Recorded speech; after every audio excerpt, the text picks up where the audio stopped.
Hello everyone.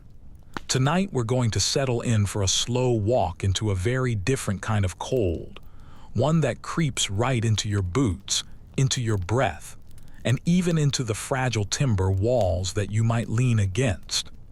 Try to imagine yourself stepping out onto the endless prairie just as dusk is falling, with the very last ribbons of pink light slipping underneath a thick cover of clouds. The horizon is so incredibly wide that you could almost feel yourself tipping forward into it. But the air is sharp, and it carries that unmistakable smell of snow, a scent that's metallic and dry, almost as though the earth itself is giving you a warning. A warning that you probably won't survive this. Not unless you can find or make a place where the blizzards are unable to reach.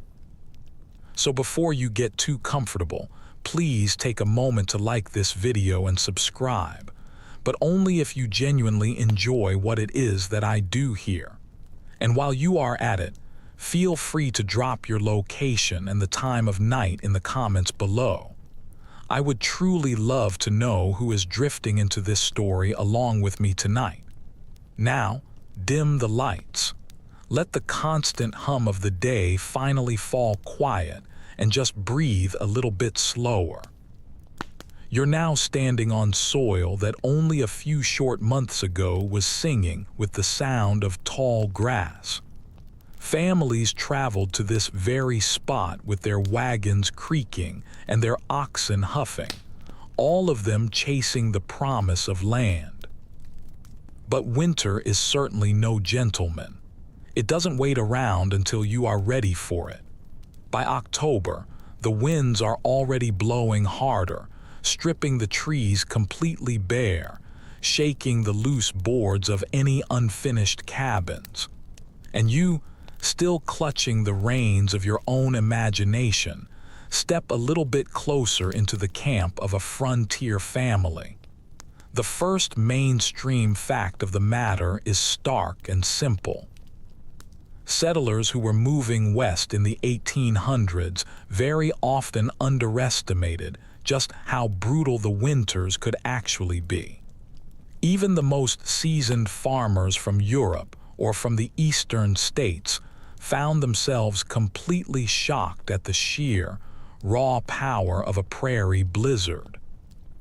With temperatures plunging far below -20 degrees Fahrenheit, they quickly discovered that what looked like a mild snowfall could, within a matter of hours, twist itself into a solid white wall that completely erased the landscape. Your ears now catch the rattle of a wagon tarp as you start to imagine what these pioneers carried with them. They had axes, saws, and maybe even a plow that was far too ambitious for soil that was still locked deep in frost. Children would have clung to dolls that were stuffed with old rags, while mothers carried heavy iron pots and jars of lard. Yet, a quirky little tidbit of information slips in right here. Some families even went so far as to pack treasured pianos, dragging them across hundreds of miles of untamed wilderness. You can picture the absurd image of a family playing Beethoven while the wind shrieks right at the door, as if culture itself could somehow manage to hold back the storm. Still, there is simply no delaying the hard work of building a shelter.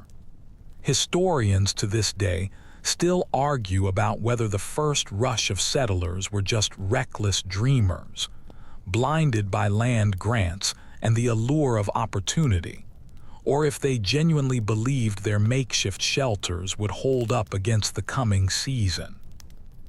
Either way, you can absolutely sense their urgency. At sunrise, men with frost already on their beards are dragging logs across the snow, chopping and chopping until their hands start to blister. Women gather whatever brush they can possibly find, tying it into tight bundles to use for kindling.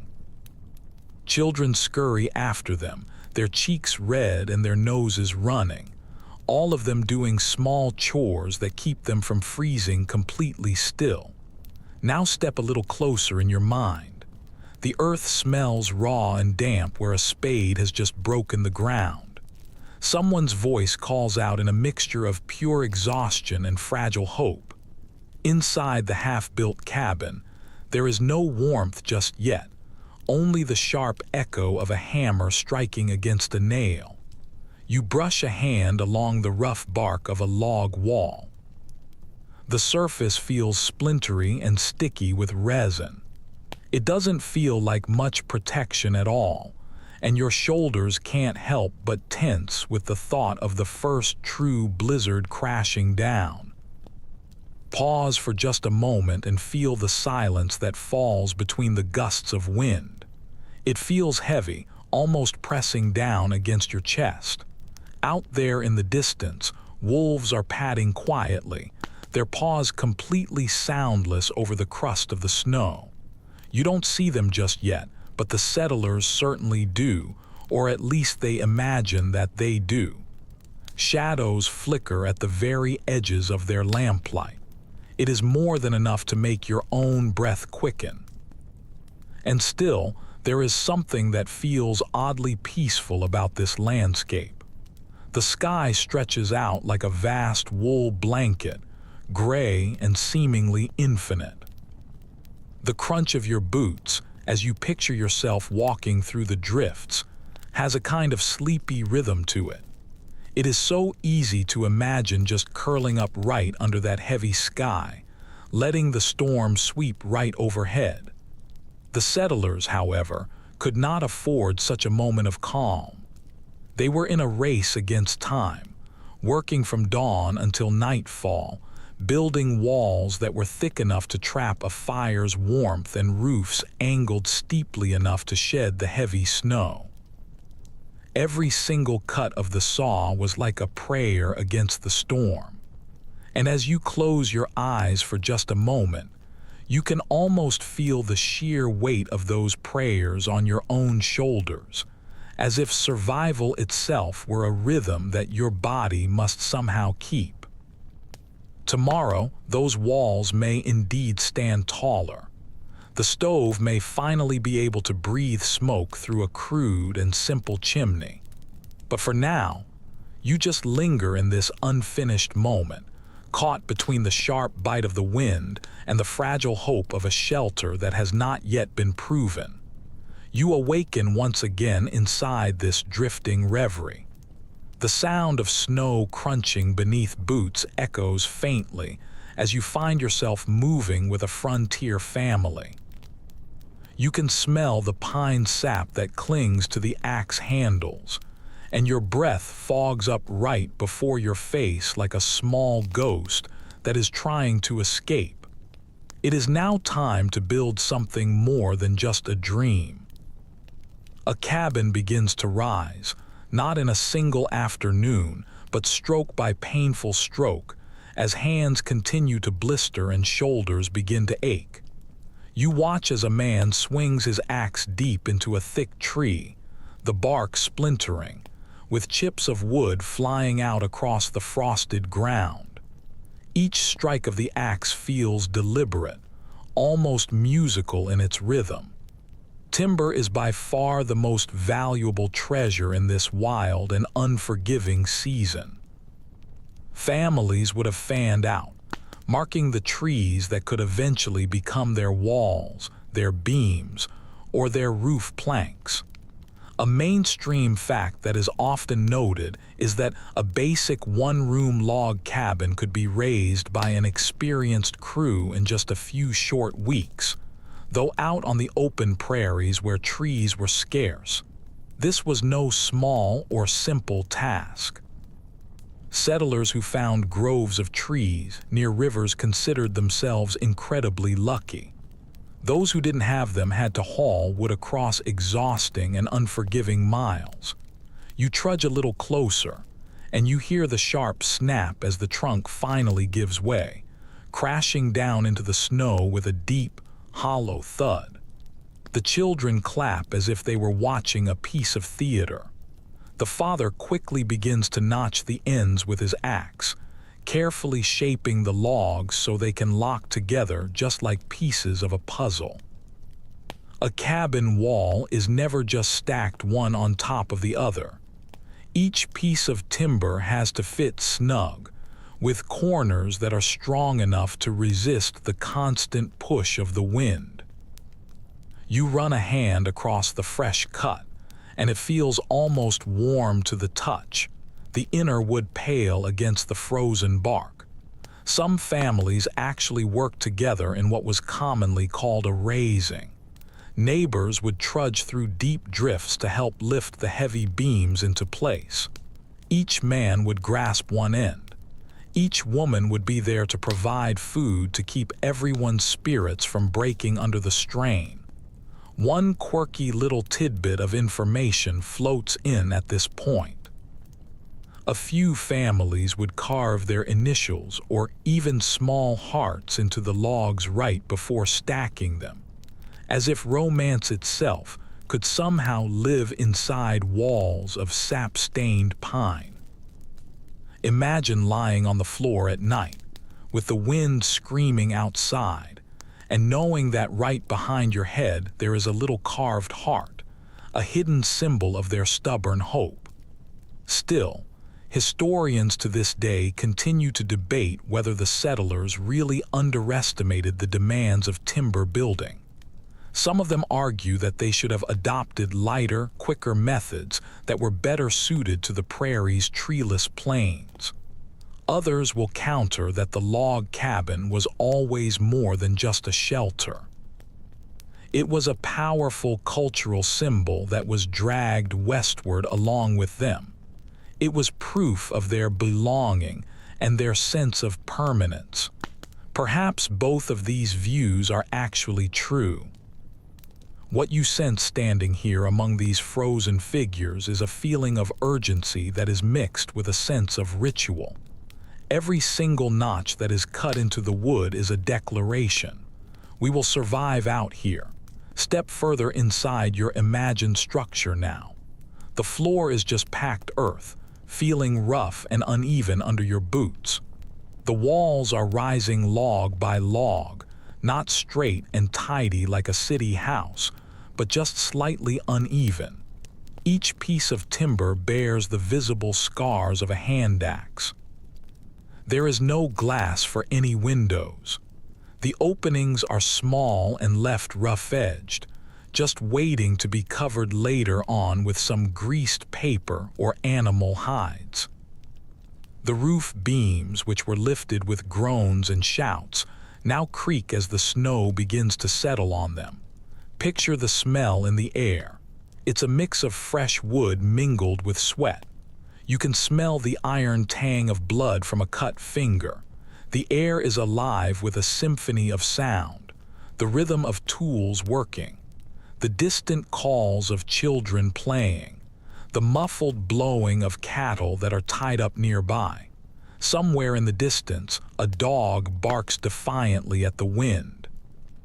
You can almost feel the heat that is rising from the bodies all working in a steady rhythm, even though the outside world is still sharp and biting with cold. In the corner, a woman is kneeling beside a small, crackling fire. She tends to a pot of beans and salted pork, the scent of it smelling oddly sweet. In this barren and difficult season, her hands are cracked from the work, but she hums softly to herself, trying her best to keep the children calm. A baby wrapped in quilts is sleeping nearby, its tiny breath fogging the air. You crouch down to feel the warmth of the flames, even though a few sparks manage to nip at your skin.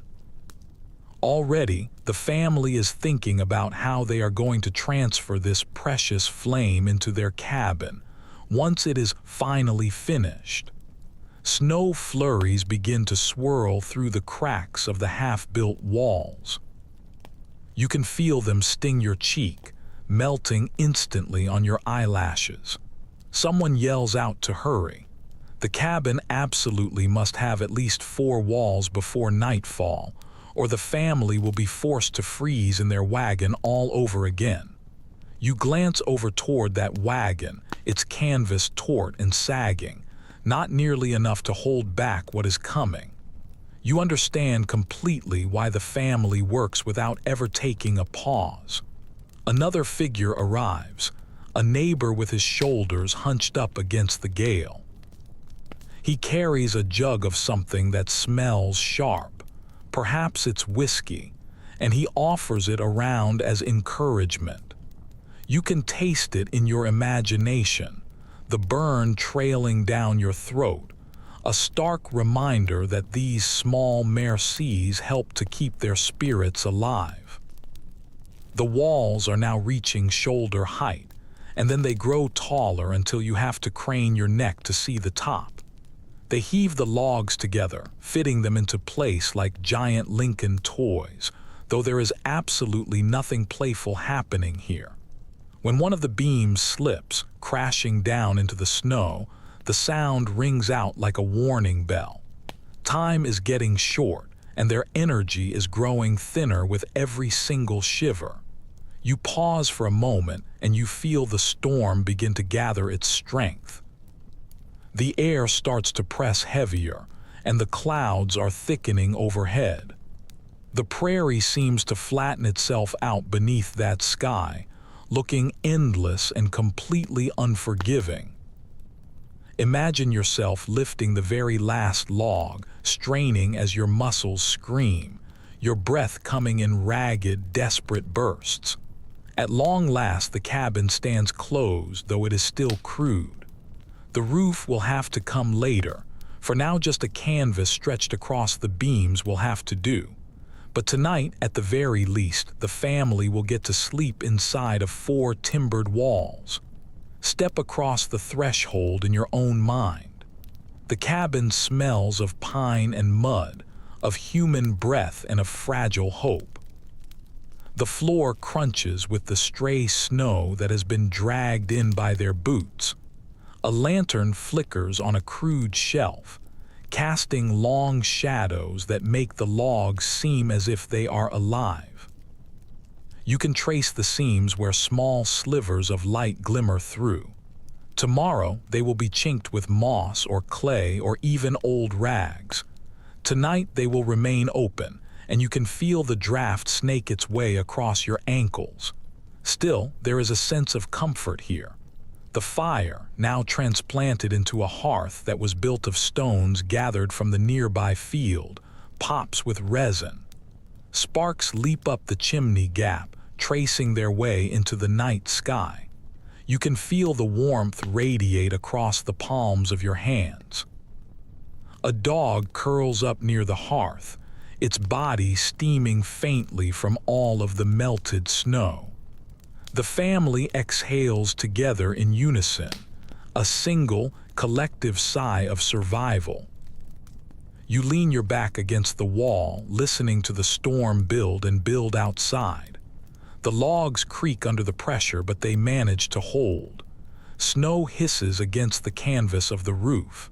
Somewhere out there in the dark, wolves are padding silently, their howls carried faintly across the vast plains.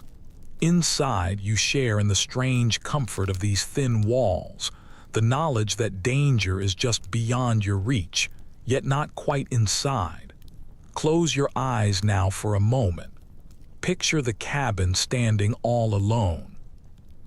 A fragile little box of timber on a vast ocean of snow. Its lamplight glows faintly through the cracks in the walls, a faint yellow pulse in the middle of the white wilderness. The wind continues to batter it, but for tonight you are safe. You step softly forward, your boots crunching once again on the frozen ground. Ahead of you, the timber cabin starts to fade into memory. And now you notice something much stranger rising up from the prairie. It looks less like a house and more like a simple mound of earth, a low hill that is disguised as just another part of the landscape. As you walk a little closer, You begin to realize that families actually dug straight into the soil itself to make their shelter. The sod house, heavy, earthen, and completely unglamorous, was the chosen refuge of countless frontier settlers. Imagine taking the very skin of the prairie and turning it into your walls. Settlers would cut thick rectangles of sod, each one about the size of a loaf of bread, with their roots and grasses still tangled up inside. They stacked them just like bricks, one right upon another, until a wall grew to be waist high, then taller, until it finally enclosed a room. It was incredibly crude, but here is a mainstream fact that is worth remembering. By the 1870s, sod houses were the most common type of dwelling on the treeless plains of Nebraska and Kansas. They were quick to build, very sturdy against the wind, and surprisingly warm once the snow began to pack up against their sides. You crouch down to touch one of these sod bricks in your mind. It feels damp, smelling of grass and loam, like a meadow that has been torn up and reassembled indoors. As you press your hand against it, soil crumbles onto your palm, leaving a dark, damp stain. Families soon discovered that in the winter, this dirt wall could hold in heat much better than wood could, like an earthen quilt that was wrapped around the body. Still, the work itself was absolutely grueling. Cutting the sod meant hours and hours of back-breaking labor, lifting each heavy block with a spade and then dragging it across the ground. The edges were never neat. Roots would dangle down from them. Insects would cling to the sides. One quirky little tidbit is that some settlers often complained that snakes would slither right out of the sod walls in the springtime, warming themselves up near the hearth. Imagine lying there half asleep under a patched quilt and spotting a curious snake just poking its head out from your wall, a surprise housemate. And yet, historians still argue to this day whether sod houses truly kept the families safe, or if they merely prolonged their suffering. Some will describe them as being ingenious proof of human adaptation to a harsh environment. Others call them little more than just burrows, damp and pest-ridden, symbolic of sheer desperation. Perhaps both of these descriptions are true. You can feel this tension as you stand in the dim interior of one right now. A lamp is flickering against the brown walls that seem to breathe with the shifting of the soil. Step a little bit closer inside. The ceiling is low, supported by timbers that were dragged from far, far away or improvised from old wagon parts. Sometimes, even the prairie grass itself was woven across the top to make a roof. You can smell the mustiness in the air, the sharp and biting tang of damp earth. When the snow falls thick above your head, you can hear it pressing down with muffled thumps on the roof that feel heavy against your chest. It's not a silence that you feel.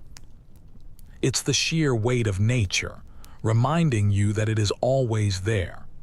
Inside, the floor is also just dirt that has been swept smooth but is never quite clean. You can feel it cool beneath the soles of your feet, and the moisture seeps upward, leaving patches of the floor damp. Buckets are sitting against the wall to catch the leaks from the snow melt that is dripping down through the roof. Children shuffle around in their patched socks, leaving trails of muddy prints that never quite seem to fade away.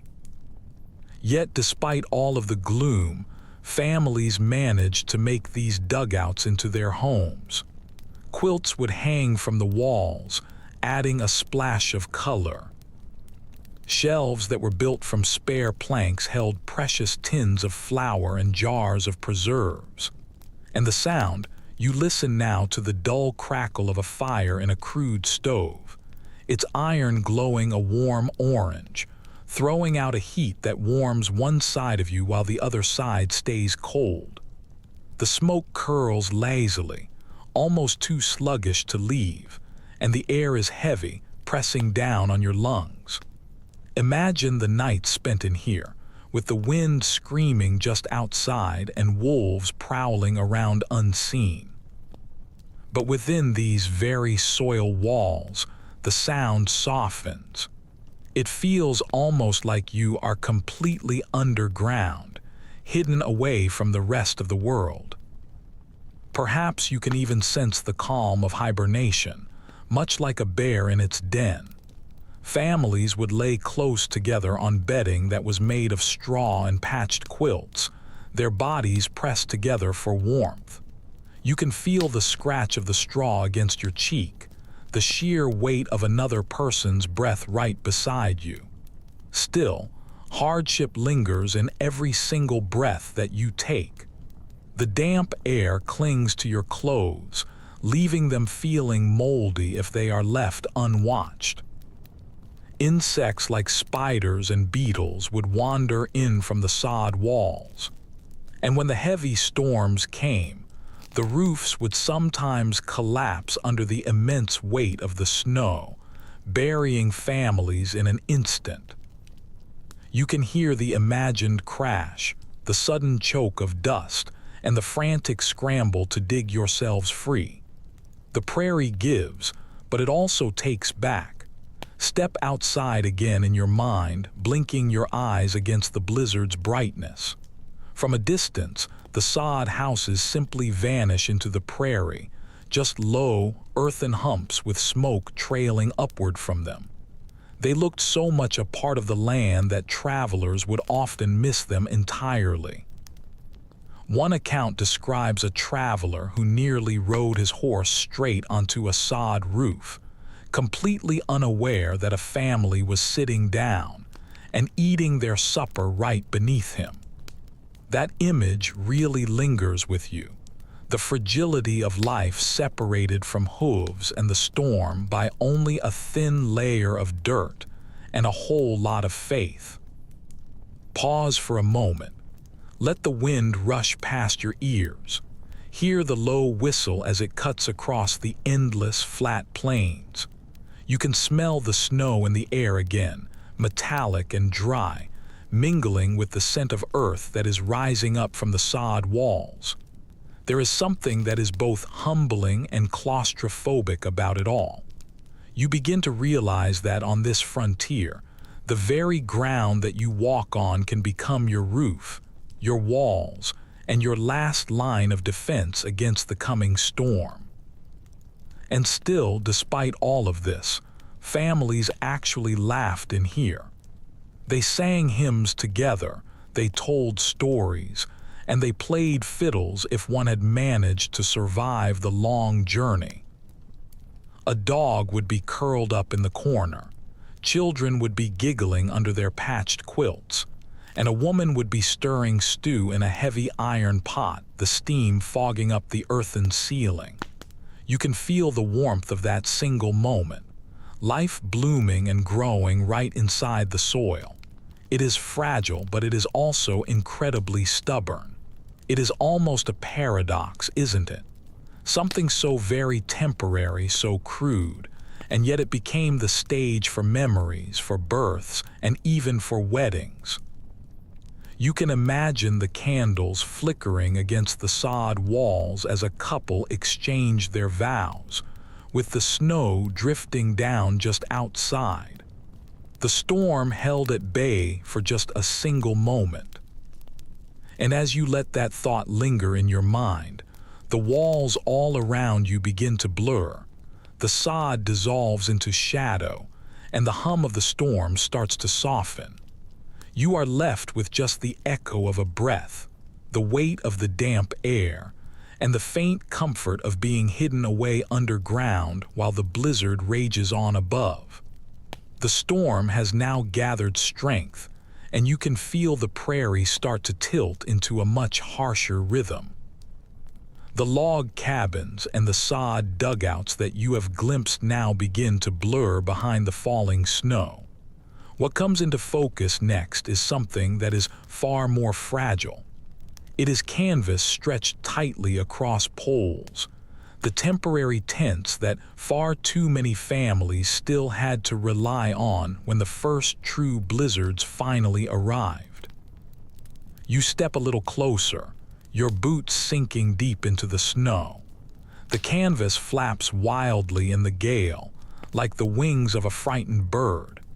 Someone has tied ropes to stakes that have been driven deep into the frozen soil, but the wind keeps pulling at them, stretching the fabric until all of the seams begin to groan. Inside, the space is incredibly cramped, with walls that are so thin that you can hear every single whistle of the air just outside. One well-documented reality of frontier life was that the newcomers would often reach their new land far too late in the year to build any permanent homes.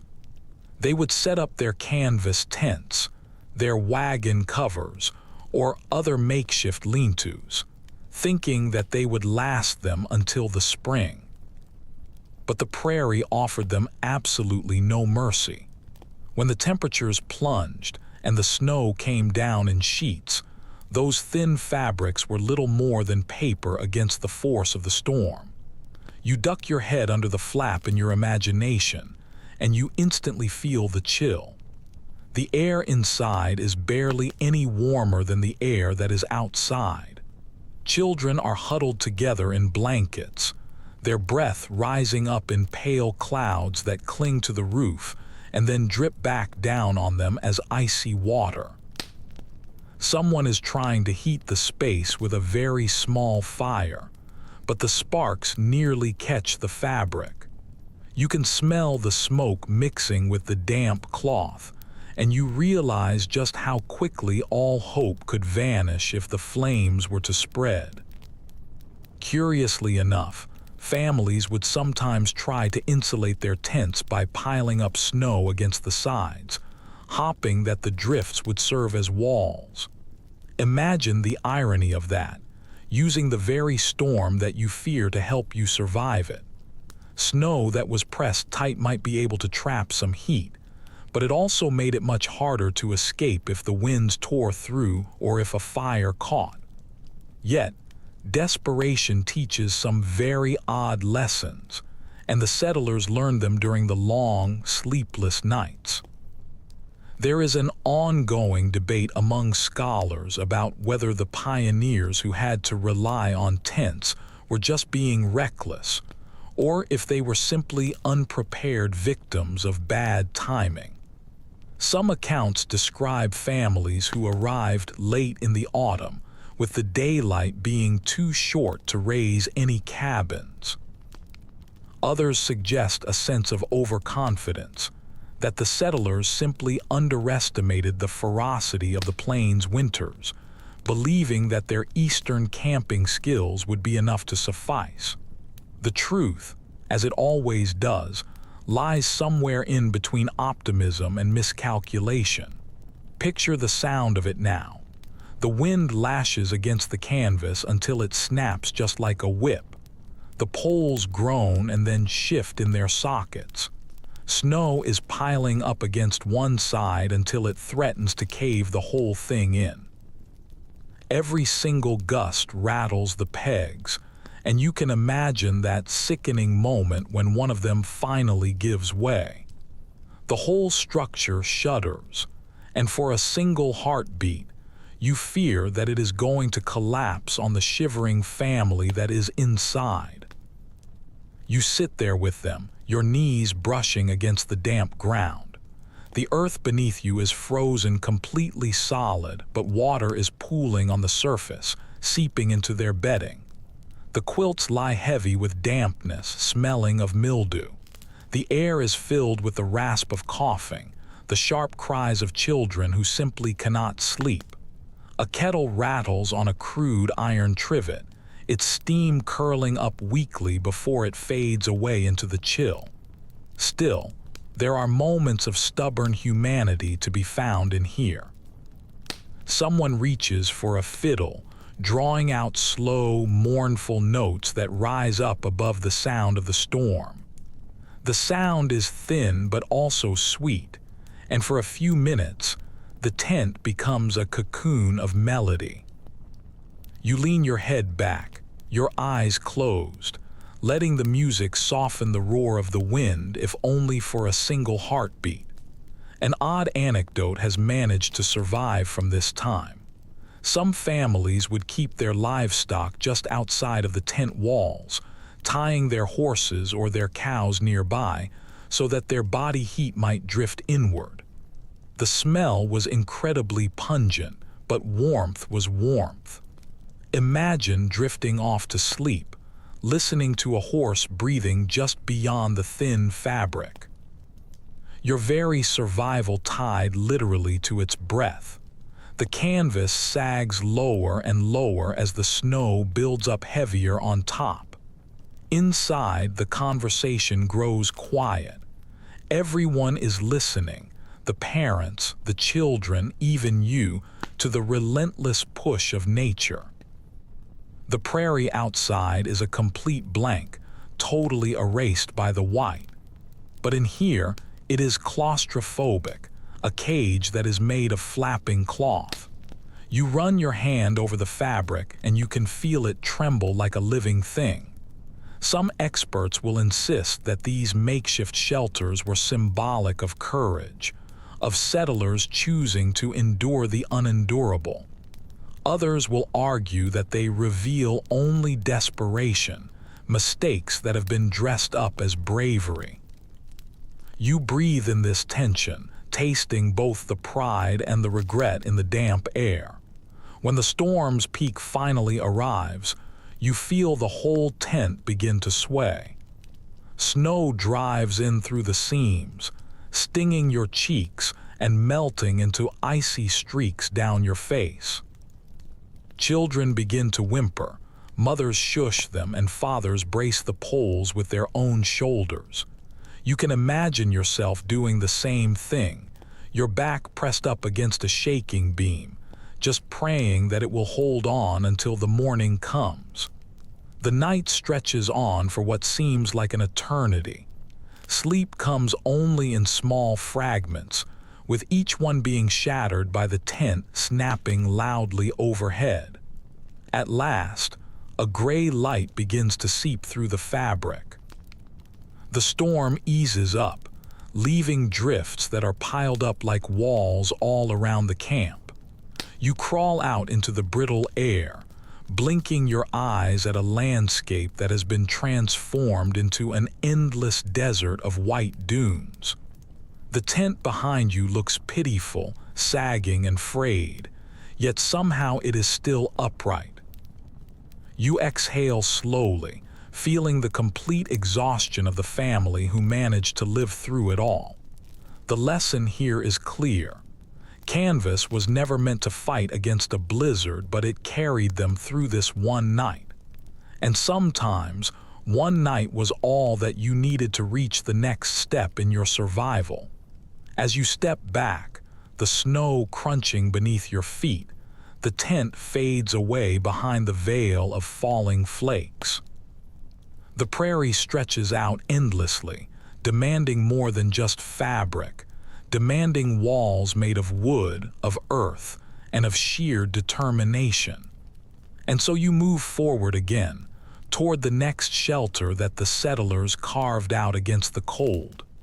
The air is sharp tonight, like a whetted blade slicing right across your skin as you approach the crude log walls once more.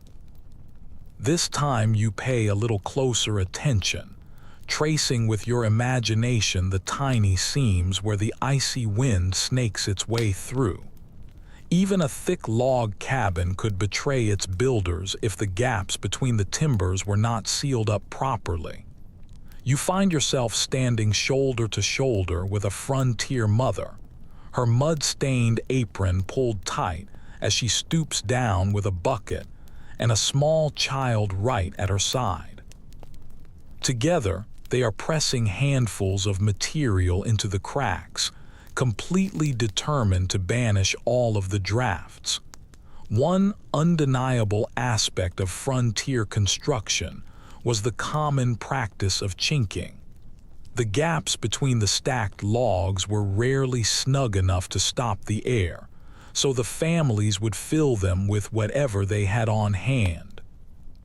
Clay, mud, straw, moss, even strips of worn-out clothing, all of it was stuffed into the crevices, sometimes reinforced with small sticks. Without this crucial step, the structure would become little more than a sieve, letting the cold rush in and all of the precious heat flee. Imagine trying to keep a fire burning all through the night while the wind whistled through dozens of tiny little slits all around you. Chinking meant survival, pure and simple. You crouched down in the half-lit cabin, the dirt floor feeling cool beneath your knees. Your fingers sink deep into a mixture of mud and moss, which is sticky and cold to the touch. You smear it into the gap between two logs, watching as the darkness outside disappears, replaced by the dull brown patch. The smell is earthy and sharp, like wet ground right after a storm. The children giggle as they dab a little bit of mud on their noses, turning a chore into a fleeting and fun game. Stranger accounts will mention how some families, who were short on resources, would stuff old rags or even pages that were torn from hymnals and newspapers into the spaces. Imagine reading yesterday's headlines plastered up against your wall. The ink would be smudging when it was touched by the frost. It is an odd kind of intimacy, words that were meant for public eyes being pressed into the private cracks of your home, a thin paper shield against the constant roar of winter. Researchers still puzzle over just how effective these varied chinking materials really were. Clay would harden, but then it would crack under the constant freeze-thaw cycles. Moss held onto moisture and would sometimes begin to rot. Old cloth might do for a week or so, but it would fall apart when it was gnawed on by mice. Yet the families swore by their chosen methods, arguing passionately about them in their letters and their diaries. Was it a science, or was it simply the comfort of believing that you had done something, anything at all, to keep the cold at bay? You tilt your head and you listen. The storm outside has not ceased, but the whistling sound is much softer now, muffled by the freshly packed seams. You run your hand along the wall and you feel only the faintest tremor of the wind. There is a sense of relief in that sensation, as though the house itself is exhaling, content to keep its warmth for just a little longer. Still, the work itself never truly ended. Each and every morning the settlers would check the walls, patching up the spots where the mud had crumbled overnight or where the snow had melted and then seeped in. You can almost see them circling the cabin with their buckets of clay, their boots crunching over the frost, with steam rising up from their breath. In this daily ritual lay both a sense of frustration and of reassurance. Sealing the house again and again was a constant reminder of its fragility, but also of their control over it. Inside, the light is dim, but it is also golden. A lantern swings gently, its shadows stretching out like long fingers across the patched walls. The chinked seams stand out, irregular and rough, but they also tell a story of immense care. Every single filled gap is a mark of someone's hands, a gesture of defiance against the harshness of the winter. You glance over toward the stove, and you hear the iron ping as it expands with the heat, and you notice how the room feels warmer than it really should. The small efforts are actually working. You lean closer to the wall, your nose nearly touching the damp clay. The smell of the earth is strong, mixed with the smoke that is coming from the stove. In the faint light, you can see strands of straw that are poking out, like little whiskers that quiver whenever the wind presses against the outside. For a single moment, you can imagine that the cabin itself is alive, shivering but determined, held together by human stubbornness and by handfuls of mud. Curiously, a few families even experimented with plastering the walls both inside and out, using a slurry of lime and sand if they were able to obtain it. It was a rare thing on the frontier, but those who did manage it claimed that their cabins stayed far warmer as a result. You can picture the bright white plaster shining inside a one-room cabin, reflecting the lamplight so strongly that the nights felt shorter, brighter, almost civilized. But the expense of it was far too high for most, so the majority of them settled for mud that cracked and for moss that molded. Some historians will argue that these rough homes, patched with earth and with old rags, embodied the settlers' sheer resilience. Others see them as proof of neglect from the distant governments that encouraged their migration without providing them with adequate support. You let that debate roll around in your mind as you study the patched seams. Whichever view you happen to take, the truth of it is clear. Without these clumsy layers that were pressed between the logs, many families would not have lived to see the spring. Outside, the wind howls once again, testing their defenses. You sit there quietly, listening to the muffled roar. Snow taps against the chinked walls, but the air inside remains steady, warmer than you had expected it to be. A child curls up against your side, their blanket tucked in tight, whispering about the sound that the storm makes, like wolves that are circling, like ghosts that are brushing past. You stroke their hair, whispering back that the walls will hold, and you almost believe it yourself. Hours later, the dawn slips in, pale and thin. You peer out of a small opening, and you see the drifts that are piled high against the logs, sealing them in even further. The sun's rays sparkle on the crust of the snow, but the air remains bitter and cold. Behind you, the patched walls stand firm, the mud drying in strange and intricate patterns, the rags bulging out slightly.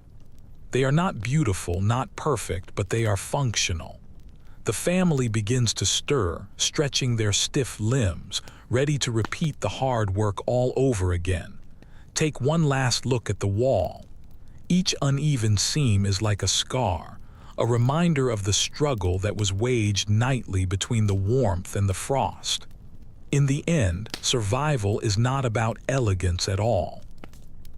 It is about hands that have been pressed into cold mud, voices that are raised in determination, and the unwavering belief that even the smallest of efforts can hold back the endless storm. The storm lingers on outside, but inside the cabin, another element is taking center stage. It is fire and iron. You step over toward the stove and you hear the low hum of the burning wood, and you feel the warmth start to creep back into your fingertips. This simple black box is no luxury at all. It is the very beating heart of their survival. Without it, the walls that were patched with mud and straw would still bleed cold. With it, the families could pretend, if only for a brief time, that the blizzard could actually be tamed. One well-attested reality of the frontier winters is that the iron stoves completely revolutionized home life.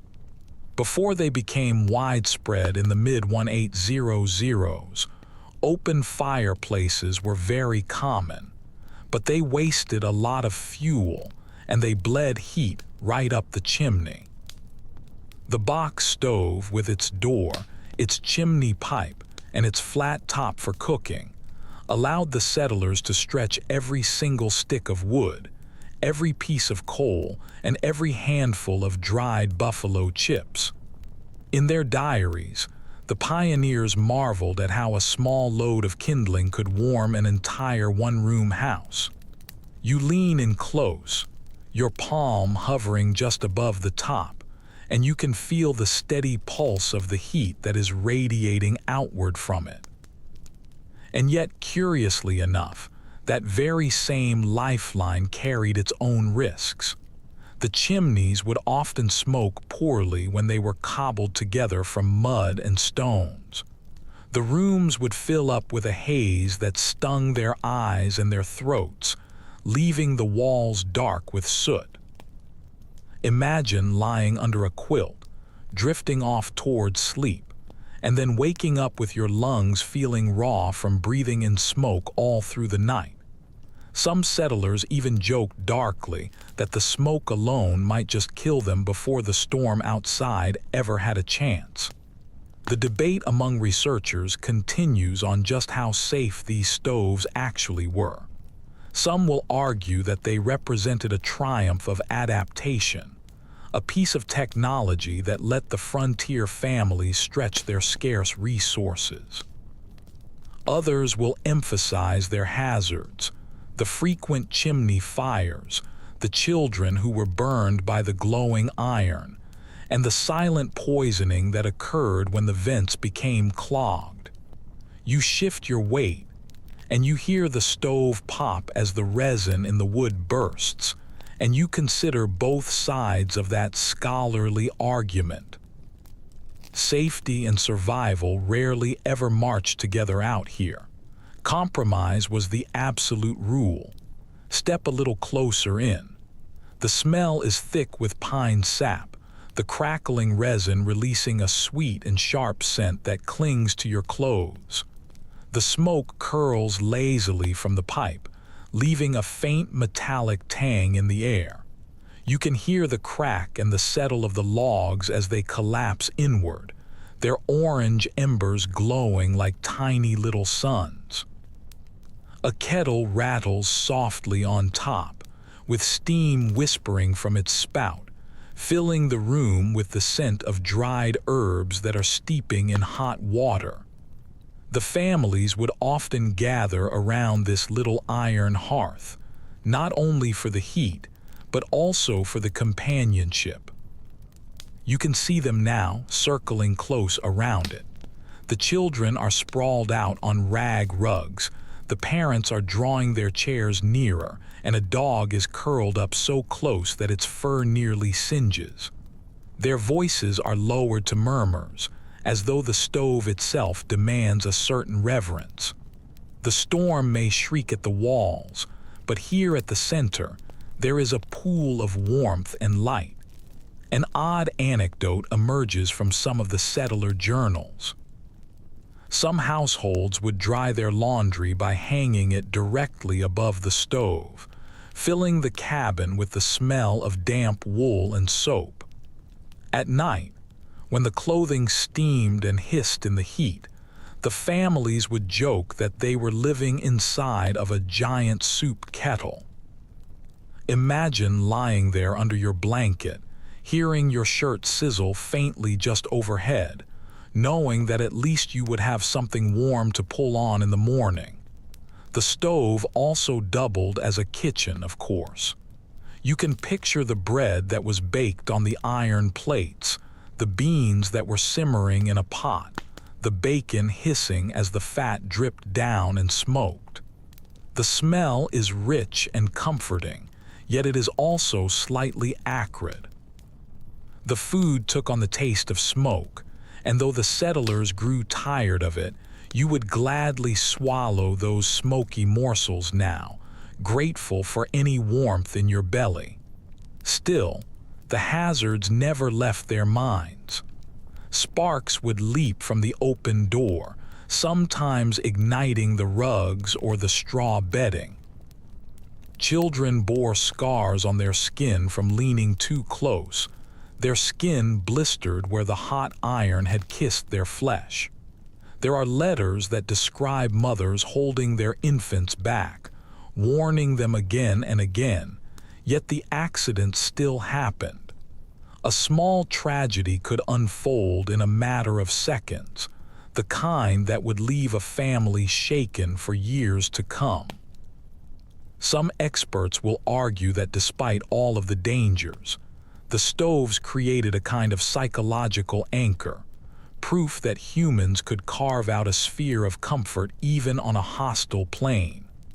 Others will stress just how fragile that illusion actually was, noting how one clog in the chimney or one single falling ember could undo absolutely everything. You stand in the center of the cabin now, feeling both of those truths at the very same time. Soot in your lungs, warmth on your hands, survival balanced precariously on top of glowing coals. The noises all wrap around you. The wood is popping. There is the faint hiss of the sap. A child is humming softly to themselves. Outside, the wind is throwing handfuls of snow up against the roof. But the sound is muted in here. The stove has become its own little weather system, a tiny sun in a vast, frozen universe. You close your eyes and you let the heat seep deeper into you until your shoulders finally unclench. But the comfort doesn't erase the exhaustion. Someone has to feed the fire, rising in the dark hours, stumbling with half-frozen logs to keep the embers alive. Picture yourself waking up at midnight, fumbling to stir the ashes, your breath fogging in the cold air that creeps back in the moment the flames begin to falter.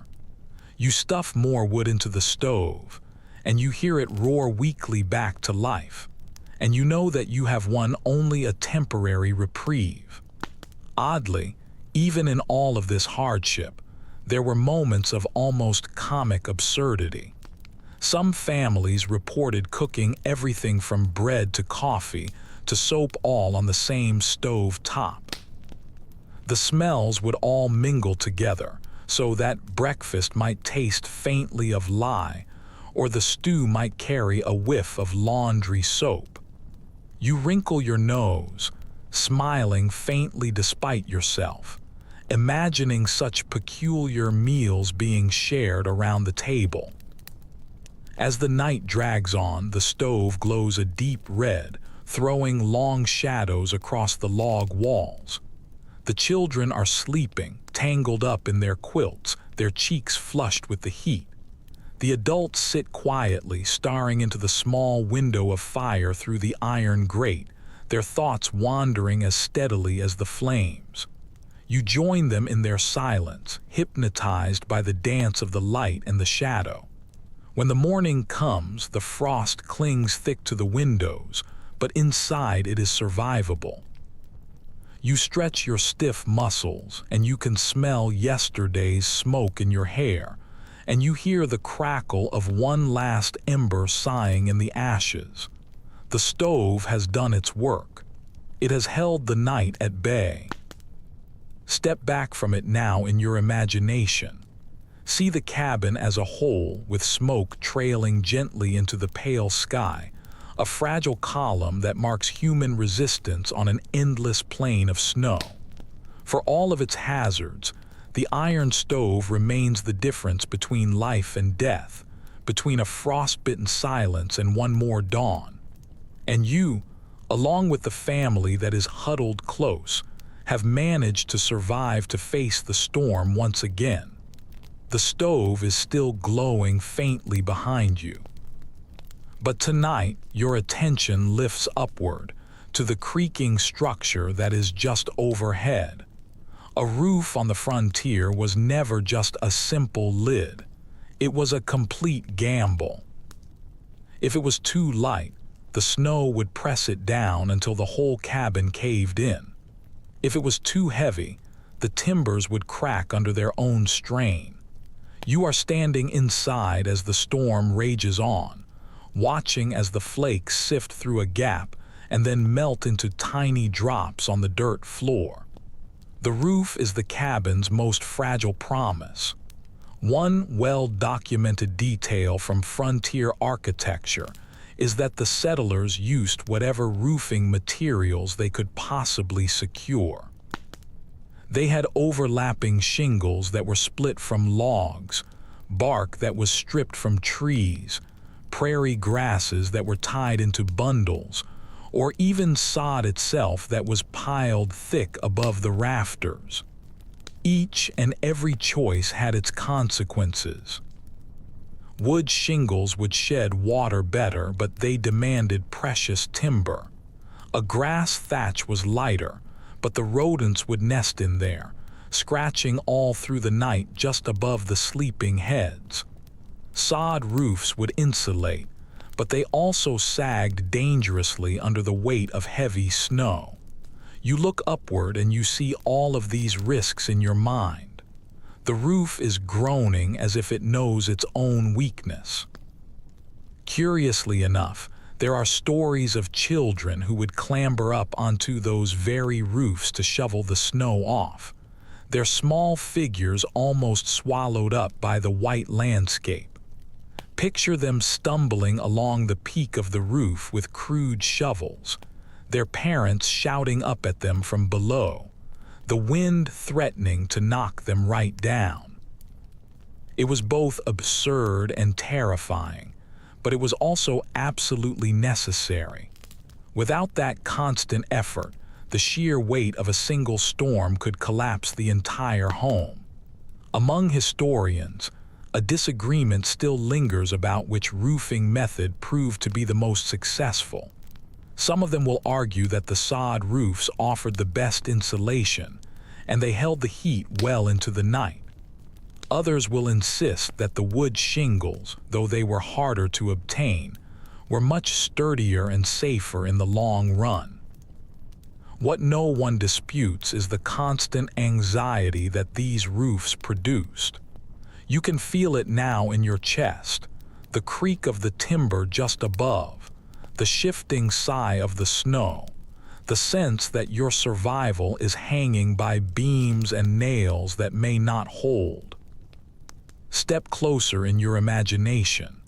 You place your hand on a supporting post, and you can feel it shiver faintly under the immense load. Outside, the snow is falling heavier, a steady hush like sand pouring onto a piece of cloth. The roof darkens under the weight, groaning, sometimes cracking loud enough to wake the whole family up in the middle of the night. You can smell the damp bark and the mold, the earthy aroma of the sod that is overhead. Every single drop that leaks through lands on the bedding, spreading into dark stains that steam faintly near the stove. The soundscape is absolutely relentless. The drips patter into the tin cups that have been placed on the floor to catch them. The wind whistles through the gaps where the shingles overlap imperfectly.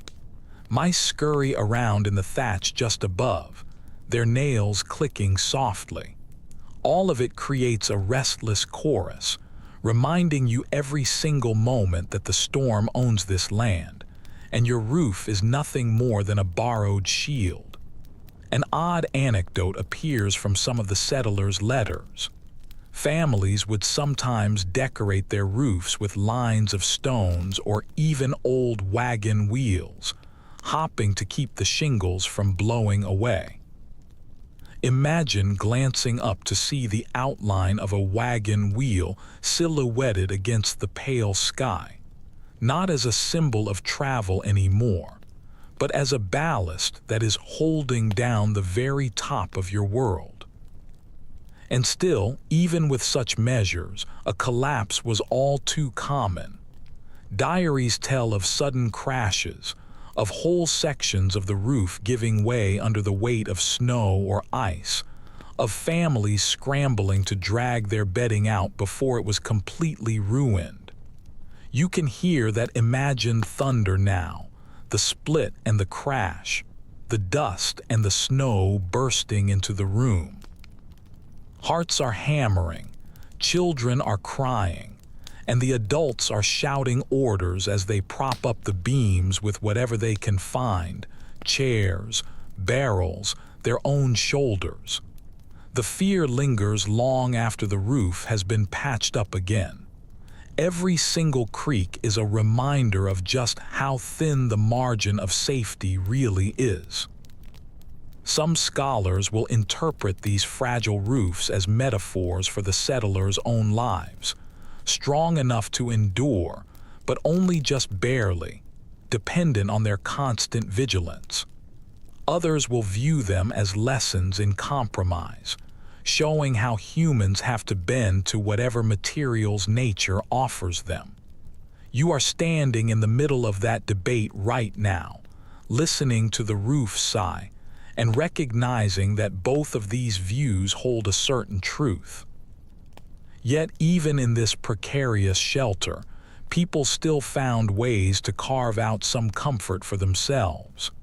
Imagine lying beneath that sagging roof, wrapped up tight in quilts, listening to the fire crackle. The rain or the snow is dripping softly into a bucket right beside you, but you lull yourself to sleep with its steady rhythm, like a rustic lullaby. Sometimes the small tragedies became just ordinary sounds, the leaks, the drips, the rodents, until the unusual turned strangely soothing. Step outside with me now in your mind. Look back at the cabin, its roof hunched under the thick white drifts with smoke trailing from the chimney. It seems fragile, yes, but it also looks defiant against a horizon that has been completely erased by the storm. It stands as a stubborn black mark. Here we endure. You brush the snow from your shoulders and you imagine the weight that is pressing not just on the timbers, but on every single heart that is inside. And still, somehow, the walls hold, the roof holds, and the dawn will come again. For now, you return back indoors, you sink down to the dirt floor, and you close your eyes to the slow percussion of the drips and the groans. The roof trembles, but it does not fall. Not tonight. The roof above you is groaning, but it holds. And now your eyes drift over to the rough rectangle that has been cut into one of the walls. It is not glass that greets you there. Glass is far too dear and far too heavy to haul across hundreds of miles of open prairie. Instead, the light is filtering through a thin, waxy film that has been stretched taut across the opening. You lean in a little closer, your nose almost against it, and you notice how the world outside blurs into a shifting gray. One often recorded reality of the frontier cabins is that many of the windows were nothing more than just holes that were covered with greased paper or with animal hide. The settlers, both ingenious and desperate, would coat sheets of paper with lard or with bare grease until they became translucent, letting in a dull glow while blocking out the fiercest of the drafts. You press your hand to the film and you can feel its tacky texture, faintly oily, as if it might just crumble beneath your touch. Yet it serves its purpose. Without it, the opening would be only another mouth for the wind to roar right through. Curiously enough, children would sometimes draw little pictures on those paper panes right before they were greased, so that the family could enjoy the faint outlines of birds or flowers, or even words that were glowing faintly when the sun shone through. Imagine sitting in a one-room cabin in the middle of a howling storm. Your only view of the outside world is a blurred sketch of a bird, its wings forever spread in an oily translucence. A fragile piece of beauty that has been pressed into a wall of mud and of timber. Scholars continue to disagree on just how effective these coverings really were. Some will suggest that they offered a surprising amount of insulation, especially when they were paired with shutters that were closed up tight at night. Others will point out their many flaws. The paper would grow brittle, the grease would attract dirt, and the hides would stiffen and then crack in the cold. As you stand in the half-light now, you can feel that tension, a fragile barrier, protective yet flawed, letting in just enough brightness to remind you that the world outside still exists. Step closer still. The paper smells faintly of smoke and of animal fat, mingled with the ever-present musk of the damp logs. You watch as the frost begins to creep along its edges. Delicate feathers of ice are spreading in the silence. The window seems as if it is alive, its surface breathing with every single gust from outside. When the wind presses hard, the sheet flexes inward just like a drum, trembling as if it is about to split. You hold your breath, waiting, but somehow it does not give way. The view that it grants is strange, neither clear nor completely opaque. Outside, all of the shapes begin to blur. The ghostly white of the snow drifts, the dark blur of the trees that are bending in the gale, the faint shadow of a figure that is moving to gather some wood. You cannot tell if it is a neighbor, a stranger, or just a memory, only that the world is out there beyond your reach.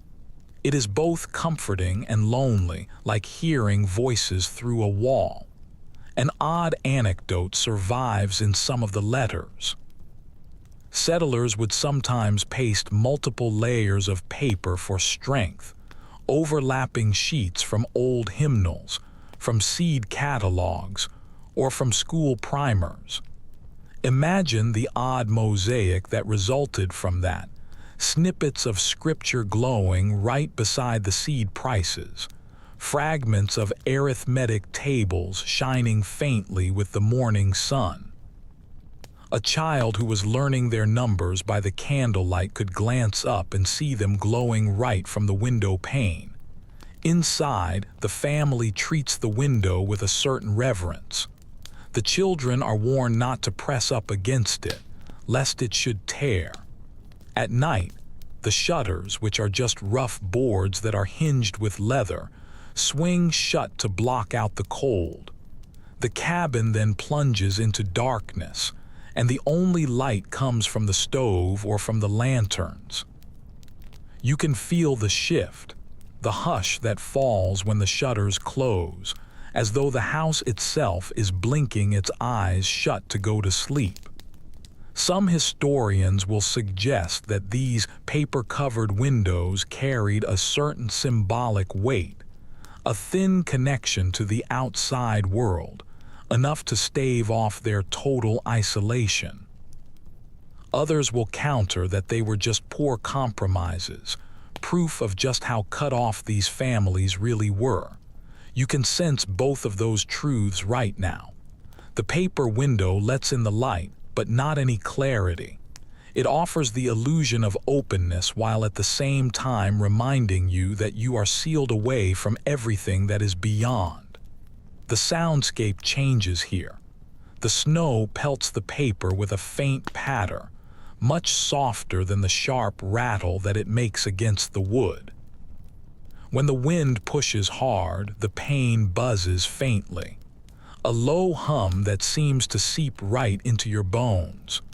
The children murmur, half asleep, while a mother dabs at a crack with some more grease, sealing the leak before the frost can invade.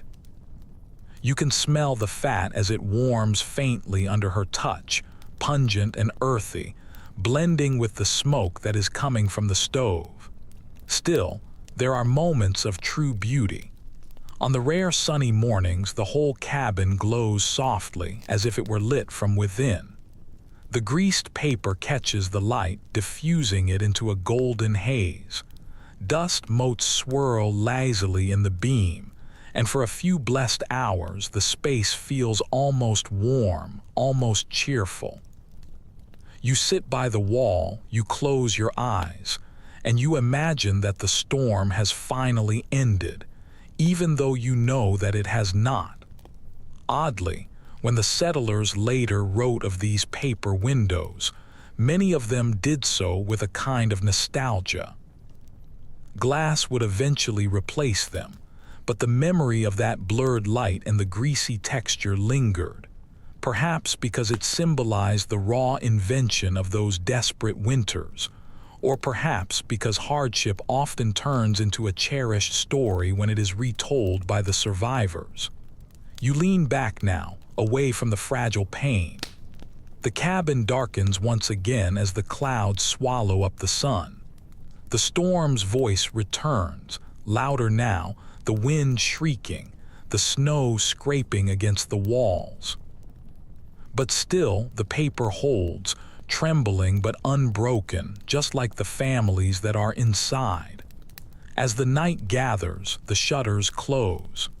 The last of the glow fades away, and you sit in the darkness, lit only by a sighing stove. The outside remains a complete mystery, sealed away by paper, by grease, and by wood. Inside, though, the air is warmer, the family is closer, and the storm, though it is unyielding, cannot erase the small light that still lingers in here. The greased paper panes fade away into shadow, and now you descend, step by cautious step, into the earth itself.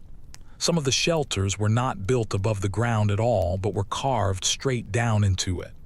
Imagine stooping low, your boots slipping on a slope of frozen dirt.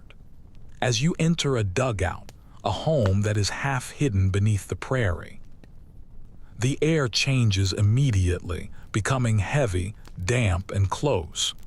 You draw a slow breath, and you can taste the clay on your tongue, and you can hear your own exhale echo against the earthen walls. One well-noted truth of the frontier settlement is that when lumber was scarce or when time was too short, the families would dig into the banks of streams or into the hillsides to create their instant homes, which were known as dugouts or sometimes as cellar houses. These shelters could be scraped out in just a matter of days, needing little more than spades, muscle, and sheer desperation. It was not elegance that they were seeking, but immediacy. Against the prairie wind, even a hole in the ground was better than a wagon or a tent.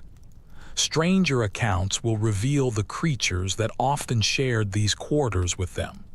In the spring, snakes, frogs, and even field mice would wander right through, finding the damp soil walls just as inviting as the humans did.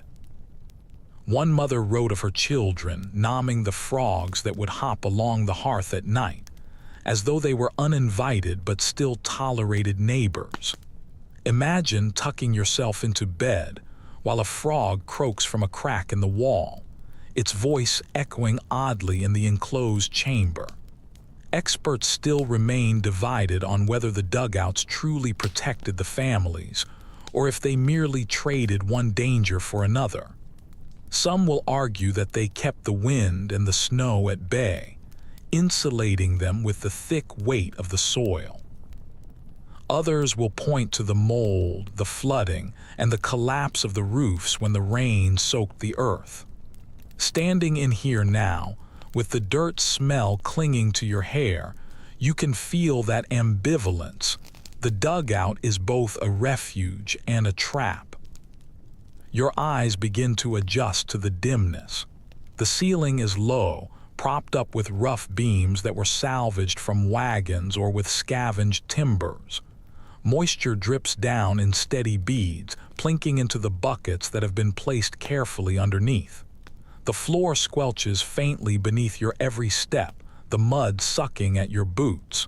The air is thick and humid, even in the winter, as though the house itself is sweating under the strain of holding itself together. Listen carefully. The wind outside is muffled. It is a dull moan that is filtered through the layers of soil. Inside, other sounds begin to emerge. The soft scurry of mice in the walls, the creak of the beams as they shift with the pressure, the occasional thud as a clod of dirt loosens and then falls. A child coughs, and the sound is amplified by the closed space. You can smell the smoke from a stove pipe that juts crookedly through the roof of earth, its draft poor, its fumes lingering in the air. Yet the families still made these burrows livable. Quilts were hung up to cover the raw walls, bright scraps of color against the mud. A small shelf held jars of dried apples, their sweet scent cutting through the dampness. A dog is lying at the entrance, its fur matted with mud, its ears twitching at every single drip and creak. The children are playing with sticks on the floor, their laughter echoing strangely, hollow and deep. For a moment, even in here, life feels ordinary. One curious tidbit is that the dugouts were often so dark that the families would mark the time by the sound of the roosters rather than by the light, since the dawn could not reach them inside. Imagine waking up not to the sunlight, but to a muffled crowing from outside, then lighting a lantern to chase back the eternal twilight of your underground home. You reach out and you touch the wall. The soil is cool, crumbling under your fingertips, leaving grit on your skin. When the stove warms up, the condensation beads on the surface, dripping down onto your wrist. It feels alive, as though the earth is breathing along with you. The sensation is unsettling, intimate, and you wonder how the settlers managed months of it without losing their minds. Scholars will debate whether these dugouts represented ingenuity or complete failure. Were they clever adaptations to a treeless land, or were they signs that the settlers had pushed into a territory that was unfit for habitation? The letters reveal both a sense of pride and of shame. Some families would boast of their snug little burrows, while others would write apologetically, calling them temporary dens until real homes could be built. You are standing in that tension right now, unable to decide whether to admire or to pity the effort. Night falls, though you can barely tell. The candles sputter against the damp, their flames hissing as the wax meets the stray drops of water. The air grows heavier, pressing down on your chest. The families sleep close, their breaths mingling in the narrow space. You curl up under a quilt and you can smell the earth in the fabric, and you can hear the water drip into the bucket at steady intervals. Tick, tick, tick. It is the sound of time itself being measured by the leaks. Then the storm comes. The snow falls thick just outside, but you can barely hear it. What you notice instead is the shifting groan of the soil just above, the faint rain of dirt that is falling onto your blanket. The children begin to whimper. The parents whisper reassurances to them. You press your hand to the wall and you can feel it tremble as if the earth itself is sighing. Every second stretches out long and suspenseful until finally the weight begins to ease. The dugout holds. A sense of relief washes over you like warm water, though you know that it is only for tonight. At dawn, you crawl out into the pale world. The dugout entrance is half buried by the drifted snow, and you have to push hard to break free. The cold air rushes in, stinging after the damp closeness of being below. You look back and you see nothing but a dark hole in the hill, with smoke curling faintly upward from it. To an outsider, it might seem like an animal's den, but you know that it was a house, a sanctuary, and a fragile victory over the storm. The dugout remains behind you now, damp and dark, a symbol of both human will and human vulnerability. You carry its smell in your clothes, its closeness in your lungs, and you step forward into the storm once again, both grateful and weary. You climb out of the damp dugout in your imagination, brushing the soil from your sleeves, only to find yourself being pulled toward another sound, a lowing, a stamping, the shiver of hooves against the packed snow. The storm is thickening, yet a faint lantern light is flickering from a larger structure that is nearby. You push open a heavy door, its hinges groaning, and you step into the barn. A wave of warmth hits you immediately, not from a fire this time, but from breath, the steaming exhalations of animals that are huddled close together.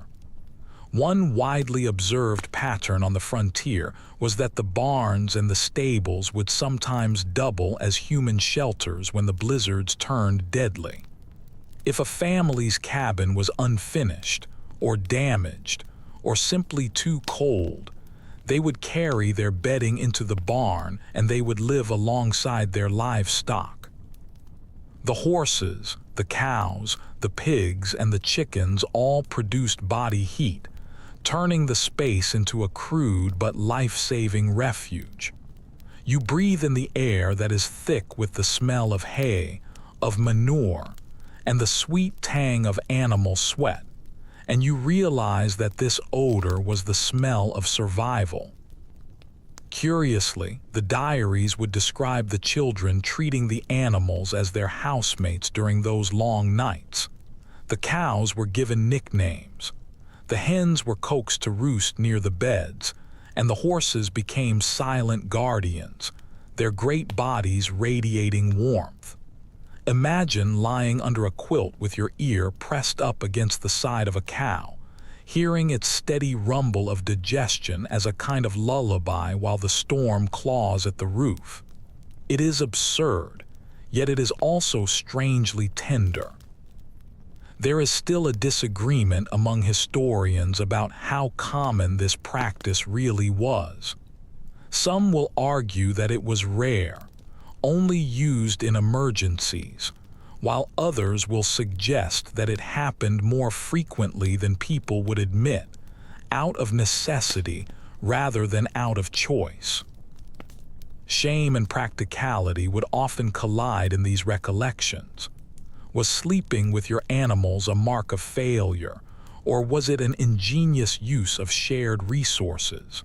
You sit on a wooden beam now, the smell clinging to your clothes, and you can feel both sides of that argument pressing in on you. Look around you carefully. The barn is dim, lit by a single lantern that is hanging from a nail. The light sways, casting long shadows over the animals' flanks. Steam is rising in clouds with every single exhale. The air is damp, but it is also warm. The chickens are rustling in their straw, clucking softly even in the darkness. A horse stamps its hooves, the sound echoing like a drum. You stretch out your hands and you can feel the moist heat that is rising up, different from the dry warmth of a stove, but steady and reliable. The soundscape in here is rich and alive. The rhythmic chewing of the cattle, the flutter of wings as a hen adjusts her perch, the soft whine of a dog that is circling at your feet. All of it drowns out the sound of the storm just outside, replacing the terror with a rustic symphony of life. You almost forget about the blizzard for a moment, lulled by the pulse of the animals all breathing in unison. An unusual detail emerges in some of the settlers' letters. The families would sometimes milk the cows at night during the storms simply for the comfort of the act, not just for the sustenance.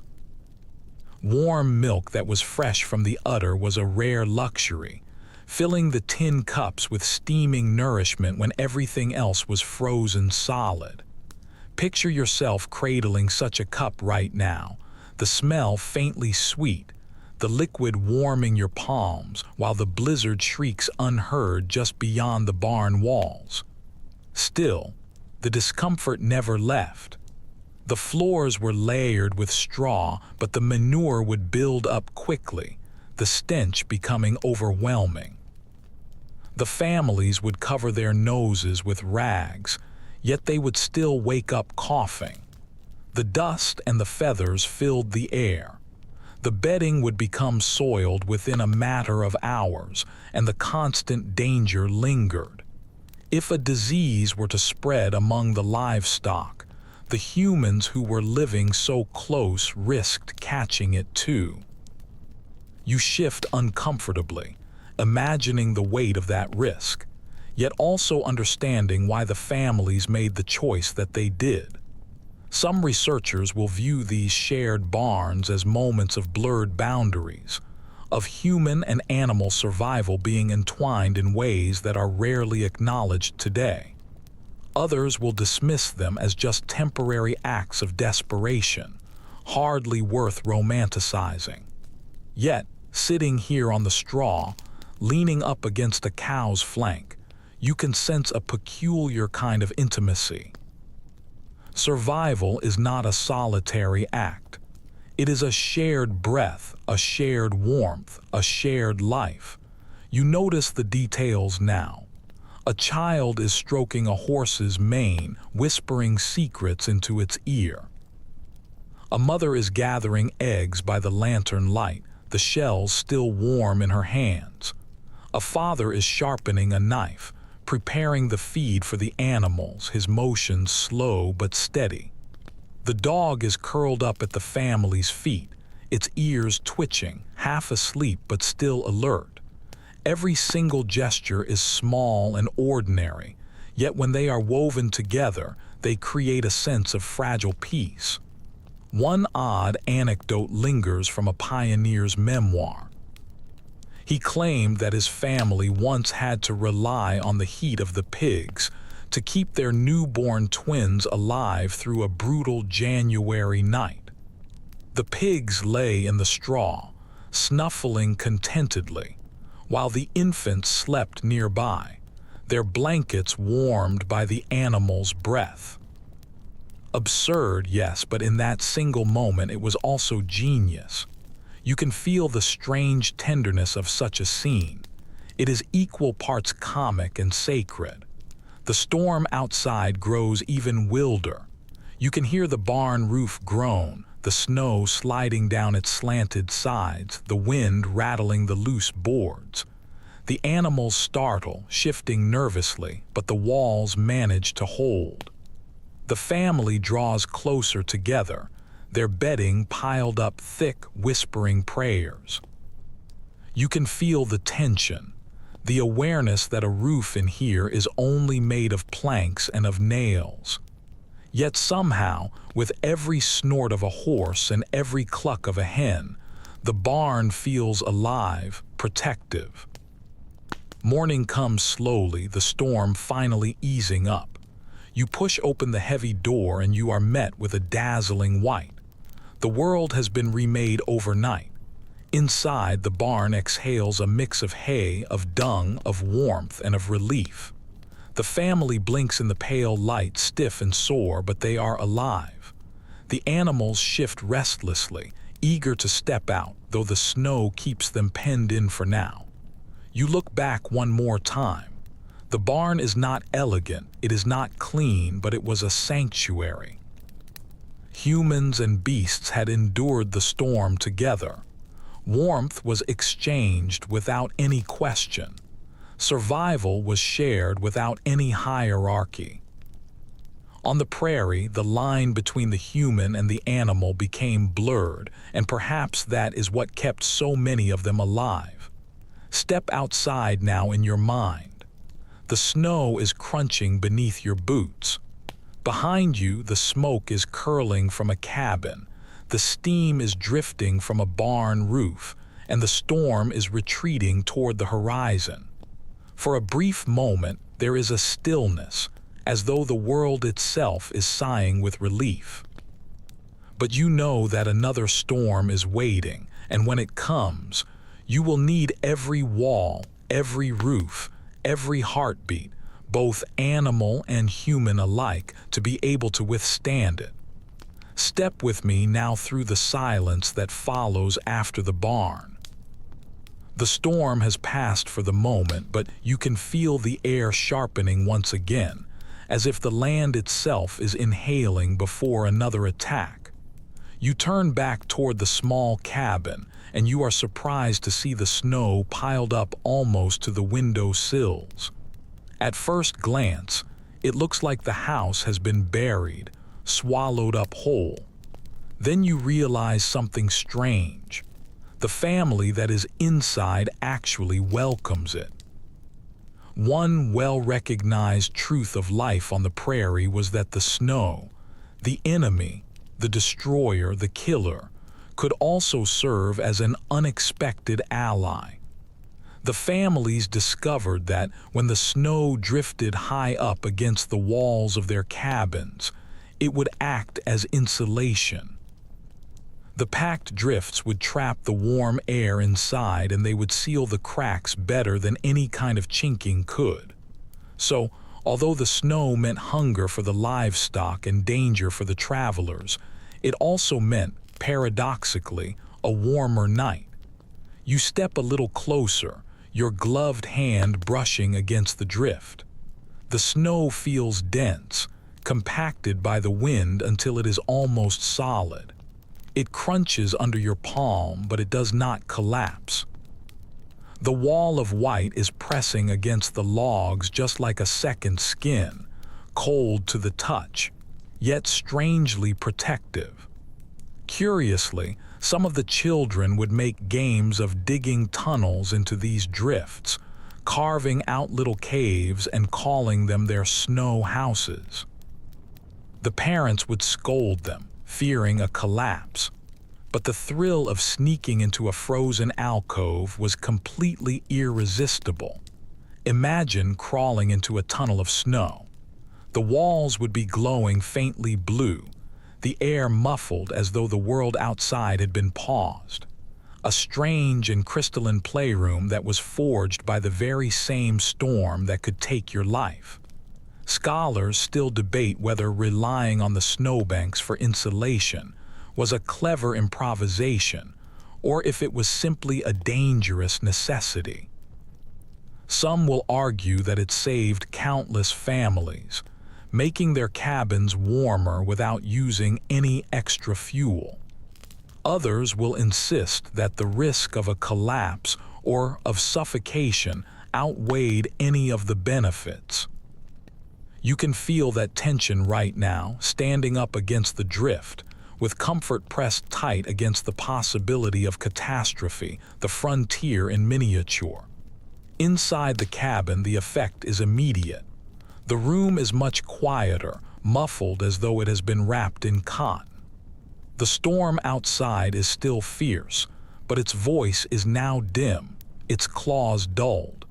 You sit down near the stove and you notice how much warmer your knees feel, how the draft at your ankles is completely gone. The snow seals the house so tightly that even the smell of the smoke lingers for longer, heavy in the air. The family coughs a little bit more, but they shiver a lot less. Listen carefully. The snow groans faintly as it settles, a low and shifting sigh. Sometimes the ice will crack deep within the drift, a muffled pop that sounds like distant thunder. The children freeze when they hear it, their eyes wide, waiting to see if the wall will hold. When nothing happens, the laughter returns, timid but real. You join in with them, relieved at the fragile safety that the snow seems to offer. An unusual account comes from a diary in the Dakota Territory. One settler claimed that her cabin stayed so warm during the storms that she could cook without wearing a coat, all thanks to the snow that was piled up nearly to the roof. But when the thaw came suddenly, the water poured right through the walls, drenching all of their bedding and their food stores. It was warmth one week and then disaster the next. You can picture it vividly. Dripping ceilings, soggy flour, the children bailing out buckets as though they were trapped on a sinking ship. Still, in the thick of the winter, most of the families accepted the bargain. They would pack the snow tighter themselves, pushing it into any gaps, piling it up higher against the doors and sealing the windows entirely. Imagine tucking yourself in at night, knowing that you were being buried alive by your own choice.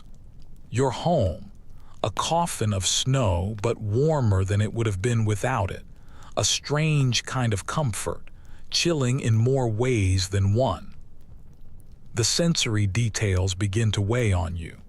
The air smells faintly metallic, like frozen iron, mingled with the smoke and the grease. Your breath fogs up, curling against the snow-sealed walls and leaving tiny little crystals on the logs. The silence deepens until you can hear only the crack of the wood in the stove and the soft shifting of the quilts. You close your eyes and you realize just how much calmer your body feels without the constant shriek of the wind. Experts will differ on what this quiet actually meant. Some will argue that it gave the families a sense of mental relief, a break from the relentless howl of the prairie storms. Others will warn that it was isolating, lulling the settlers into forgetting the dangers that were just outside. You decide that both of them may be true. Silence can soothe, but it can also deceive. Hours pass by. The storm begins to slacken, but the snow remains packed thick up against the cabin. The family dares to peel open the door. It groans, stuck fast, until they finally force it outward, shoving with their shoulders and their boots. A solid wall of white greets them, higher than a man. They begin to dig, their breath smoking, their muscles aching, until a narrow passage is finally cleared. You help them in your mind, lifting the shovels, the snow cold against your gloves, each and every scoop a reminder that survival is a labor without any end. Later on at dusk, you step outside and you look back. The cabin seems as if it is half buried, a squat mound in a sea of drifts with the smoke curling weakly upward. It looks less like a house and more like a snow fort, a child's creation that has been scaled up to a human size.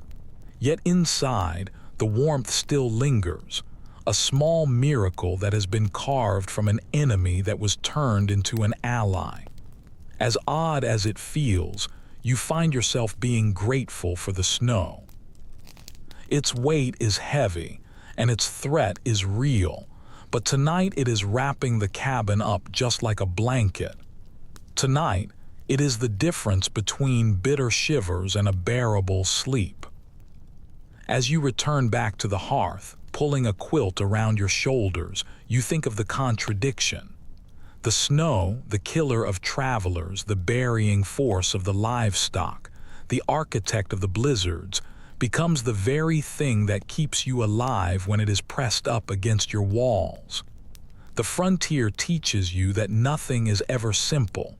Even the storm itself can offer gifts if you are willing to pay their price. The walls are buried deep in the snow, muffling the storm. But when the night falls, the shadows creep back across the cabin. Light becomes just as precious as warmth. You glance over at the stove and you see only a faint glow coming from the coals. Without something to push back the darkness, the hours stretch out endlessly, as heavy as the cold itself. That is when the families would reach for their candles, their lanterns, anything that could make the black night a little less suffocating. One reliable detail from frontier life is that the lighting was scarce and it was also smoky. Tallow candles, which were thick, pale sticks that were molded from animal fat, were the most common. They would sputter and hiss and drip, giving off a greasy smell that would cling to the walls and to their hair. Kerosene lanterns would burn brighter, but their oil was expensive and it was hard to haul in bulk. Sometimes, the settlers would have to make do with improvised lamps, a rag that was soaked in fat, set in a dish, its flame wavering like a small spirit in the gloom. You can almost see one right now, a soft, flickering glow that is pushing outward just far enough to reveal the outlines of the faces, the shimmer of the patched quilts, the glint of the eyes that are watching the storm from within. Curiously, the settlers would sometimes repurpose their food containers for light, tin cups that were filled with grease, or even half of an onion that was hollowed out and filled with oil would become makeshift lamps. Imagine crouching down near a glowing onion bowl. Its acrid scent would be mixing with the smoke, the light shimmering oddly across its curved surface. It sounds absurd, but survival often balanced on such scraps of invention. Researchers still remain divided about how much these dim sources of light actually influence their mood. Some will suggest that the poor lighting deepened their feelings of isolation and depression, what we might call cabin fever today. Others will argue that the flickering glow created a sense of intimacy, forcing the families to gather close together. Their faces would be warmed by a single, small flame. You can feel that contradiction as you sit in the corner right now, half comforted and half unsettled by the smoky light. Listen closely. The candle sputters when a draft sneaks its way through the chinking. The wax drips in slow rivulets down its side, pooling on the crude wooden table. The lantern glass fogs up with soot. The shadows stretch out long and they dance wildly. The storm outside rattles on. But here in this dim bubble, the fight is against the darkness itself.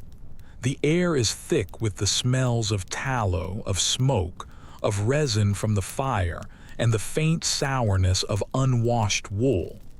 You breathe it all in, heavy but strangely grounding. An odd story circulates in some of the pioneers' letters. One child tried to read by a candlelight that was so dim that he had to memorize his lessons by staring at the shadows on the wall instead of at the page. His mother later joked that the boy had learned more from the candle smoke than he ever did from the books. You can picture the child right now, his head bent, his lips moving, the light barely touching the worn primer that is in his hands. The scene is tender, but it is also bleak, a reminder of how limited knowledge could be when the darkness pressed in so close. Lighting was also a ritual. The families would light their candles before their prayers, setting them carefully on the rough-hewn shelves. The glow would make shadows of their clasped hands, their voices murmuring in unison.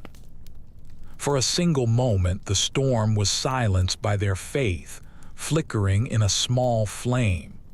You sit there with them, your eyes closed, feeling the rhythm of their whispered words, the candlelight soft against your eyelids. Yet the hazards were constant.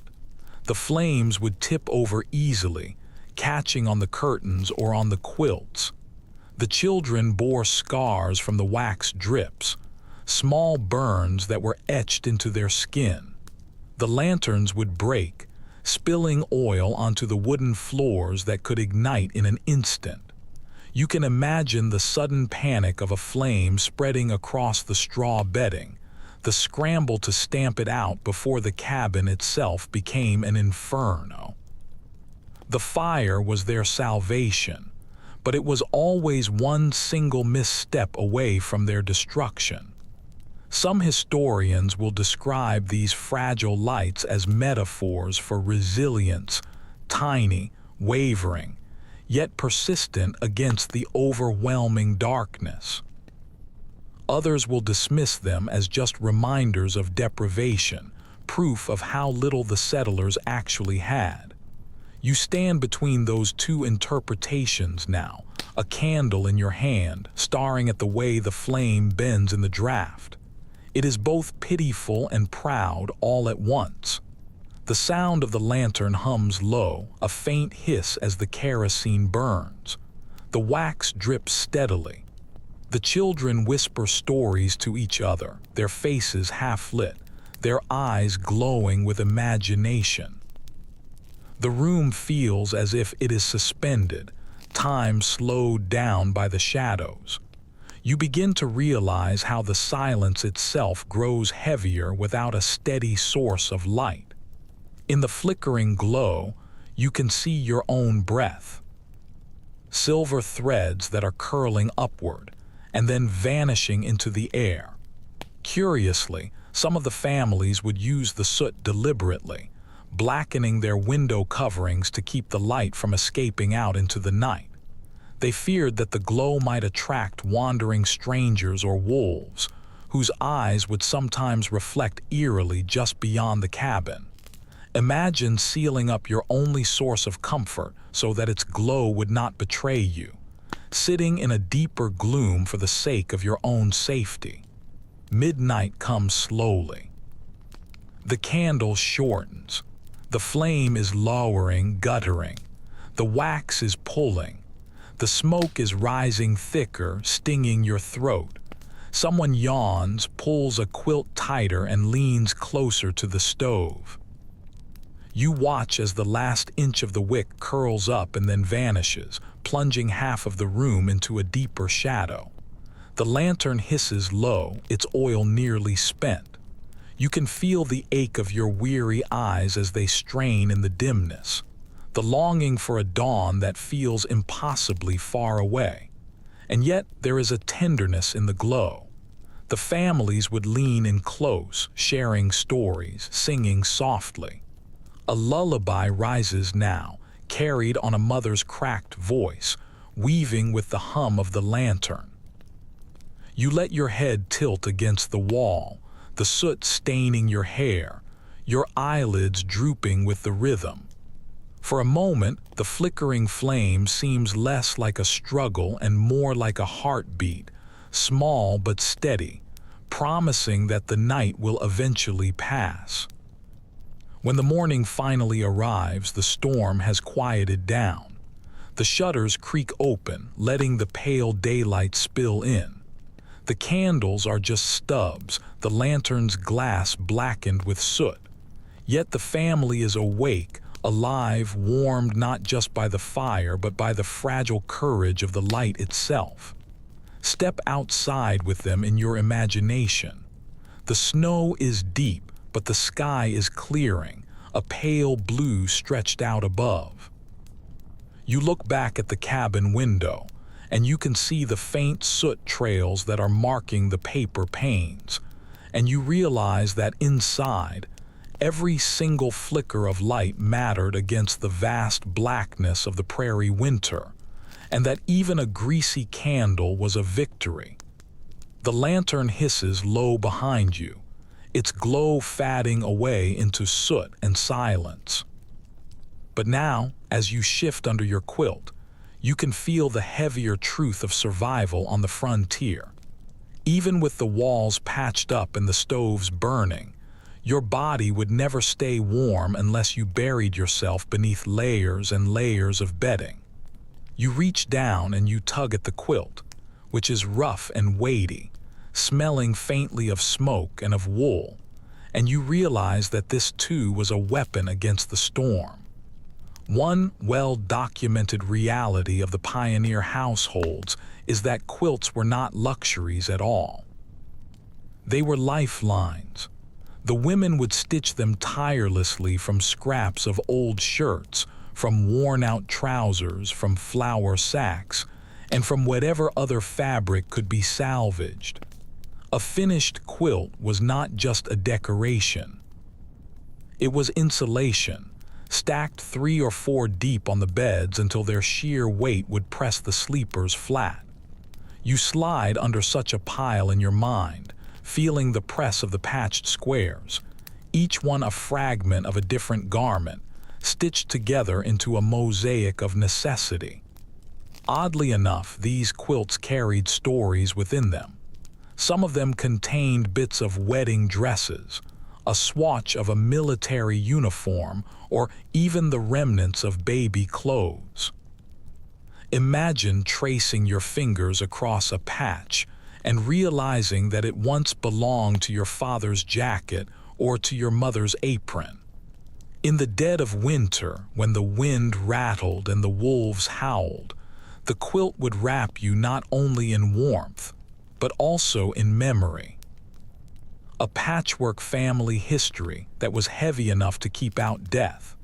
Historians still remain divided on whether such bedding truly kept the settlers warm in the extreme cold. Some of the diaries will describe nights where their breath would still freeze into frost above the sleepers, despite the layers of blankets. Others will record how the families managed to survive -30-degree nights with nothing more than just stacked quilts and their own body heat. Perhaps the truth lies somewhere in the tension between the two. The quilts could never defeat the storm completely, but they did soften its bite enough to let the children sleep. Picture the scene. A straw mattress is lying on the packed dirt floor, flattened and prickly. The quilt drapes heavily over it, patched so many times that you cannot even tell the original seams from the repairs. Children wriggle under the edges, their bare feet icy until the shared warmth finally takes hold. You slip in there among them, shoulder to shoulder, the air close with the scent of wool and of unwashed bodies. Slowly, the heat begins to build, not from the stove that is across the room, but from this pile of fabric and of flesh, this stubborn cocoon. Listen carefully. The storm outside is howling, the snow hissing against the roof. Inside, the only sound is the soft rustle of the quilts shifting, the murmur of the children whispering half asleep, and the faint crackle of the fire on the other side of the room. The quilts muffle the world. You close your eyes, you can feel their scratchy weight pressing down into your chest, and for a brief moment, the blizzard might as well be just a dream. A peculiar anecdote emerges from some of the settlers' journals. Some families would stuff their quilts with unconventional fillers like grass or feathers from hunted birds, or even shredded paper, anything that might be able to trap some warmth. One of them recorded making a quilt that was lined with rabbit pelts, which were sewn with the fur side in. Imagine burrowing under that, the soft fur brushing against your skin, while the frost grew on the rafters just above. It was improvisation that was bordering on the eccentric.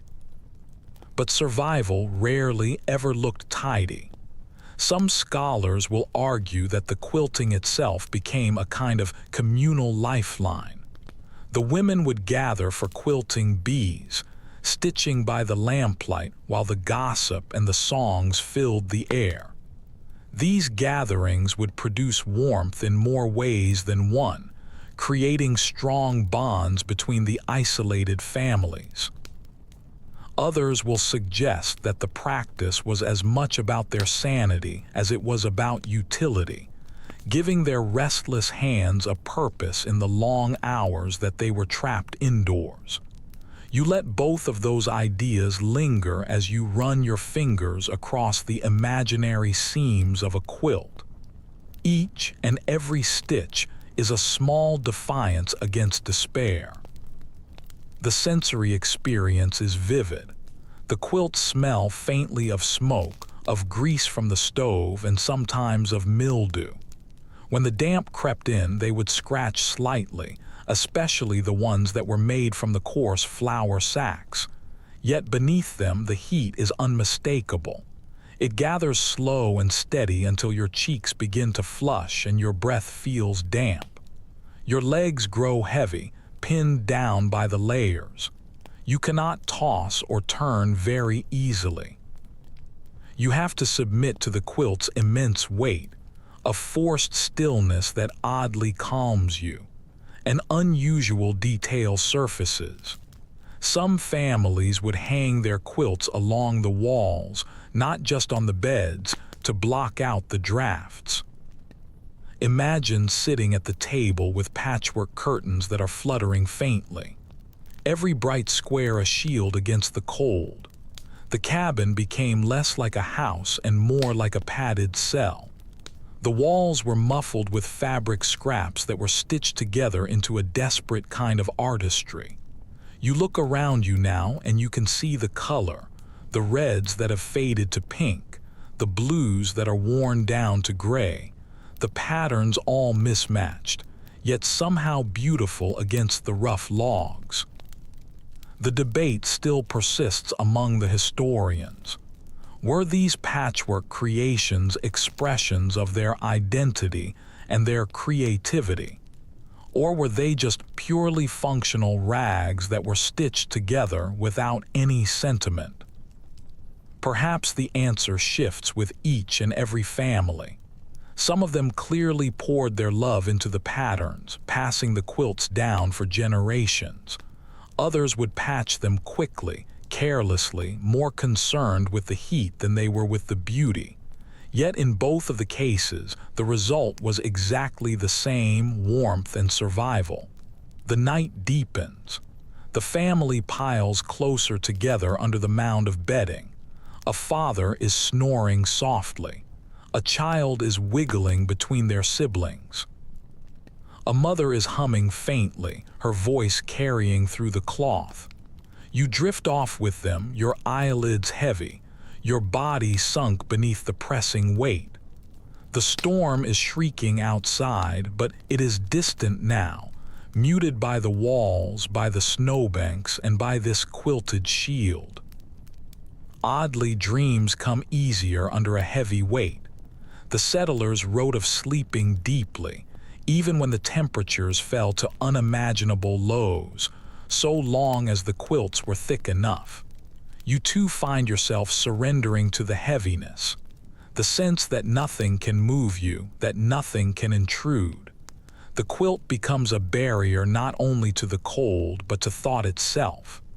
By the dawn, the frost is rimming your hair, but your body is warm beneath the covers. The stove has gone out, the fire is cold, yet the family still stirs alive. The quilts, damp at the edges, have carried you through another night. You rise up slowly, lifting the layers, feeling the cold rush in the instant that they are gone. Your breath fogs in the air, your toes curl on the frozen ground, but the memory of the warmth lingers like a warm embrace.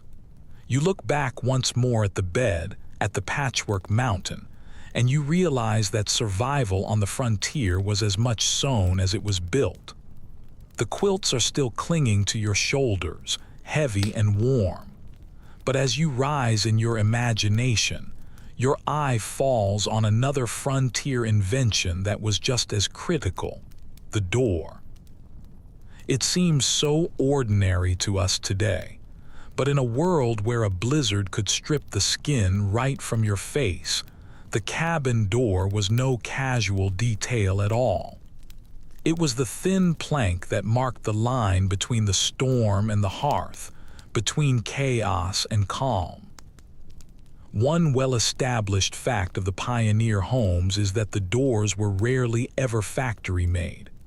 Out here, far from the towns or from the carpenters, the families had to build their own, often from rough planks that were hacked with axes. Nails were incredibly precious, sometimes carried for hundreds of miles in sacks. So the settlers would fasten the pieces together with wooden pegs, with rawhide thongs, or with leather hinges that were cut from an oxen's harness. You can picture yourself now pushing against such a door, its surface rough and splintery, smelling of sap and of smoke. It doesn't swing easily at all. It groans like a tired ox, but it holds the storm outside. Oddly, some of the families would use animal hides instead of wood at first, hanging buffalo or deer skins over the doorway when the timber was scarce. The hides would freeze stiff at night, rattling when the wind pressed up against them, and then they would thaw slightly in the warmth of the day, dripping as they softened. Imagine brushing past such a frozen hide, your shoulder grazing against the stiff fur, feeling the divide between the wilderness and the hearth, reduced to just a single skin. Historians continue to argue over just how secure these doors really were. Some will describe them as being solid barriers, proof of their ingenuity with very limited tools. Others will note how poorly they sealed, leaving gaps that would let in the snow and the drafts. You can sense that truth in the air all around you now, the faint hiss of the cold that is sneaking through the cracks, even as the latch bar rests firm. The door is not impenetrable, but it is enough to say, "Here we stop the storm. Step a little closer." A child slides the wooden latch into place. The sound is a soft clunk that feels oddly comforting. You lift the latch again in your mind. You can feel its weight. It is rough-hewn and uneven, yet it feels sturdy in your hand. There is a certain satisfaction in its simplicity. There is no lock and key. There is no polished brass, just wood holding onto wood. Their survival hinged on something that you could carve with just a knife. The soundscape shifts with every single push of the wind. Outside, the storm is clawing at the cabin. The snow is scraping against the walls, drumming faintly against the door. Inside, the latch rattles. The leather hinges creak, but the barrier holds. It is not silence, but it is a negotiation. The storm insists. The door replies with its stubborn refusal. You lean up against it, your shoulder to the plank, and you can feel it tremble, but it does not give way. A peculiar detail survives in some of the settlers' accounts. The doors were often so low that the adults would have to stoop down to enter. They were built small to conserve the heat, and they forced even the proudest of the pioneers to bow as they crossed the threshold. Imagine visitors arriving during a blizzard, bending low, stamping the snow from their boots and ducking into the warmth. Humility was not optional at all. It was built right into the frame. And then there are the latches. Some of them were nothing more than just sticks that were propped up against the door.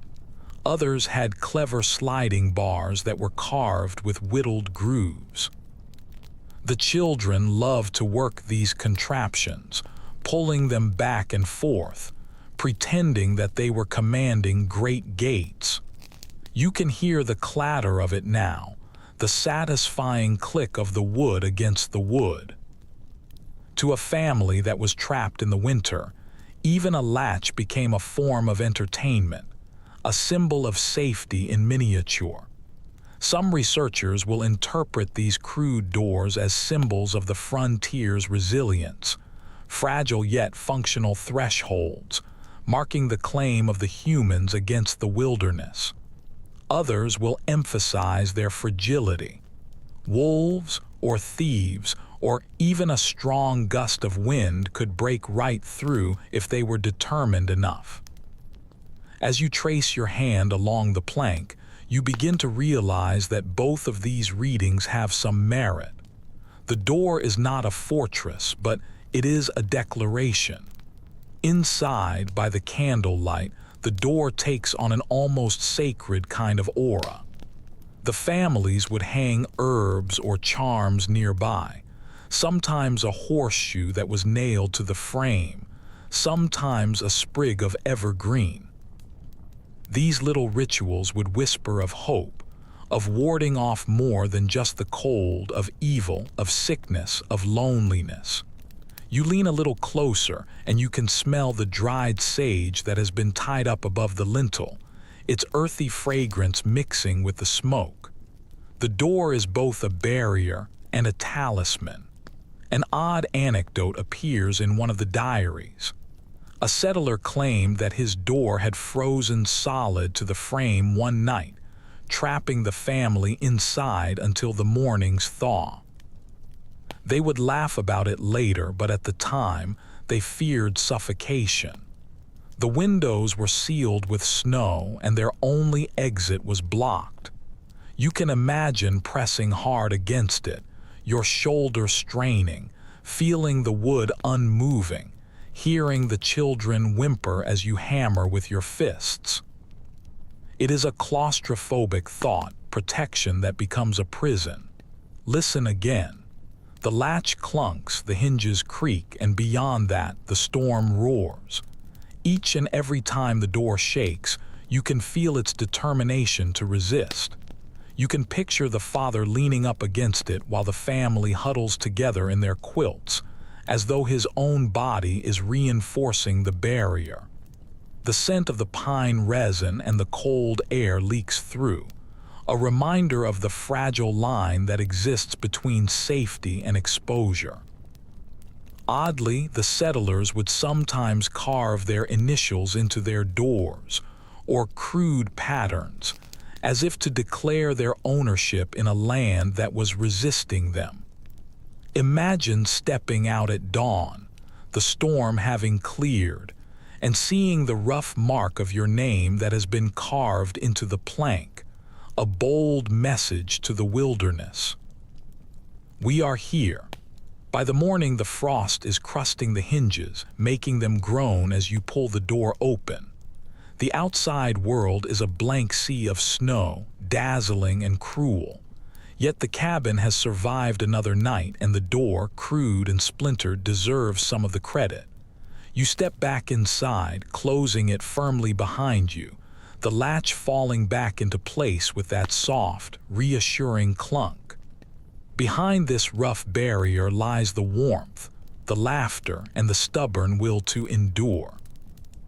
Beyond it lies the endless storm, and so every single night the door becomes more than just wood. It is hope that has been nailed together, standing upright against the prairie's howl. The door latches shut behind you, and you draw a deep breath of smoky, warm air. For a little while you think the cabin might just be its own world, completely sealed off against whatever waits beyond. Then the sound comes, long, wavering, and utterly wild. A single howl rides the wind, stretching all the way across the frozen prairie. It rises and then it falls, soon joined by others until the entire horizon seems to sing with hungry voices. You pause, your heart slowing down, as you realize that the walls separating you from those voices are little more than just logs and clay. One of the most undeniable features of these frontier winters was the constant presence of wolves. They roamed in packs, their lean shapes cutting across the vast whiteness, their eyes glowing faintly whenever the lantern light happened to catch them. Settlers wrote about it often, lying awake in the dark while the wolves prowled just beyond their cabins, drawn in by the smell of smoke, of food, and of their livestock. You can tilt your head now and hear their chorus for yourself. It is a haunting kind of music, layered right underneath the howl of the storm. Curiously, the journals describe wolves scratching at the doors or circling the barns, their paws thudding softly in the snow. Children would sometimes mistake those sounds for neighbors arriving late. Imagine tugging the latch open and meeting not a friend, but a pair of yellow eyes gleaming in the dark. The thought chills you more deeply than the wind ever could. Experts still debate just how serious the wolf threat truly was. Some will argue that the settlers exaggerated the danger, projecting their fears onto animals that mostly scavenged rather than attacked. Others will counter with tales of livestock that was torn apart, of dogs that were dragged from their yards, and even rare stories of humans who were chased across the fields. You sit with that uncertainty now, hearing the scratching at the edge of your imagination, unsure if it is a predator or your own paranoia that is rattling the door. Inside the cabin, the family reacts in very subtle ways. The dog lifts its head, its ears twitching, then curls up tighter, whimpering faintly. The father reaches for his rifle, leaning it against the wall right by his bedroll. The children hush instinctively, their eyes wide in the candle's glow. The mother pulls the quilts up closer as though the fabric itself could muffle the sound. You can feel the shift in the air, the way the laughter dies, the way the silence thickens. Every heart is listening to the wilderness that is pressing in so close. The smell of fear mingles with the ordinary sense of smoke and of wool. You can imagine your own pulse quickening, your breath becoming shallow. The sound outside continues, the paw steps crunching in the snow, the faint snarls that are carried by the wind. The wolves do not respect the fragile line of the walls. They test it, packing, waiting, reminding the settlers that the frontier was never truly theirs. One odd anecdote has managed to survive. Families would sometimes toss scraps of food outside during the long storms, hopping to distract the wolves. Picture a mother flinging bones out into the snow while the children peek through the cracks, watching the dark shapes dart in and out of the pale drifts. It was a dangerous kind of generosity, giving a taste of safety in exchange for a night's peace. The soundscape is unnerving. The wind shrieks across the chimney, the logs creak, and through it all the mournful howls swell and then fade. You close your eyes, but the sound seems to vibrate right in your chest. Primal, ancient. The dog growls softly, low and steady, as though it is warning both the wolves and the humans that are inside. Some historians will argue that these moments of listening, of families huddled in silence while the wolves circled unseen, symbolize the thinness of the settlers' conquest. Civilization had not tamed the land at all. It was only being tolerated, and only just barely. Others will suggest that the fear of wolves was more psychological than it was physical, an echo of the folklore that was carried over from Europe, where wolves had long haunted human stories. You consider both as you sit up against the log wall, your ears tuned to the wilderness that is just beyond. Then the storm shifts. The snow lessens for a moment. The moonlight is cutting a pale silver through the papered window. Shadows are moving outside, swift and low. You can imagine them, lean bodies slipping through the drifts, their tails trailing, their eyes reflecting the light. The family does not move, holding their breath as if motion itself might summon an intrusion.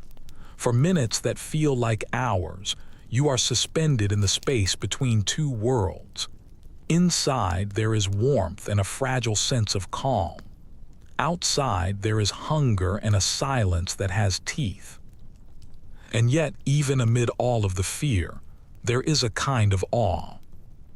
To hear the wolves sing across an endless prairie is to know that you are not alone, no matter how isolated you may feel. Their voices, fierce and mournful, weave themselves into the storm's music, a reminder that life persists everywhere, even in the dead of winter. You can feel it in your bones. The uncanny beauty of the danger, the intimacy of being noticed by the wildness. An unusual story that was recorded by a settler tells of wolves that were packing so close that their hot breath frosted the window covering. The family inside swore that they could smell the musk of the animals mixing with the smoke of their own fire. You shiver at that thought. The scent and the sound bleeding across the barrier. The predator and the prey separated by nothing more than just logs.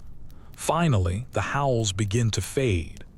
The storm carries them farther away, scattering their voices across the white horizon. The family exhales as one, the tension draining away, though sleep will not come easily tonight. You two sit back, your shoulders relaxing, grateful for the silence, but haunted by the echoes that still hum faintly in your ears. The dawn will show the paw prints that are circling the cabin, pressed deep into the snow like signatures that have been left in warning. Children will step outside to fetch some wood, their eyes darting, their hearts racing, their boots sinking into the marks that were left by the unseen watchers. Life will resume, the chores will continue, but the memory will linger, the night when the frontier walls felt thinner than paper, when the wilderness sang at the door. And as you close your eyes once again, pulling the quilt up tighter, you realize that survival out here was not only about warmth or about food. It was about living with your fear, acknowledging it, and then learning to breathe anyway. On the frozen prairie, you were never truly alone, and that truth was both a comfort and a curse. The wolf's howls fade off into the distance, but the memory of them clings to the cabin walls. You sit back down on the straw mattress, listening to the logs settle, when another sound breaks the hush, the low murmur of voices. They do not come from a single family, but from next door, or rather from the other side of a wall that is shared by two households. You realize then that not all of the frontier cabins stood all alone. Sometimes, survival meant clustering close together, attaching the homes to each other so that the warmth and the company might bleed across. One firmly recorded feature of prairie life is that the families would often build their cabins side by side or even back to back, sharing the walls to save on labor and on wood. Two households could split the cost of the sawed boards or the beams, and the adjoining walls meant that there was less heat loss. You can picture yourself standing between them right now. One thin timber partition that is dividing neighbors whose lives were as tangled as the logs that they had stacked. Curiously, there are accounts of settlers who would cut doorways directly between the cabins so that the children could pass back and forth without ever having to step outside into the blizzard.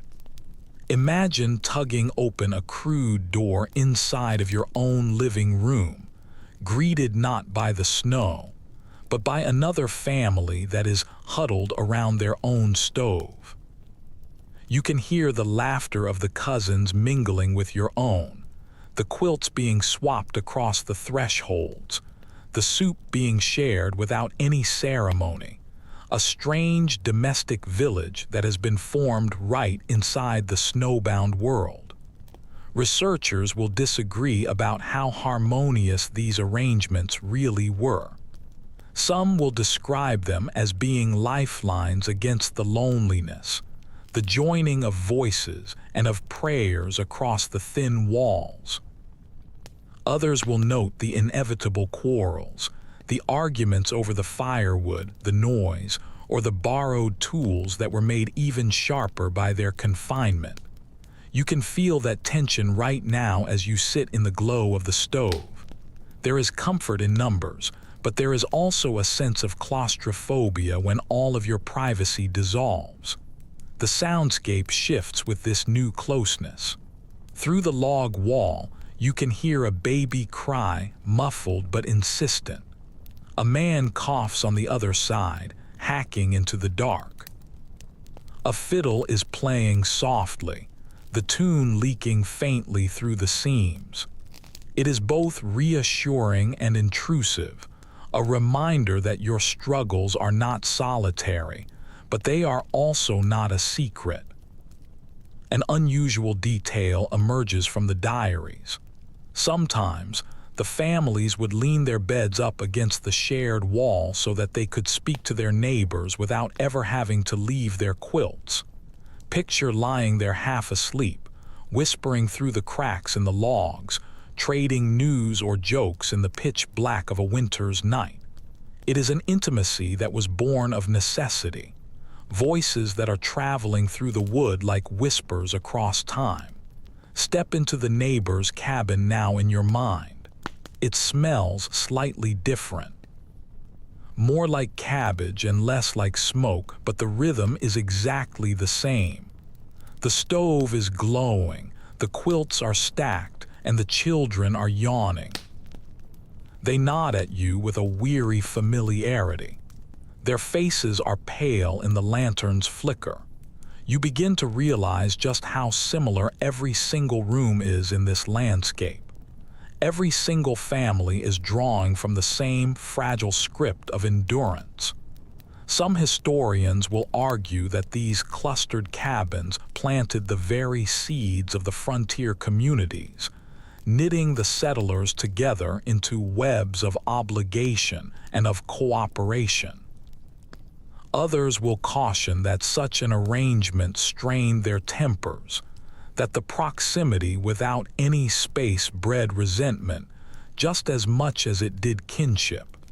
You run your hand along the shared wall, and you can feel both of those interpretations at the very same time. Strength and friction that are bound tightly together. Listen again.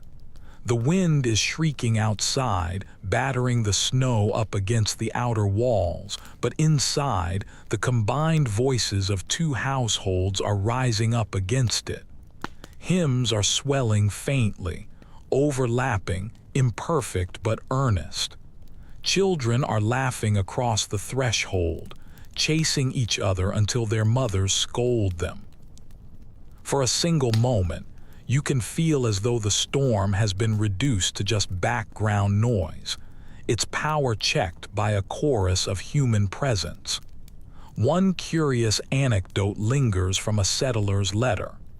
During a particularly brutal January, 3 families had connected their cabins with makeshift tunnels of snow, crawling through them just like foxes to share their meals and to keep watch. When the spring finally arrived, the tunnels all collapsed into slush, but the memory of them endured as proof that ingenuity often blurred the line between absurdity and brilliance. You can picture yourself crawling through a snow passage right now, a lantern in your hand, with laughter echoing from the far side, the storm muffled just above. The sensory atmosphere deepens. The shared wall is warm to the touch. The heat from both of the stoves is bleeding into it. You can smell the bread that is baking next door, mingling with the scent of the beans that are simmering on your side. Quilts are hanging across the partition, the bright patches swaying faintly in the draft, as though they are trying to stitch the households even closer together. Still, every single sense is telling you that you are not alone. That survival out here is a collective effort. Still, there are cracks in that closeness. Quarrels will erupt over who has to chop more wood, who gets to tend the fire, who is hogging the stove. The children will cry louder when too many bodies are crowded into a single room. Privacy completely vanishes. The smallest of arguments is heard by every single ear. You can hear it now. Muffled voices that are rising sharper through the logs. A dispute over nothing and everything all at once. A tense silence follows, until a fiddle tune starts up again, smoothing over their tempers as best as it possibly can. Some scholars will suggest that without this enforced intimacy, the settlers would have fractured, they would have abandoned their claims, and they would have fled back to the east. Others will believe that the strain of such proximity actually drove many of them back. Whatever the case may be, you can feel it in your bones that life out here was never a solitary affair, even if every family imagined themselves to be all alone. The walls carried their voices just as much as they blocked out the wind. The night falls heavier. The storm presses in close, but 2 stoves are burning now instead of just one. 2 circles of quilts are glowing in the lamplight. Through the cracks in the partition, faint lines of gold are tracing the seams.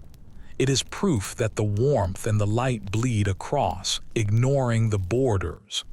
You lie back, your eyes on the roof beams, listening to the murmur of the neighbors, the occasional burst of laughter. The storm may be raging outside, but in here, behind this crude architecture of sharing, life is continuing on stubbornly. Oddly enough, when the spring finally came, some of the families dismantled the connecting walls, eager to reclaim their privacy. Others would leave them in place, finding comfort in the proximity even after their survival was less dire. You consider both of those choices, recognizing the complexity of the human need to be together, to be apart, to balance survival with the self. For now, though, in the heart of the winter, 2 households are breathing as one. The cabins do not stand isolated against the storm.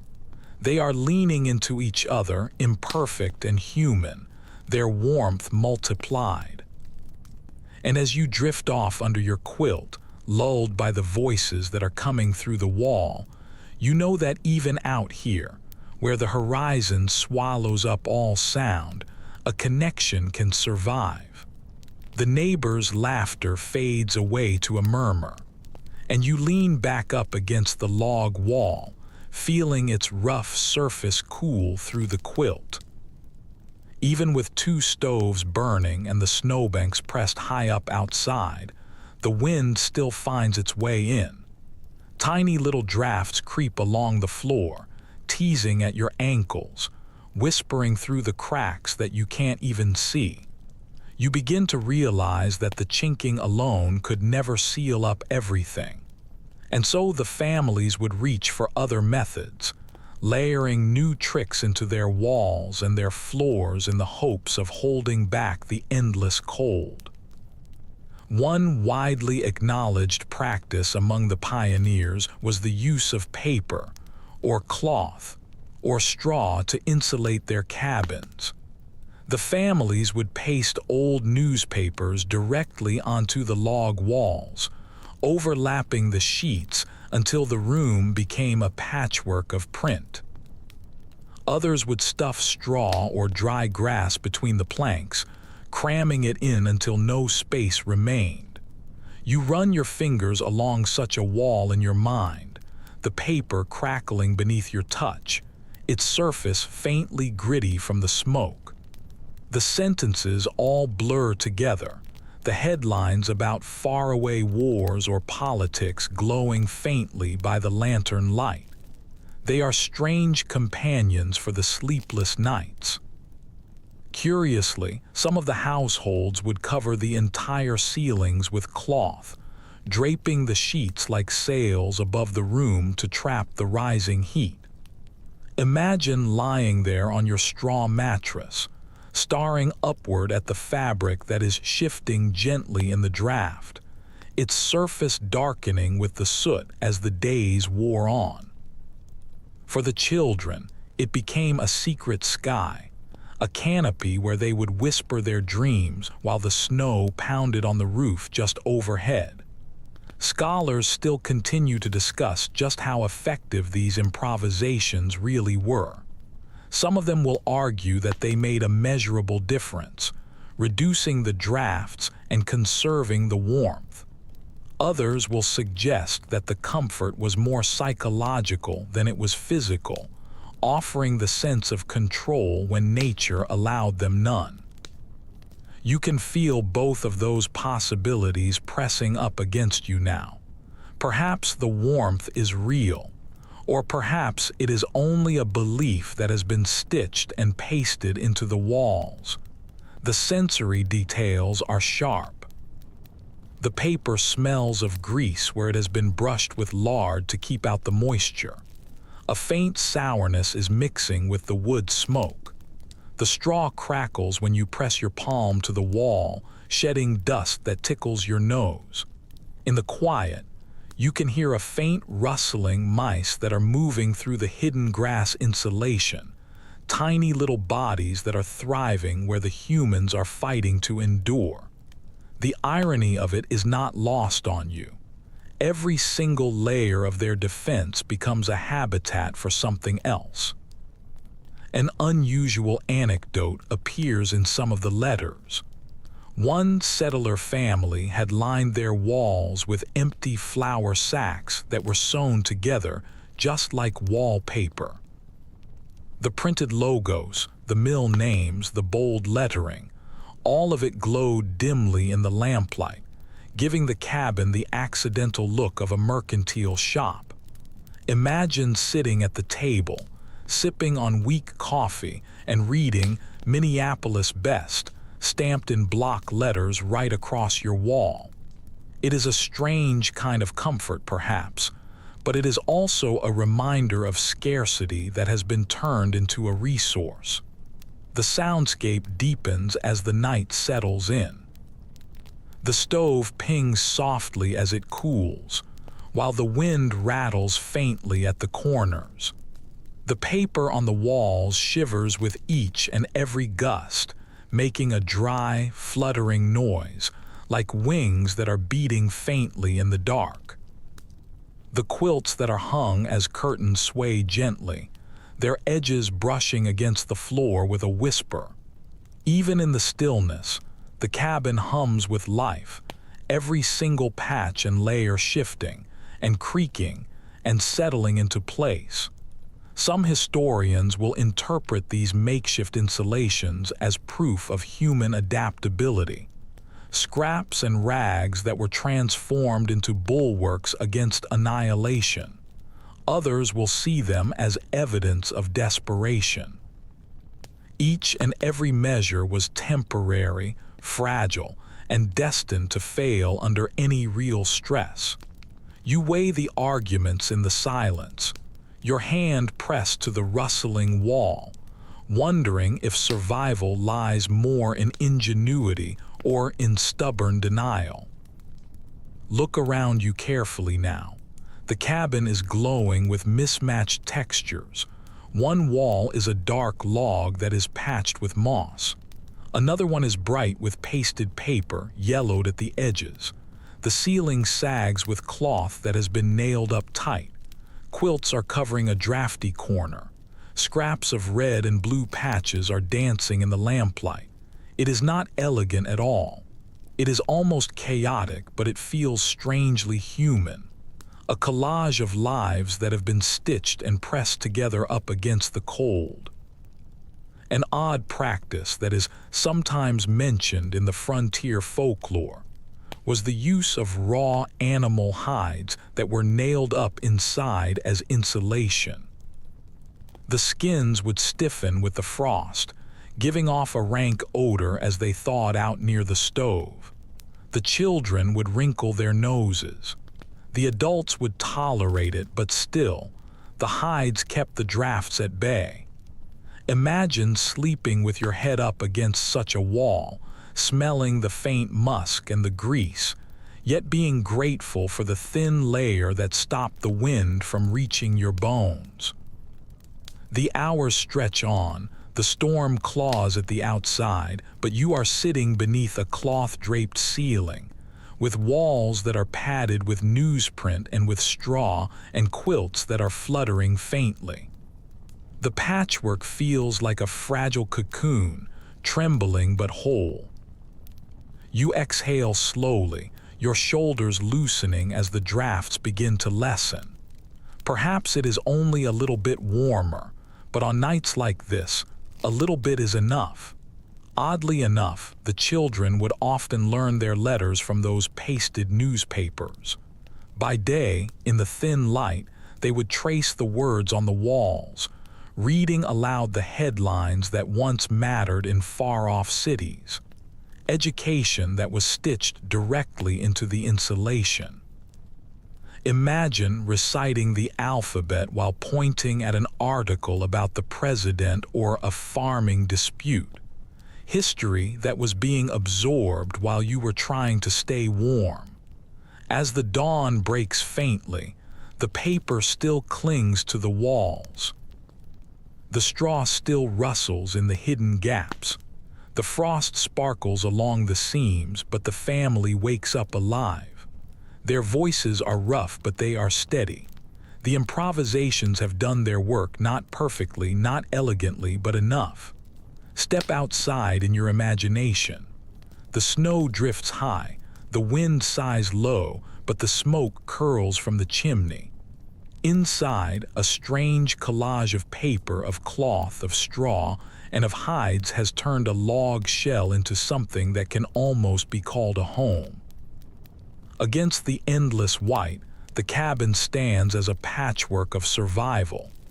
Each and every scrap stitched not just into the walls, but into their memory.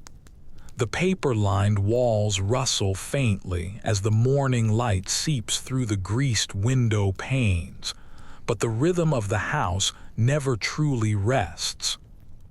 While the adults are mending the cracks and tending to the stove, it is the children who become the restless energy inside of these fragile rooms. The storm makes prisoners of everyone, yet even in their confinement, the chores are waiting for them.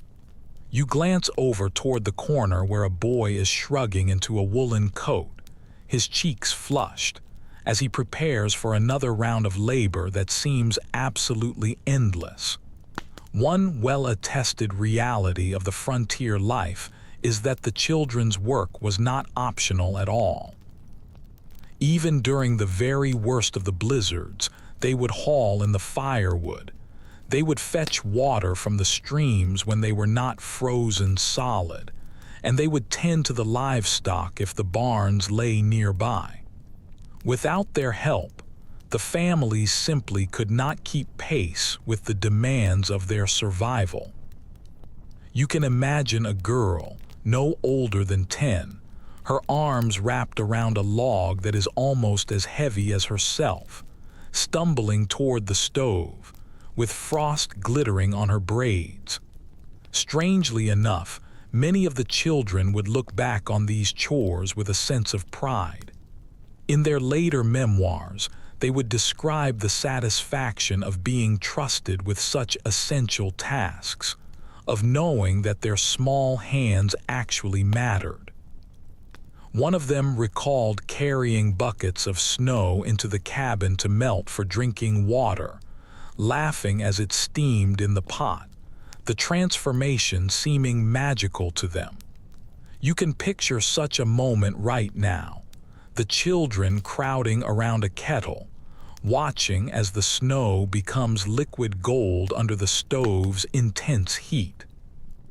Historians still continue to disagree on whether this labor hardened the children into resilience or if it robbed them of their childhood entirely. Some will argue that it forged their independence earlier than any modern upbringing ever could.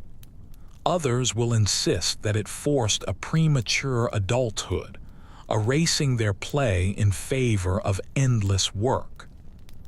Sitting in here right now, you can hear both of those truths being echoed in the thud of the wood that is dropped by the stove, in the weary but proud smile of a boy who knows that he has kept his family warm for another night. The sounds of their chores become the very soundtrack of their survival. The clank of the water bucket on the floor. The rasp of a saw as an older child trims the kindling. The shuffle of their boots across the packed dirt. You can notice how the younger ones are mimicking their elders, straining to carry the twigs or to sweep the ash, eager to prove themselves. Even their play turns into a form of practice. Their stick battles by the fire mimic the chopping of wood.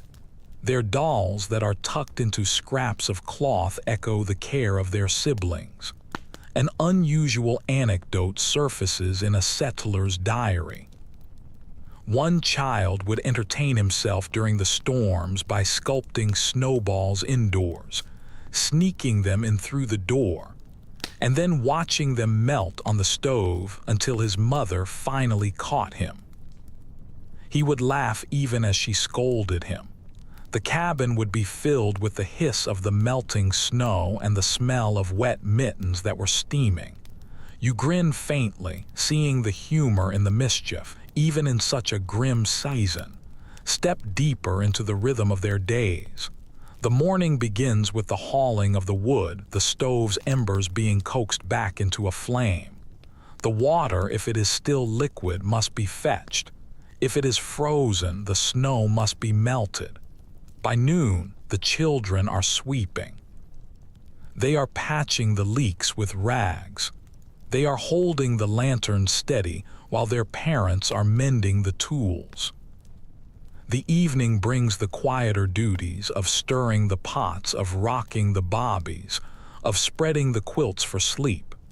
Each and every act seems small, but when they are taken together, they weave the invisible net that keeps the storm at bay. The sensory experience is vivid. You can smell the damp wool that is drying by the stove, acrid and smoky. You can feel the rough splinters that prick your palm as a child hauls the logs inside. You can hear the water slosh against a tin bucket, the metal ringing when it is set down too hard. Every single detail carries the weight of necessity. Each and every task is a thread that is holding the fabric of their life together. Some scholars will argue that the children's participation blurred the line between necessity and education. By working, they were learning the skills that they would need as adults, their lessons being carved not into books, but into their muscle and their memory. Others will suggest that the burden was just too great, that the frontier demanded sacrifices that were too steep for their young shoulders. You can sense both as you watch a girl scrape the frost from the window with her mitten, her breath fogging up the greasy pane.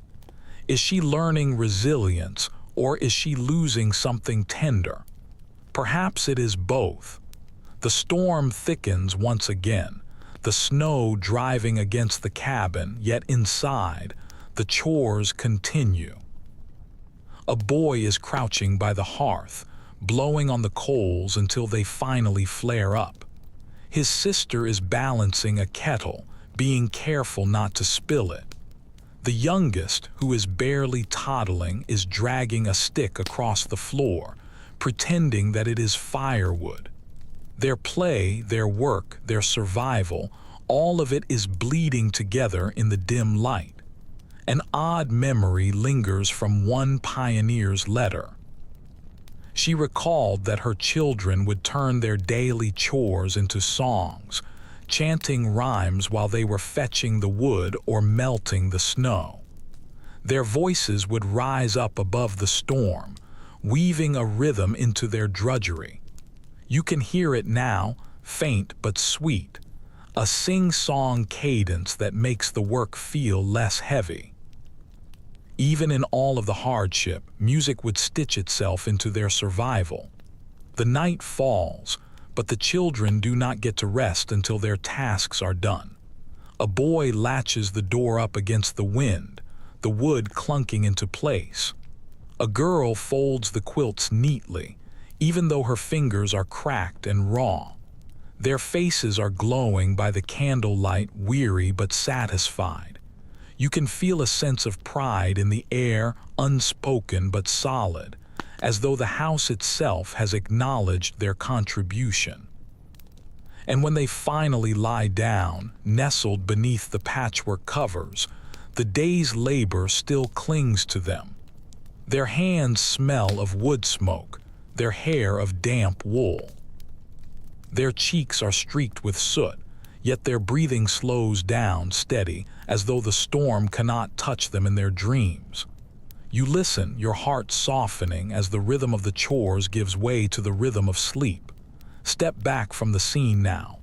The cabin is quiet, but it is not empty. It is humming with the work that the children have carried through the day. Every single stick of wood, every bucket of water, every patched seam bears their mark. Outside, the storm is continuing its endless argument with the prairie. But inside, the youngest of the settlers have already proven themselves to be the guardians of the warmth. The children are drifting into an uneasy sleep, but the storm does not care at all. It prowls on outside, steady and merciless, and soon the cabin itself begins to reveal its limits. You glance over toward the water bucket that is near the stove, expecting to see steam rising from its rim. Instead, a pale sheet of ice is glimmering at the surface. You touch it with your fingertip. It is hard and cold and unyielding. Even inside of the shelter, the winter has crept in. One well-documented hardship on the frontier was that the water would frequently freeze indoors. The diaries tell of buckets that had turned solid overnight, basins of wash water that were rimmed with ice, despite the fires being stoked until the dawn. The families would sometimes wake up to find frost on their quilts. Their breath would be crystallized on the rafters. Icicles would be hanging from the nails that were driven into the walls. You look upward now, and you can see them. Thin white daggers that are suspended from the roof beams, glistening faintly in the lantern light. The line between the outside and the inside is now blurred to nothing. Curiously enough, some of the families would joke darkly that they could skate from one end of the cabin to the other if the floor were to ice over. One boy remembered sliding across the bare boards in his socks, laughing until his mother scolded him for catching a cold.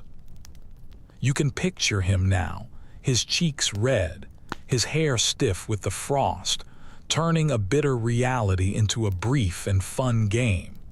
It is almost comic until you remember that a cold sickness could kill. Experts still remain divided on how the settlers coped with such cold intrusions. Some will argue that the fire was never truly enough, no matter how much wood was burned. Others will suggest that a better chinking and insulation might have prevented it, blaming poor craftsmanship rather than the weather alone. Standing in here now, your breath fogging in the dim light, you can sense both of the possibilities. Human ingenuity at its limits and nature pressing far beyond. The sensory world inside of the cabin is unsettling. The frost webs across the greased paper window, delicate and cruelly beautiful. The quilts that are near the wall feel stiff. Their edges are hardened with ice where the condensation has frozen overnight. When you inhale, the air is dry, searing your throat. When you exhale, your breath swirls white, vanishing into the gloom. Even the stove, glowing faintly red, seems small against such an immensity. Listen. The water cracks softly as the ice expands in the bucket. The stove hisses as the snow that has been dropped from the roof melts down the chimney. A child coughs in their sleep. Their voice is hoarse, their lungs strained from the chill. The soundscape is fragile. Every single noise is evidence that the cold has breached the walls. An unusual anecdote surfaces from one settler's recollection. A family reported waking up to find their bread frozen solid on the table. Their breakfast was as hard as a stone. They thought it out by placing the slices directly against the stove's iron sides. The smell of the scorched crust was filling the room. Imagine chewing such food with numb teeth, grateful for every single bite, no matter how bitter it may have tasted. The cold would seep into their bodies just as easily as it did into the walls. Their toes would be numbed under the quilts. Their fingers would be stiffened. Even while they were tending to the fires, the frostbite would claim the skin that was not carefully wrapped. You run your hands over your own in your imagination, feeling them sting, then dull, then throb as if they might just shatter. In these moments, survival was not only about building the walls. It was about enduring when those walls had failed. Some historians will suggest that such conditions tested their mental resilience more than their physical resilience. The families could work endlessly, chopping the wood and patching the gaps.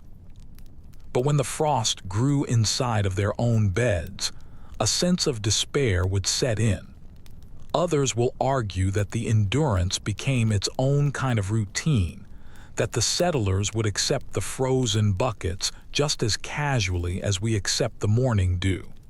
You weigh both of those ideas while you are staring at the pale ice rim, wondering how many of them chose laughter and how many of them chose silence.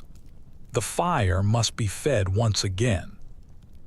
You can picture the father rising, stiff and weary, stuffing logs into the stove until the sparks leap upward. The iron glows brighter. The heat radiates out, but it cannot reach the corners. The frost remains on the quilts. The icicles continue to hang. The warmth in here is not about comfort at all. It is about keeping the edge of death just one step further away. Oddly enough, the settlers would sometimes place buckets of hot stones under their quilts to keep warm, only to wake up and find them rimmed with frost just an hour later. One woman recalled wrapping potatoes in cloth and slipping them into her children's beds, turning their food into a fragile little furnace. Imagine clutching a potato just like a talisman, its heat fatting slowly in your palms, your breath fogging up just above it. You listen as the family begins to stir. A child wakes up and whimpers, complaining that his blanket is frozen stiff. A mother is stroking his hair, whispering promises of the dawn. Her words mist into the air, lingering visibly before they fade away. You can feel the cabin breathing along with them. Each and every exhale a small cloud of defiance against the blizzard's relentless grip. The morning does not bring any relief. The sunlight is glinting off of the windows, but inside, the bucket is still frozen solid. The children are crunching the frost under their feet as they rise, laughing at the sight of their own icy footprints on the dirt floor. The mother is scraping the ice from a tin cup, her hands red and raw. They do not cry out or despair.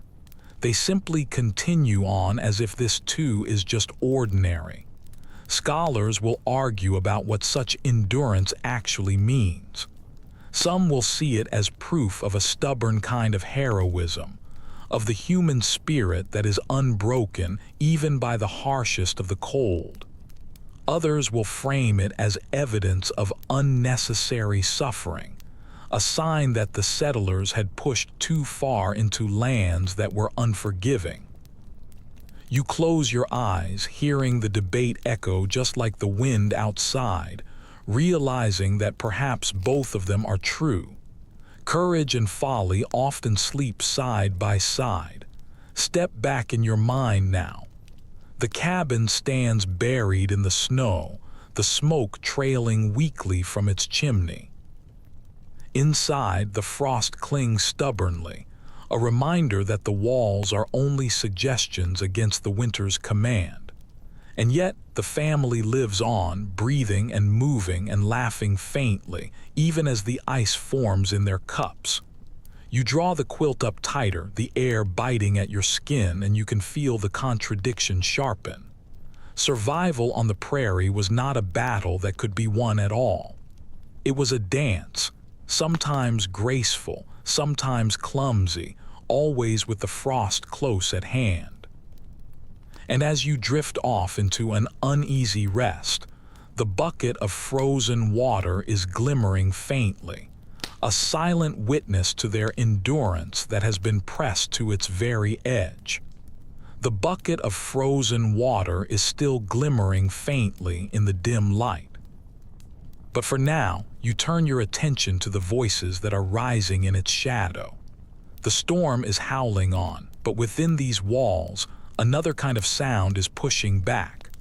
Words and songs and stories are blooming in the flicker of the fire and the candle, weaving a warmth that no quilt or stove alone could ever provide. One often remarked truth of the frontier winters is that the families would pass the long nights not in silence, but in storytelling and in music. The tales were told, and then they were retold. The hymns were hummed, the fiddle strings were plucked, and their voices were raised to drown out the storm's constant roar. Entertainment was a form of survival, a balm against their fear and their monotony. You close your eyes and you can hear it now. The deep rumble of a father's voice as he spins a story, the higher trill of the children as they chime in, the gentle hum of a mother's lullaby that is blending with the hiss of the wind just outside. Curiously, the settlers would often reach for the same handful of songs, which were repeated until their melodies seemed to be stitched into the very fabric of the cabin itself. "Shall we gather at the river?" was echoed just as often as the children's rhymes, both of them serving the exact same purpose. A rhythm, a reassurance, the insistence that their voices could carry farther than the cold ever could. Imagine humming the same refrain night after night until its cadence becomes completely indistinguishable from the crackle of the firewood. Scholars still remain divided on just how much these shared rituals actually mattered. Some will argue that they built up their resilience, creating strong bonds that tethered the families together in their confinement. Others will suggest that they were just distractions, as fragile as paper, and incapable of masking the grinding despair of the endless storms. You can feel both of those perspectives as you listen. The warmth in the laughter of the children as they giggle at a tall tale, and the exhaustion that is just beneath the father's forced chuckle. The sensory texture is vivid. The fiddle is creaking, its resinous bow scraping unevenly. Yet the sound glows bright in the cramped space. A child is clapping wooden spoons together in a rhythm. The hollow clack is strangely cheerful. The mother's voice, though it is thin and cracked with the cold, fills the room with the fragments of a hymn. And over all of it, the storm is muttering faintly, unable to quite smother their human defiance. An unusual anecdote lingers from one family's diary. The children had invented storm dramas, acting out little plays where the snow was a villain and the quilts became their shields. They would laugh at their own theatrics, their parents watching them with a weary amusement. Picture the scene right now.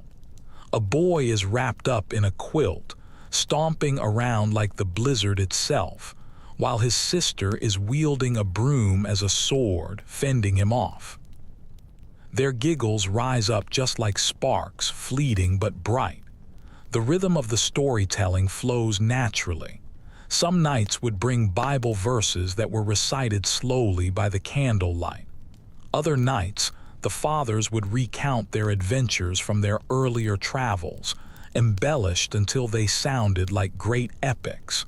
The children would beg for the repetition. Tell the one about the bear again, and the story would grow with each and every retelling. The humor or the danger would be heightened to fit the mood.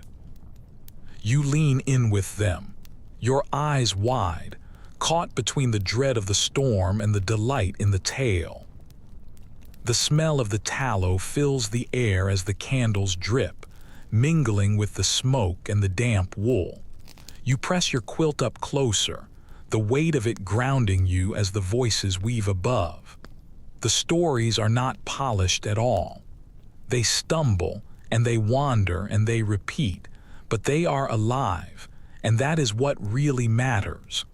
Some researchers will interpret these moments as evidence that the frontier was not only about physical survival, but also about cultural survival.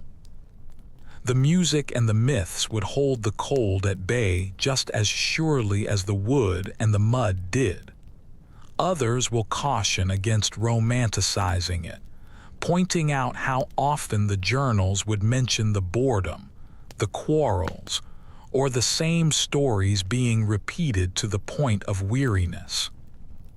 You can hear that tension right now in the father's sigh as he begins a familiar tale, his voice weary, his children still eager.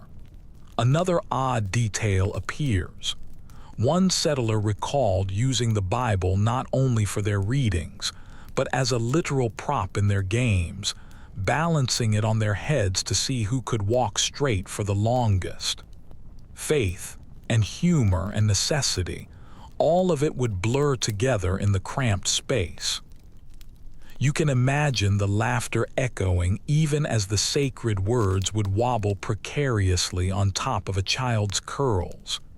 The storm is raging harder just outside, but the room is poolsing with their song. Hymns are swelling, clumsy but earnest, their voices weaving together into a fragile choir. When the last note finally fades, a heavy silence descends, broken only by the hiss of the wind. Yet that silence is different now. It feels less like despair and more like a rest after their exertion. A child whispers a question. Will the storm ever end? The mother hushes them softly, smoothing their hair and answering with a story of the spring, of the green grass rising, of the birds returning, of the rivers rushing free. The tale is half memory and half hope, but it fills the room with a new kind of warmth. You can feel it seep into you, too. An image of color against the white, of a thaw against the frost. Some historians will suggest that these small acts of imagination were just as critical as the fire itself. Others will argue that they were just illusions, delaying the reckoning with their real hardship. Perhaps both of them are true. In this moment, though, you know that without such stories, the walls would collapse inward, even if the logs themselves remained upright. The hours stretch on. The children are dozing mid-song, their heads heavy on their shoulders. The fiddle is resting, its bow slipping to the floor. The candles are guttering low, the shadows stretching. You remain under the quilts, your body warm, your mind filled with the echoes of the hymns and the laughter. Outside, the wolves may be circling, the snow may be climbing higher, but inside, the storm has been reduced to just a backdrop for their human voices. The dawn finally presses faintly at the greased paper pane. The storm lingers on, but the night has passed. The stories are fading into memory, lingering just like embers. You rise up slowly, stretching your stiff limbs, still hearing the echo of last night's chorus in your ears. For a brief moment, you feel lighter, as though the words themselves have stitched a new quilt all around the family. Step outside in your imagination. The snow is still covering the land, the world still white and merciless. Yet the smoke is trailing upward from the chimney. It is proof that life is persisting. Inside, the voices are hoarse, their eyes are weary, but their hearts remain stitched together by the song, by the story, by the stubborn belief that even in a world of frozen water and of howling wolves, humanity can speak louder than the storm. The echoes of the songs are still lingering in your ears, but the daylight brings a much harsher reminder. Music cannot feed their bellies. Stories do not split the logs, and though the cabin holds, its walls are only as strong as the stores of fuel that keep the stove glowing. You glance over toward the woodpile that is stacked in the corner. It has shrunk alarmingly since the last storm. The family's eyes are following it, too. Every single log that is consumed is another tally in the slow countdown of the winter. One undeniable fact of the frontier survival was the relentless hunger for fuel. A small stove would devour astonishing amounts of wood, sometimes a cord every single week in the bitter weather. The families would spend the autumn cutting and splitting and stacking, yet they would still find themselves running short by the midwinter. You can imagine the father's back, bent beneath an axe, his breath clouding up in the chill. Each and every strike was not just labor, but it was a promise of warmth. An odd tidbit from the settlers' journals tells of desperate families who would burn anything that was combustible when their firewood ran low: broken furniture, wagon wheels, even books. One woman wrote of feeding her children by cooking their bread over the flames of a disassembled bed frame. You can smell the acrid smoke now. The pine and the varnish are curling in your throat, warmth that was bought at the cost of comfort. Scholars still remain divided on whether these shortages reflected poor planning, or if they were simply the result of the brutality of the weather. Some will insist that the careful settlers always laid in enough wood. Others will argue that the storms lasted longer, and they were colder than any human foresight could ever predict. You can feel that argument echo in the hollow crack of a log on the chopping block. Was survival a matter of skill or of luck? Step a little closer. The woodpile is low, the corner dim. Each and every log is precious, its bark flacking dry under your hand. The father lifts one up and he places it on the stove, the hiss of the sap loud in the stillness. For a single moment, the room brightens, but everyone is watching the pile shrink even further. The children whisper, asking if there will be enough. No one answers them. Listen carefully. The axe is striking outside, muffled by the snow. The wood is splitting with a sharp crack that is echoing through the frozen air. The wind is sighing, carrying away the smoke from the chimney. Inside, the stove is ticking as the heat expands its iron skin. The sounds are simple, but each and every one is a thread in the fragile fabric of their survival. An unusual anecdote surfaces in one of the memoirs. The settlers would sometimes fill the gaps with dried buffalo chips, which were collected animal dung, and they would be burned when the wood was scarce. The smell was pungent and earthy and almost unbearable indoors, but it gave off a steady heat. Imagine tossing such a fuel into the stove, the children covering their noses, the smoke thick with the bitterness. You wrinkle your nose even now, yet you can feel the strange relief that the warmth still came. The sensory world sharpens as the fuel begins to run low. The stove glows dimmer. The air cools down quicker. The frost creeps back onto the quilts. Your breath fogs up thicker. The woodpile is whispering its countdown with every single log that is lifted. A hunger is pressing in, not only for food, but for the fire itself. Some researchers will frame the firewood as the true currency of the frontier winters, more valuable than any coins or trinkets. Others will highlight the ingenuity of the settlers, who found heat in whatever they could possibly burn. You are sitting between these two views right now, staring at the last few logs and realizing that both wealth and cleverness end in the exact same way. Ash. Picture the father trudging outside, his axe over his shoulder into snow that is waist deep. His boots are sinking, his arms are aching, but he has to cut more. Each and every blow of the axe echoes into the silence. Each split log is another heartbeat against the cold. His breath is steaming. The sweat is freezing on his collar, but still he swings. You are standing right beside him, your hands blistering at the handle, your body aching. But the pile is slowly growing once again. Inside, the mother is tending to the fire carefully, rationing the heat just like it was medicine. She is adding only small sticks at a time, coaxing the flame rather than feeding it hungrily. The children are huddling close together, their noses pink, their hands extended. You can smell the faint sweetness of the pine resin, you can hear the crackle of the sap, and for a moment the warmth returns.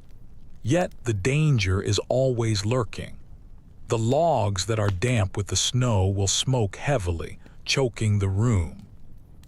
The sparks will leap when the resin ignites, threatening the quilts that are hung too near. And outside, the storms would sometimes bury the wood piles completely, forcing the families to dig with their bare hands to free their own fuel. You can imagine scraping the snow from a frozen log, your fingers raw, desperate to feed the waiting stove.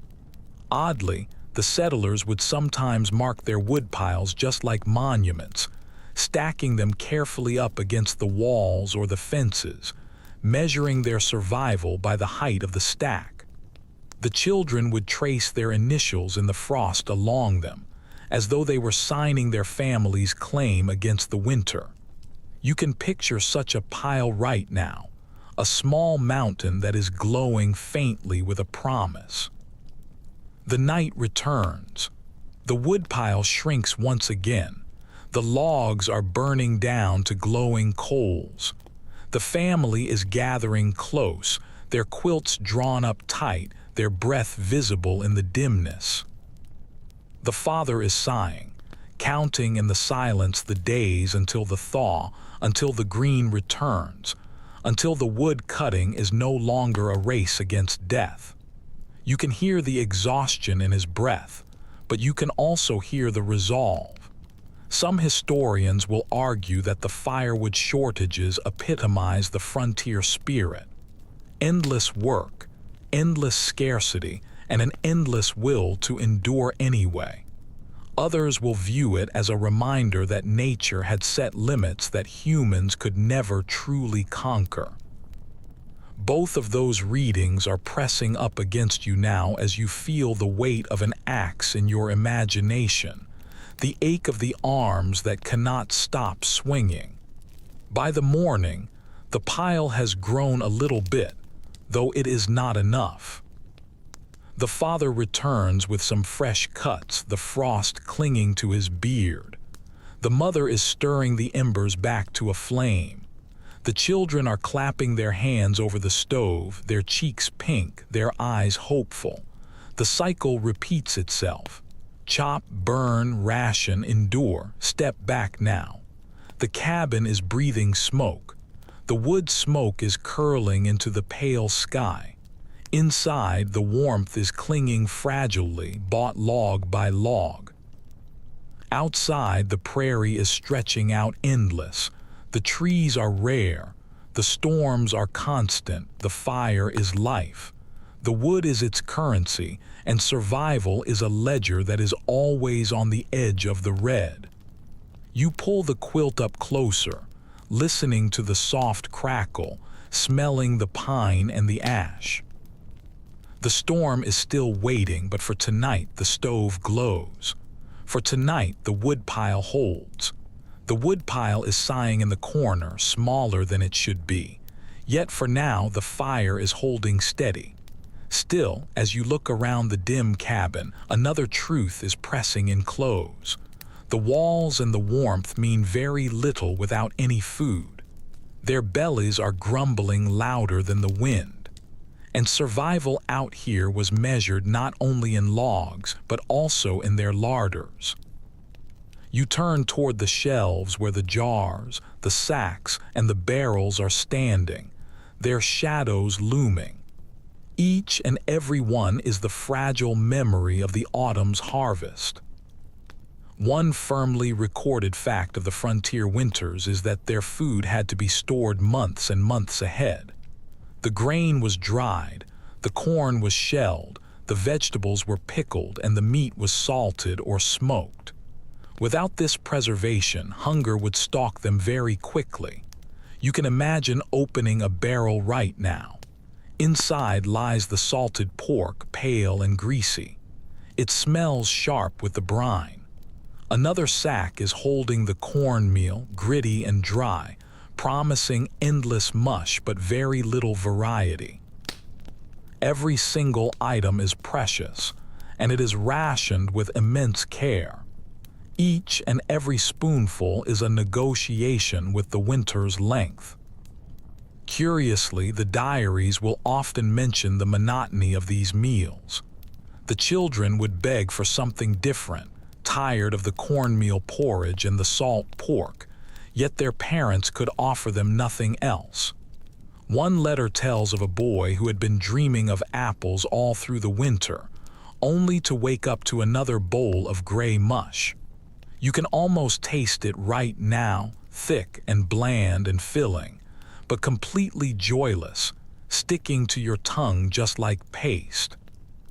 Scholars still continue to debate whether the frontier diets were sufficient to sustain any real health. Some will insist that the preserved foods provided them with enough calories for their survival. Others will argue that the lack of any fresh produce led to scurvy, to weakness, and to illness. You can sense both of those truths as you picture the family eating, their bellies quieted but their bodies weary, longing for the green that does not exist under the snow. Step a little closer to the shelves, and you can see the jars of pickled cucumbers, their brine cloudy, their lids sealed with wax. A faint smell of vinegar is leaking into the air, sharp and comforting. Next to them are sitting the sacks of beans, as hard as stones until they are boiled for hours. A crock of butter is resting nearby, its surface darkened with salt. Each and every item is whispering of the summer's labor, of the planting, of the harvesting, and of the preserving. The work of one season is stretching into the next. Every single bite is a reminder of the fields that are now buried under the drifts. An unusual anecdote appears from one of the settlers' journals. The families would sometimes suspend their meat from the rafters to keep it away from the mice. Imagine looking up and seeing the hams swinging above your head. The smell of the smoke would be clinging to them, while the children would be swatting at the dangling strips just like they were piñatas. It was comical, but it was also necessary. The ceiling had been turned into a pantry to save what little remained. The soundscape is quieter in here. The stove is humming, the pot is simmering, the beans are rattling faintly as they boil. A wooden spoon is scraping the bottom. The sound is steady and rhythmic. The children are murmuring as the bowls are being passed, their spoons clinking against the tin. Outside, the storm is moaning, but inside, the air smells of beans, of salt, and of faint vinegar. The meal is simple, but it fills the silence with a sense of comfort. Some historians will view these stored foods as proof of their ingenuity, the transformation of their abundance into endurance. Others will emphasize the fragility of it all. The jars could spoil. The barrels could rot. The mice could consume what the humans had saved. You run your fingers over the lid of a jar right now, feeling the wax seal, brittle, and wondering if it will last for another month. And then there were the treats, rare but unforgettable. A jar of dried apples, leathery and sweet, that was brought out on the nights when their morale had faltered. A handful of molasses candy, sticky and bright, that would lift the children's spirits just like the sunshine. Imagine unwrapping such a treasure in a world of salt and of mush. Its sweetness would be so startling that it would make you laugh out loud. One girl wrote that she had remembered the taste of one single raisin for years. You let it melt on your tongue in your imagination, savoring the joy that has been compressed into a single bite. An odd tidbit. Sometimes, the settlers would resort to eating the coffee grounds, which were boiled again and again until they were nothing but a bitter sludge. Yet, they would cling to the ritual, sipping the dark liquid more for their comfort than for any nourishment. You can taste it now, acrid and smoky, but somehow steadying, proof that civilization, however thin, still lingered in the bottom of a cup. The family is eating in silence, their spoons scraping their bowls, the steam rising up. The mother is doling out the portions carefully, measuring each and every ladle. The children are slurping greedily, grateful even for the bland mush. When the last bite is gone, the bowls are wiped clean with scraps of bread. Nothing at all is wasted. Their hunger is not sated fully, but it is quieted, and that is enough to endure another night. Scholars will sometimes describe the frontier food as being edible time capsules, with each jar and each sack being a memory of the seasons that had passed. Others will see them as being fragile promises, too easily lost to spoilage or to theft. Both of those readings are hanging in the air as you stare at the shelves. The past's abundance, frozen in glass, the present's hunger, pressing harder with every single day. Later, as the storm is howling outside, the family unwraps one last treat. A pie that was made of dried apples, its crust brittle but fragrant. Its smell fills the cabin, sharp with spice. They cut it into thin little slices, each and every piece being savored slowly.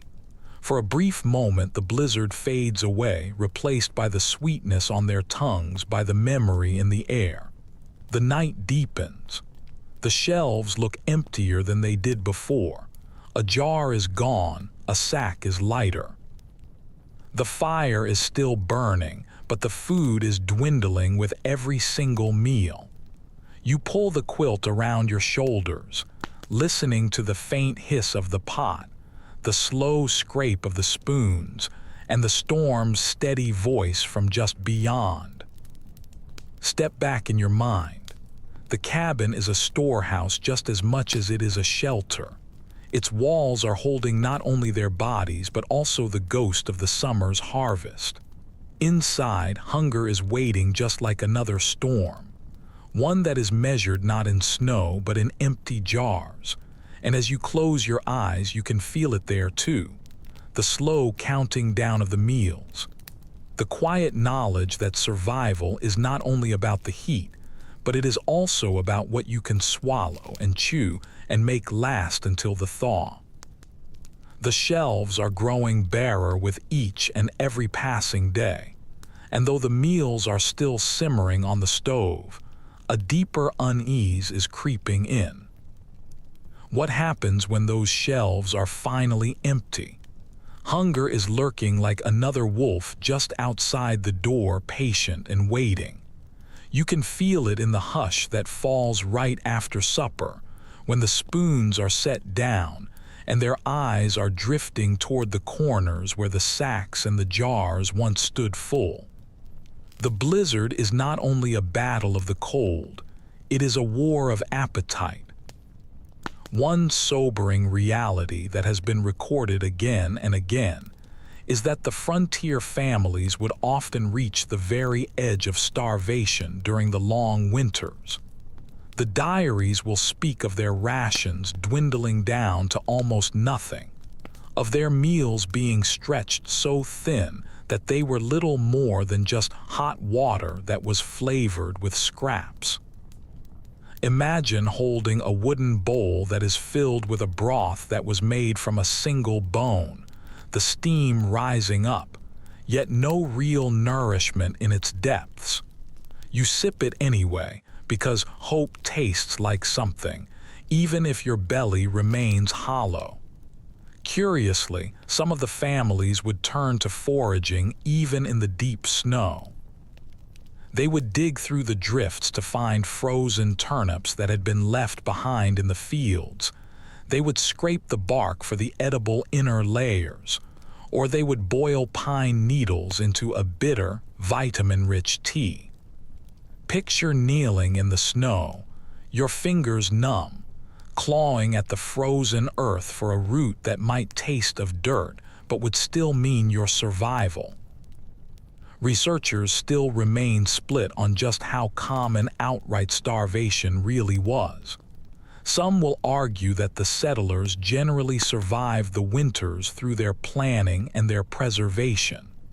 Others will point to the records of families who were wasting away, their letters filled with hollow words and with desperate measures. As you sit near the stove now, your stomach tightening at the thought of the emptiness, you can sense that the truth lies somewhere in the shadows. Not every single family starved, but hunger was a constant, whispering presence. The sensory world shifts in here. The pot on the stove no longer smells rich at all. It gives off only the faint aroma of boiled beans that have been stretched too thin, of grease that has been ladled out sparingly. The bowls clink softly. The spoons scrape every last drop. The children are licking the rims, their eyes still wide with their craving. Even the dog is staring hungrily, its ribs showing through its fur, its tail wagging faintly at the smell of even the crumbs. An unusual anecdote surfaces in one of the pioneers' memoirs.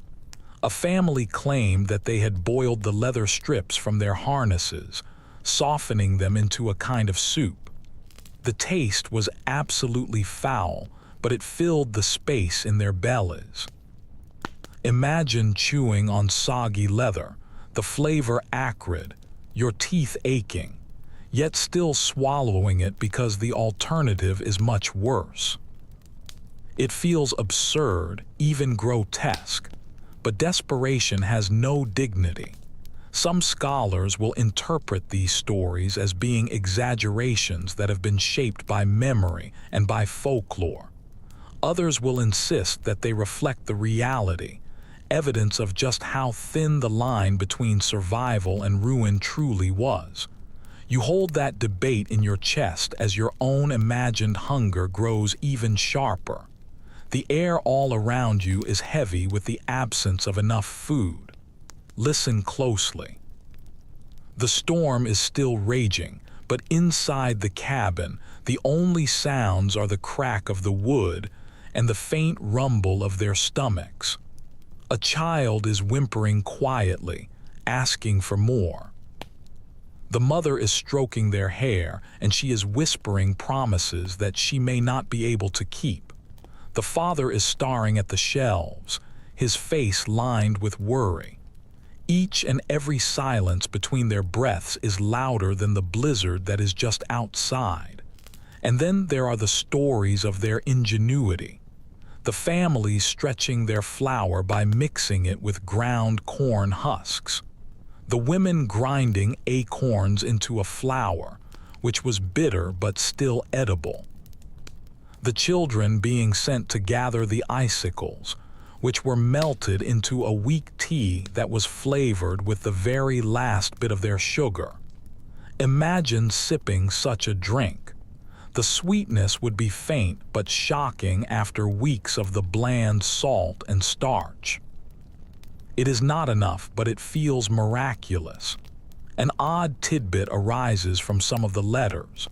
Some settlers had traded recipes for survival food, such as snow pancakes, which were flour that was mixed with melted snow and then fried without any eggs or milk. They were thin and tasteless, but they were filling. You can picture a mother flipping such cakes on a pan, the smell faintly charred, the children cheering as if it were a great feast. The debate among the historians still remains fierce. Were these starvation stories cautionary tales that were retold for the drama, or were they accurate accounts of a reality that was too grim to romanticize? Either way, you can feel their weight in the air right now. The hunger is scratching more persistently than the wolves, and it is gnawing more deeply than the cold.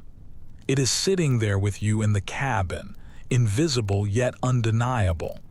And yet, even in their hunger, the people still found ways to hold on.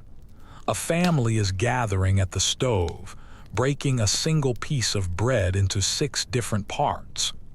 They are chewing slowly, savoring each and every crumb, their eyes closing as though it were a piece of cake. A child is giggling faintly, perhaps from their delirium, perhaps from a stubborn joy. You begin to realize that survival was not only about filling their stomachs, but it was also about keeping their spirits alive when their bodies were faltering. The night falls and the cabin is quiet. Their bellies are rumbling, their breath is fogging, their quilts are weighing heavy, but no one is speaking of despair.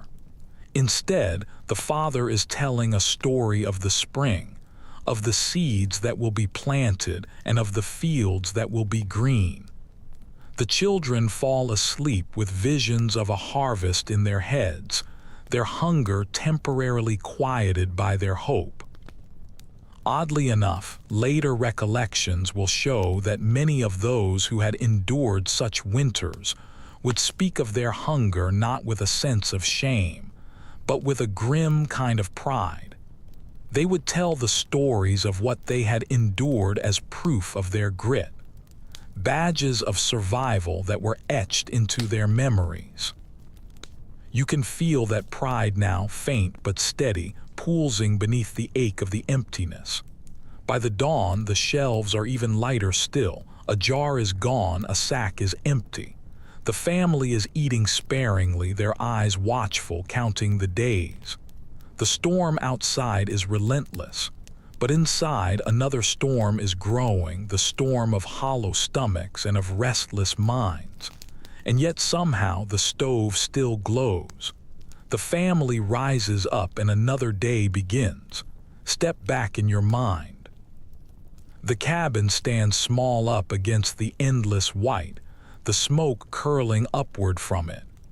Inside, the hunger is pressing close, shaping every single moment. But still, the voices are rising, the children are stirring, the parents are enduring. Even in the shadow of famine, life is persisting, stubborn and fragile, just waiting for the thaw. The shelves are standing nearly bare, a hunger like a second storm inside of the cabin. Yet, not every single family relied only on what they had managed to put away. Some of them would brave the blizzard itself. They would venture out into the white world with their rifles or with their traps in search of game. You can feel the door creak open in your mind. The icy wind is knifing in as a man pulls his hat down low, his gun over his shoulder. The decision is incredibly risky, but without it, the pot will stay empty. One reliable fact from the frontier accounts is that winter hunting was both dangerous and essential. Deer and rabbits and grouse and prairie chickens could sometimes be found even in the very worst of the weather. Their tracks, which were pressed into the snow, would give away their presence, and the men would follow those faint signs for miles and miles. You can picture yourself trudging after them, your boots crunching, your breath burning in your chest, the world reduced to whiteness and to silence, broken only by the crack of the branches under weight. Curiously enough, some of the diaries will describe how the families would set deadfall traps right outside of their cabin doors, catching the rabbits that were lured in by the scraps of their food. One child wrote of waking up to the sound of a trap springing, and then finding their breakfast waiting for them in the snow. Imagine lifting a trembling rabbit from such a snare, the relief as sharp as the hunger itself, though it would be tempered by the grimness of the act. Scholars still disagree about just how reliable winter hunting really was. Some will argue that it saved countless families, filling their pots when the shelves had run dry. Others will point out that the storms would often drive the game deep into cover, leaving their traps empty and their rifles useless. You can feel both of those truths as you imagine waiting for hours in the cold, your eyes stinging, only to return completely empty-handed. The cabin would welcome you back, but the hunger would scold you louder than the storm ever could. The sensory world of the hunting is stark. The air outside is sharp, slicing your throat with every single breath that you take. The snow squeaks under your feet, dry and brittle. The forest smells faintly of pine and of animal musk, a reminder that life is still stirring in here, hidden beneath the branches and in the burrows. You are holding your rifle tightly, its metal biting at your fingers, waiting for a flicker of motion against the endless white. An unusual anecdote has managed to survive. One settler claimed to have shot a grouse that had buried itself deep in the snow to keep warm, startling both the bird and the hunter. The family had dined on stew that night, the feathers drifting like snowflakes all around the cabin as the children plucked it. You can almost smell the rich broth, thick with a meat that was rare enough to feel like a great luxury. Listen closely. A rifle cracks in the distance, echoing through the trees. The dogs are barking faintly, their voices muffled by the drifts. Back at the cabin, the children are pressing their ears up to the window, waiting, anxious. Will the hunter return with some food or with empty hands? The tension is as thick as the storm. Some historians will frame these hunts as being heroic testaments to human courage up against nature. Others will suggest that they were just desperate gambles, chances that were taken because nothing else remained. You weigh those perspectives as you walk deeper into the snow-laden woods. The rifle is heavy, your heart is heavier. Heroism and desperation will blur when your children are waiting hungry by the stove. Then the moment comes, a rabbit darts out from the underbrush. A deer flicks its tail in the distance. Your pulse leaps, your breath quickens, the rifle raises, the shot cracks, the snow sprays, and then the silence follows. Sometimes the aim is true and you will carry back the meat, heavy on your shoulder. Other times you will miss, and the silence is even heavier still, pressing down as you trudge back home empty, failure trailing you just like the frost. Inside the cabin, the difference is profound. When the meat returns, the pot is bubbling, rich with stew, the smell filling every single crack. The children are laughing as the grease coats their lips. When none comes, the supper is a thin gruel once again. The silence is broken only by the spoons that are scraping their bowls. You are sitting at the table in your imagination, tasting both of the outcomes, the joy of the fat broth and the despair of the brothless water. Oddly, some of the families would turn their hunting into a community. The neighbors would share their meat when one had caught more than they needed, returning the favor later on, but others would guard their kills fiercely, resenting the mouths that they could not feed. Imagine the tension when a neighbor knocks during a famine asking for a portion. Generosity is colliding with survival. Kindness is being strained thin, an unusual tidbit. The settlers would sometimes eat animals that are considered to be unthinkable today: porcupines, crows, even skunks. The letters will record that the smells were nearly unbearable, but meat was meat. Picture yourself swallowing such a stew, your nose pinched, yet being grateful for the warmth that it spread through your belly. Hunger can change your definitions very quickly. The storm outside is raging on. In your mind, you can see the hunter finally returning, his boots heavy with ice, his rifle across his back. He sets down a deer haunch with a thud, the frost steaming from its hide. The children cheer. The mother weeps in relief. The knives flash. The meat simmers. The cabin is filling with an aroma that is so rich that it almost erases their despair. You inhale deeply, the warmth spreading, and you can feel life's grip tighten once more.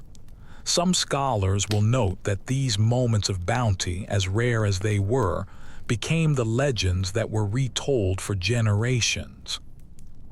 Others will caution against romanticizing it, pointing out that for every successful hunt, another one had ended in a loss. You are standing between those two interpretations right now, tasting a stew that feels miraculous while you are remembering the nights of the empty bowls. The dawn comes, pale and cruel. The hunter is sharpening his knife once again, preparing for another venture. The children are scraping the bones clean. The dogs are gnawing on the leftovers, and the shelves are remaining almost bare. The food that is taken from the storm's teeth is always temporary. Yet for one night the pot was full and the laughter had returned. Step back now in your imagination. The cabin is no fortress, but inside the fire is glowing, the stew is simmering, and the voices are rising. Beyond the walls, the snow is stretching out endless. The prey is hiding, the predators are circling. Survival out here is not just about planning or about storing. It is about braving the white silence, daring the storm to yield its meager offerings. And though the hunger will return tomorrow, tonight the family eats, and tonight, for a few hours, the storm is not their master. The stew pot is still lingering in your imagination. Its steam is thick and fragrant, but the meat never lasts for very long in a cabin of hungry mouths. By the next day, the scraps are gone, and the shelves are looking bare once again. This is when the families would lean the hardest on the simplest and the cheapest of their provisions of all, their flour, their cornmeal, and the strange flatbreads and biscuits that would carry them through the nights of emptiness. You shift a little closer to the stove now, watching as the mother lifts a pan, dusts it with some meal, and begins to stir a batter that is as thin as water.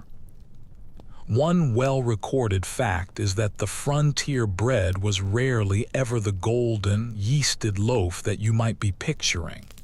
Instead, it was often dense and flat or gritty, made with sourdough starters that never truly died.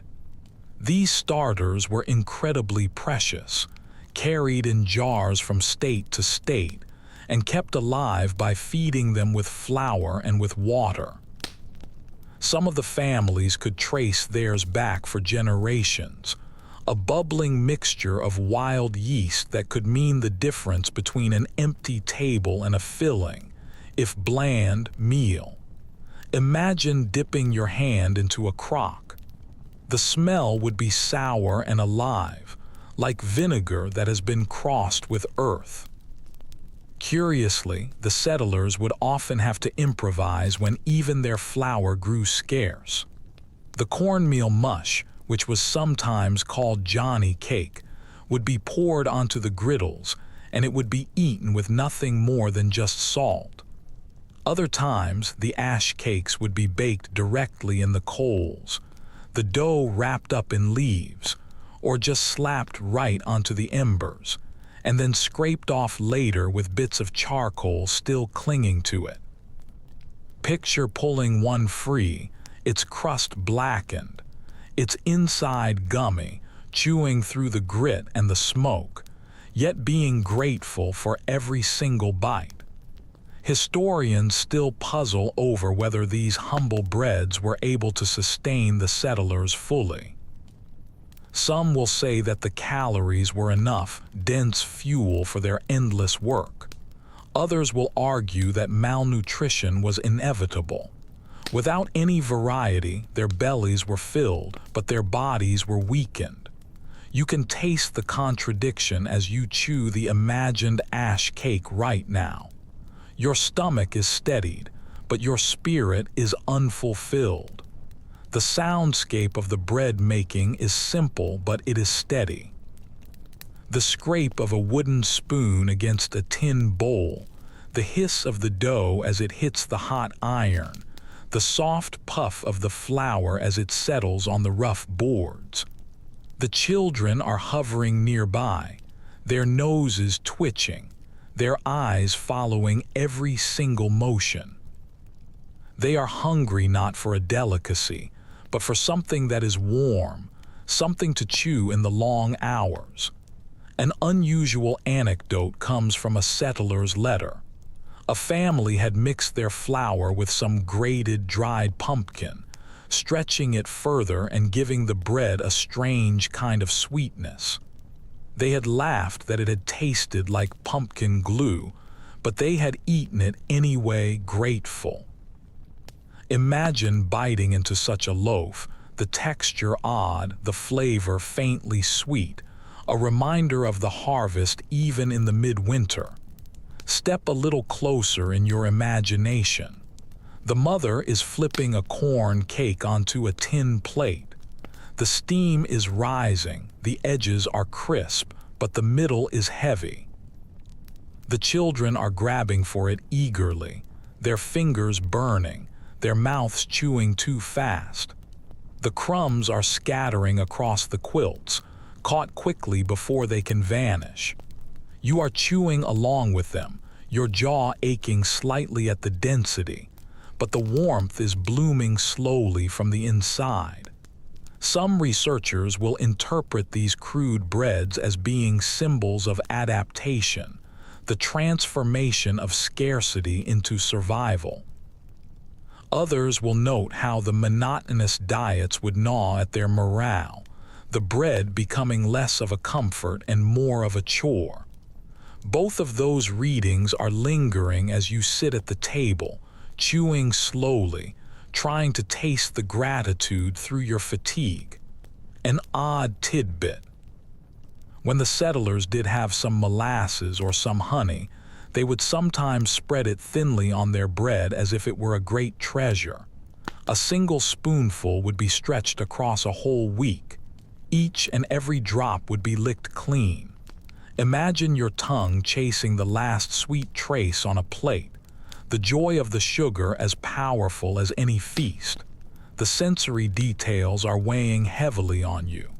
The bread smells faintly of smoke. A bitterness is clinging to it from the coals. The texture is coarse, sometimes grainy, sometimes sticky. Your teeth are grinding against the grit, the flour poorly sifted. Yet there is a warmth in your belly afterward, and that is enough to hush your despair for a few hours. Listen. The fire is crackling, the pan is hissing, the children are laughing faintly with their mouths full. Outside, the storm is muttering, but indoors, the bread is a victory. It is thin and bland and blackened, but it doesn't matter. It is proof that there is still something left for them to eat. Some historians will suggest that the bread was less about the nourishment and more about the ritual, anchoring the families in the rhythm of their meals even when the food was scarce. Others will see it as being just a bare survival measure, proof of their desperation. You are sitting with both of those views as you imagine breaking a loaf in half, handing it to a child, and watching their eyes light up even at the smallest of gifts. As the night deepens, more dough is being mixed and it is being poured into the pan, repeating endlessly. The children are falling asleep with the crumbs on their lips, the smell of the flour in their hair. The mother is wiping the bowl clean, leaving nothing at all wasted. The fire is burning lower, but their bellies are lined with the dense bread, buying them one more night of endurance. Oddly enough, some of the diaries will recall the children pretending that the ash cakes were fancy pies, nomming them after fruits that they had never seen that year.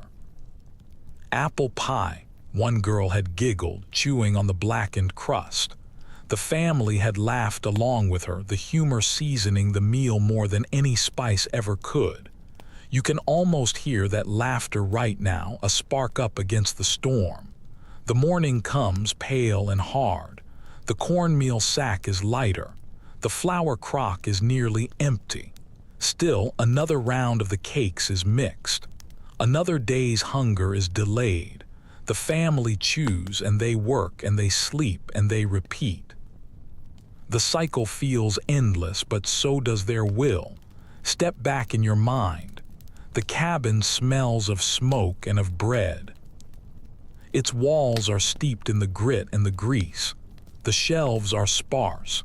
The sacks are half empty. Yet still the pan is hissing. Still the fire is glowing. Still the hands are reaching for one more cake. On the frozen prairie, survival is not about feasts at all. It is about the small, stubborn meals that keep their hearts beating. Tonight, the bread is enough. The pan is cooling on the stove, its surface blackened with the memory of the ash cakes. But even as their bellies are resting heavy with the bread, another worry is creeping into the small cabin. The warmth and the food mean very little if sickness slips in.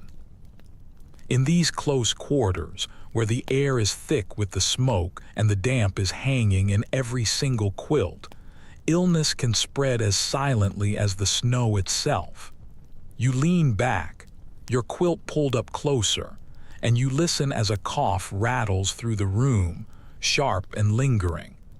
One undeniable truth of the frontier life is that medicine was scarce, and it was also unreliable.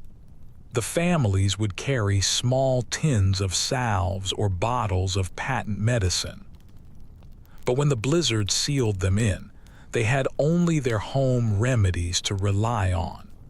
You can imagine a mother dipping a cloth into some vinegar to cool a fever or steeping pine needles in hot water to ease a cough.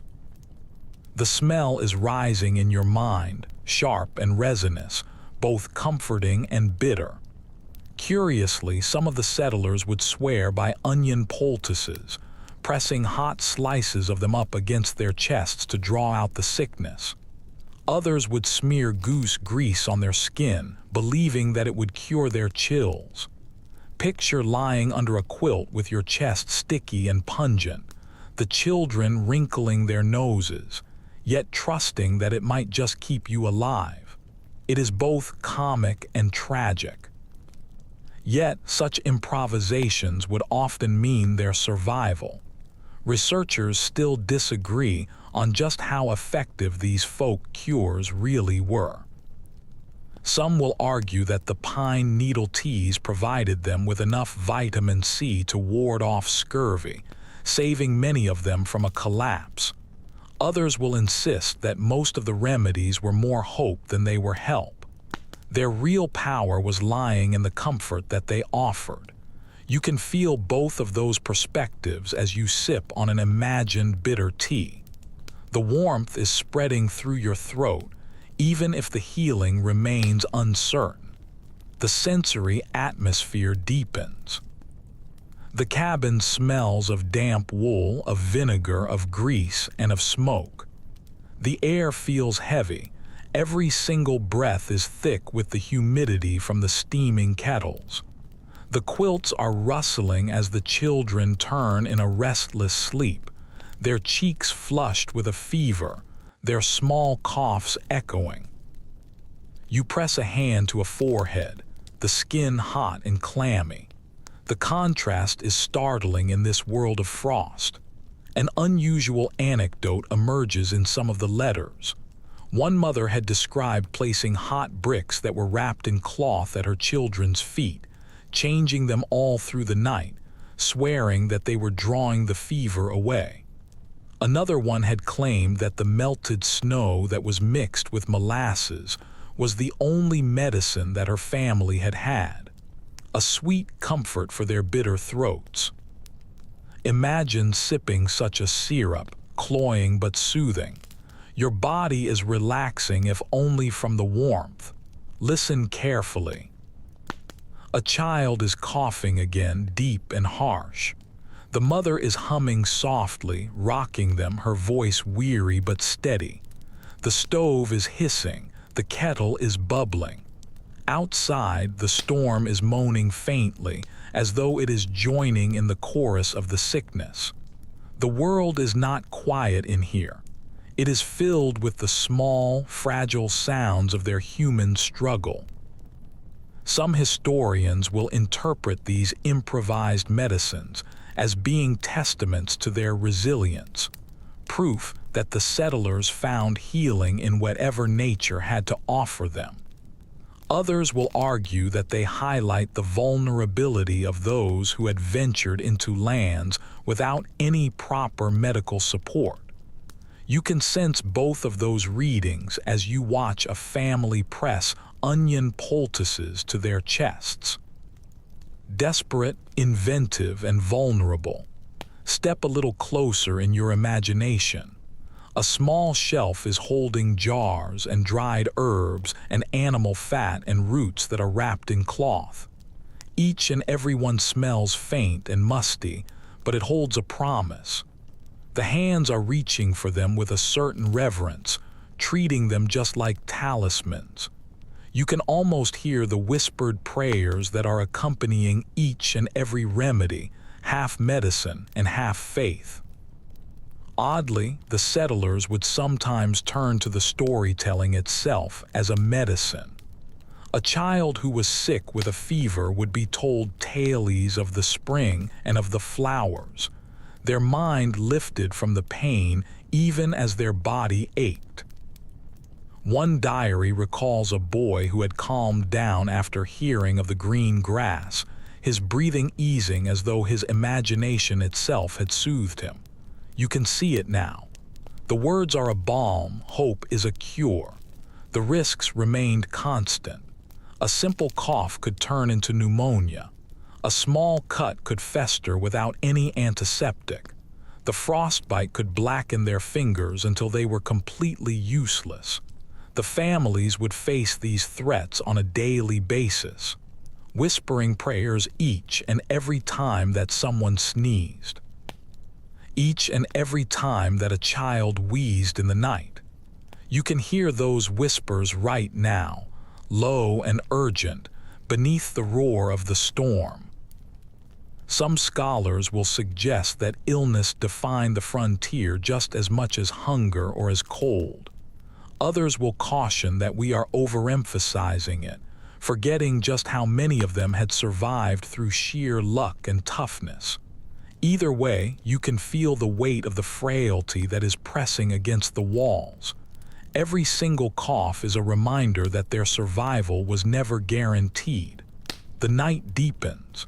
The candles are burning low. The sick child is sleeping at last. Their breath is shallow, but it is steady. The mother slumps up against the wall, her eyes closed, whispering her thanks. The air smells faintly of onion and of pine, acrid yet soothing. You pull your quilt up tighter, realizing that the remedies in here are not about certainty at all, but they are about trying, about doing something in the face of their helplessness. An odd tidbit. One letter recalled the settlers melting the snow for steam inhalation, covering their heads with quilts to trap the vapor. The children would giggle at the spectacle even as their eyes watered. The absurd ritual was both a treatment and an entertainment. You smile faintly, picturing the small faces that are peeking out from the quilts, coughing yet laughing. By the morning, the fever has eased. The child is stirring, their cheeks pale but cooler. The family is breathing a sigh of relief, their remedies credited, though no one can prove if they had actually worked. The stove is burning on.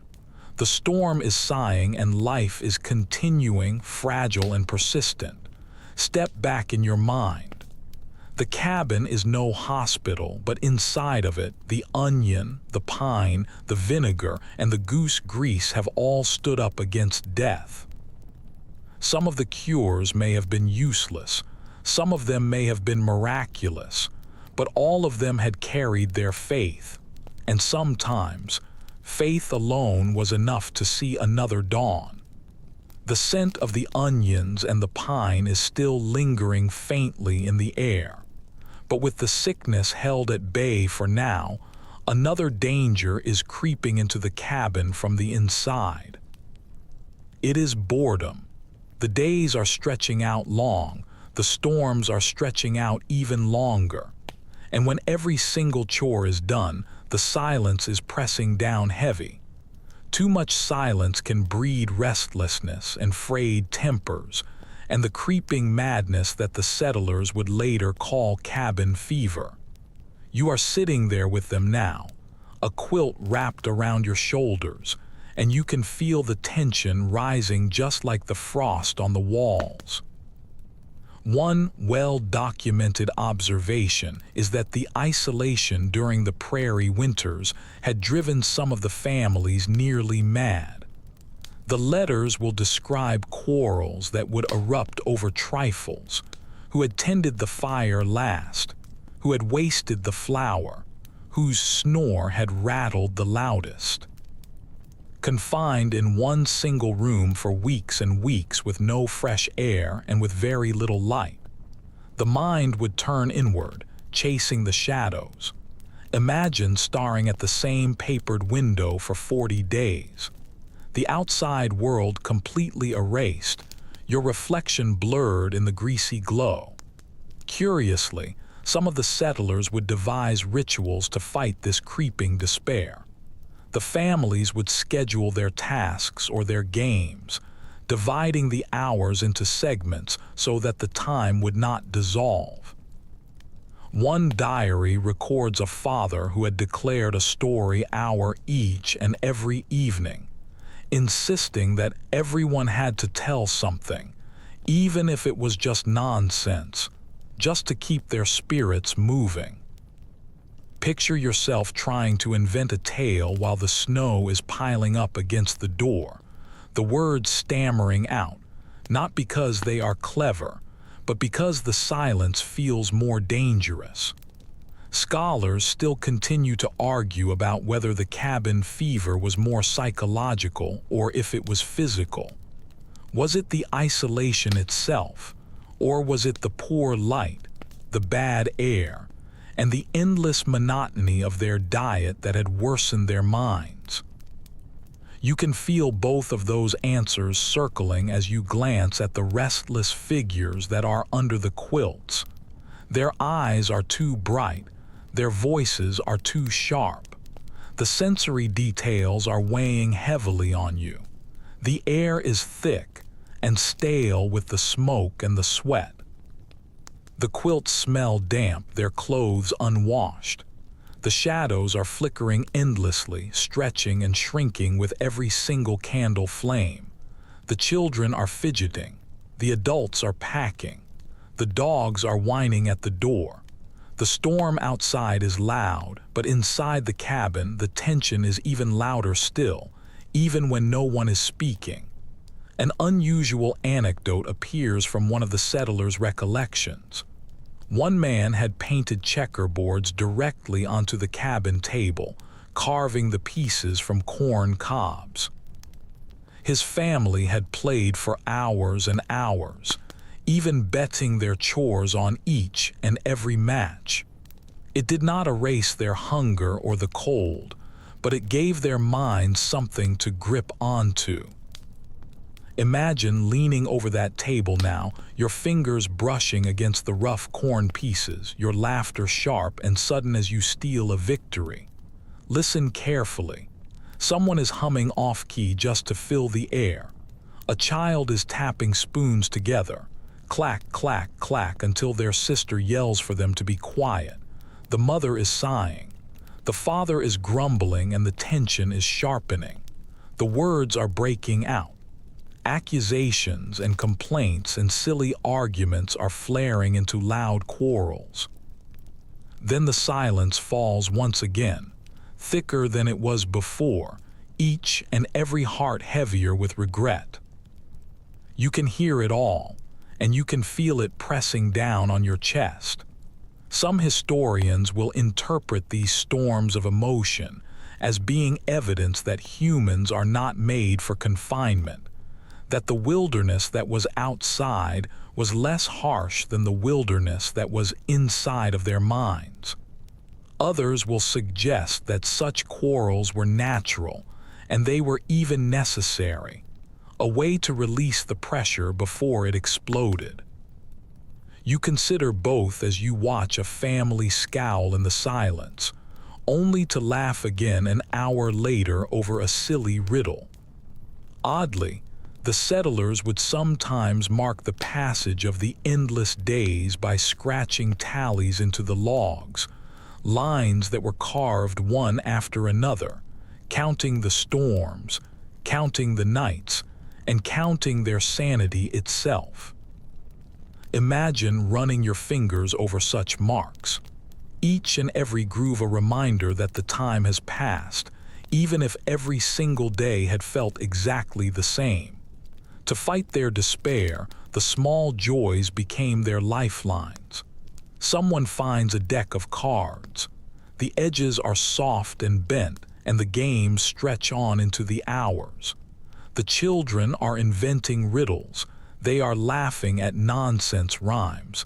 They are pretending that their shadows on the wall are animals. The dog, restless, is chasing its own tail while the children are giggling. For a moment, the laughter is breaking through, brittle but real. You are smiling along with them. The air is lighter, even though the storm outside has not eased up at all. The sensory contrast is sharp. The smoke is stinging your eyes, but the laughter is sweetening your ears. The bread tastes bland, but the games are spicing up the silence. The cabin feels small, the walls are pressing inward, yet it is also warm, with life stubbornly refusing to collapse. You begin to realize that survival is not only in the body, but it is also in the spirit, stretched to its limit yet unbroken. An odd tidbit from the folklore suggests that the settlers believed that whistling indoors during the storms would invite bad luck, and so the silence would sometimes linger for longer than it should have. The fear was mixing with the superstition. Picture a child who is about to whistle a tune, being silenced by a sharp gesture. The room is hushed as though even joy might anger the storm. Some scholars will suggest that these rituals of games and songs, and even of silence, were what distinguished the families who had endured from the ones who had broken. Others will argue that chance alone had decided. Either way, you can feel the truth in the air right now. Survival is just as much about the mind's endurance as it is about the body's. The night drags on. The candles are burning low. The shadows are climbing higher. The children are tossing and turning, whispering silly secrets to stave off their fear. The parents are lying awake, listening to the storm and also listening to their own thoughts that are pressing hard up against the walls of their minds. You are lying there with them, your eyes open, sensing the fragility of their patience, the way that despair can creep just like the frost along the rafters. And yet, when the dawn comes, pale and gray, the cabin still hums with life. The quarrels are fading, the laughter is returning, the chores are resuming, and the tallies are being carved deeper into the logs. Another day has been endured, another step further into the winter's endless march. Step back in your mind. The cabin is a fragile box of wood and of cloth, pressed by the snow on the outside and by the silence on the inside. Yet the voices are still rising. The games are still being played. The laughter is still sparking. The cabin fever is hovering, but it has not broken them. Survival, you realize, is not only about the fire and the food. It is about keeping the heart from freezing. Even when the walls of the mind turn as narrow as the walls of the house, the walls are still etched with the tallies. The shadows from the candle are still dancing, and you can almost feel the air turning heavy once again. But now, another kind of tension is creeping into the cabin, not from the silence, but from the sound. For even when the storms would keep the family snowbound, they were rarely ever alone. Beyond those thin log walls, other lives were stirring in the white wilderness, and the blizzard would often carry not just the cold, but also visitors, some of them welcome and others far from it. One firmly attested reality was that the neighbors would sometimes appear suddenly during the storms, desperate for some shelter. The prairie cabins, as small as they were, became havens for the travelers or for the neighbors who were stranded halfway home. The diaries will record whole families who were crowding into single-room shelters. Their bodies were pressed shoulder to shoulder, their breath clouding up the already thick air. Imagine lying down under your quilt only to find 3 strangers who were sleeping at your feet, their boots steaming, their faces pale with exhaustion. Curiously, not all of the visitors walked on 2 legs. The wolves, which were drawn by the smells of the livestock, would circle close, their howls carrying through the night until every single child was shivering. Some families wrote of a pounding on the door as if it were by a human hand, only to find a wolf that was clawing at the latch. You can almost hear it right now, the claws scratching, the breath hot against the crack, the growl low and hungry, mingling with the wind. Historians still continue to discuss whether these wolf encounters were as common as the folklore would suggest.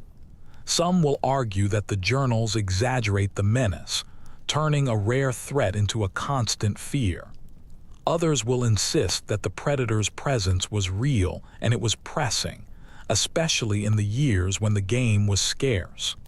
Listening to the storm right now, you can't quite decide which is truer, the legend or the memory. But either way, the fear remains sharp in your imagination. The sensory world of these encounters is vivid. The air inside is growing hot with too many bodies that are crowded close together. Their breath is dampening the quilts. The smell of the sweat and the damp wool is mixing with the smoke. Meanwhile, outside, the air is sharp and it is metallic with the cold. The howls are drifting eerily across the snow. Every single sound is carrying a meaning.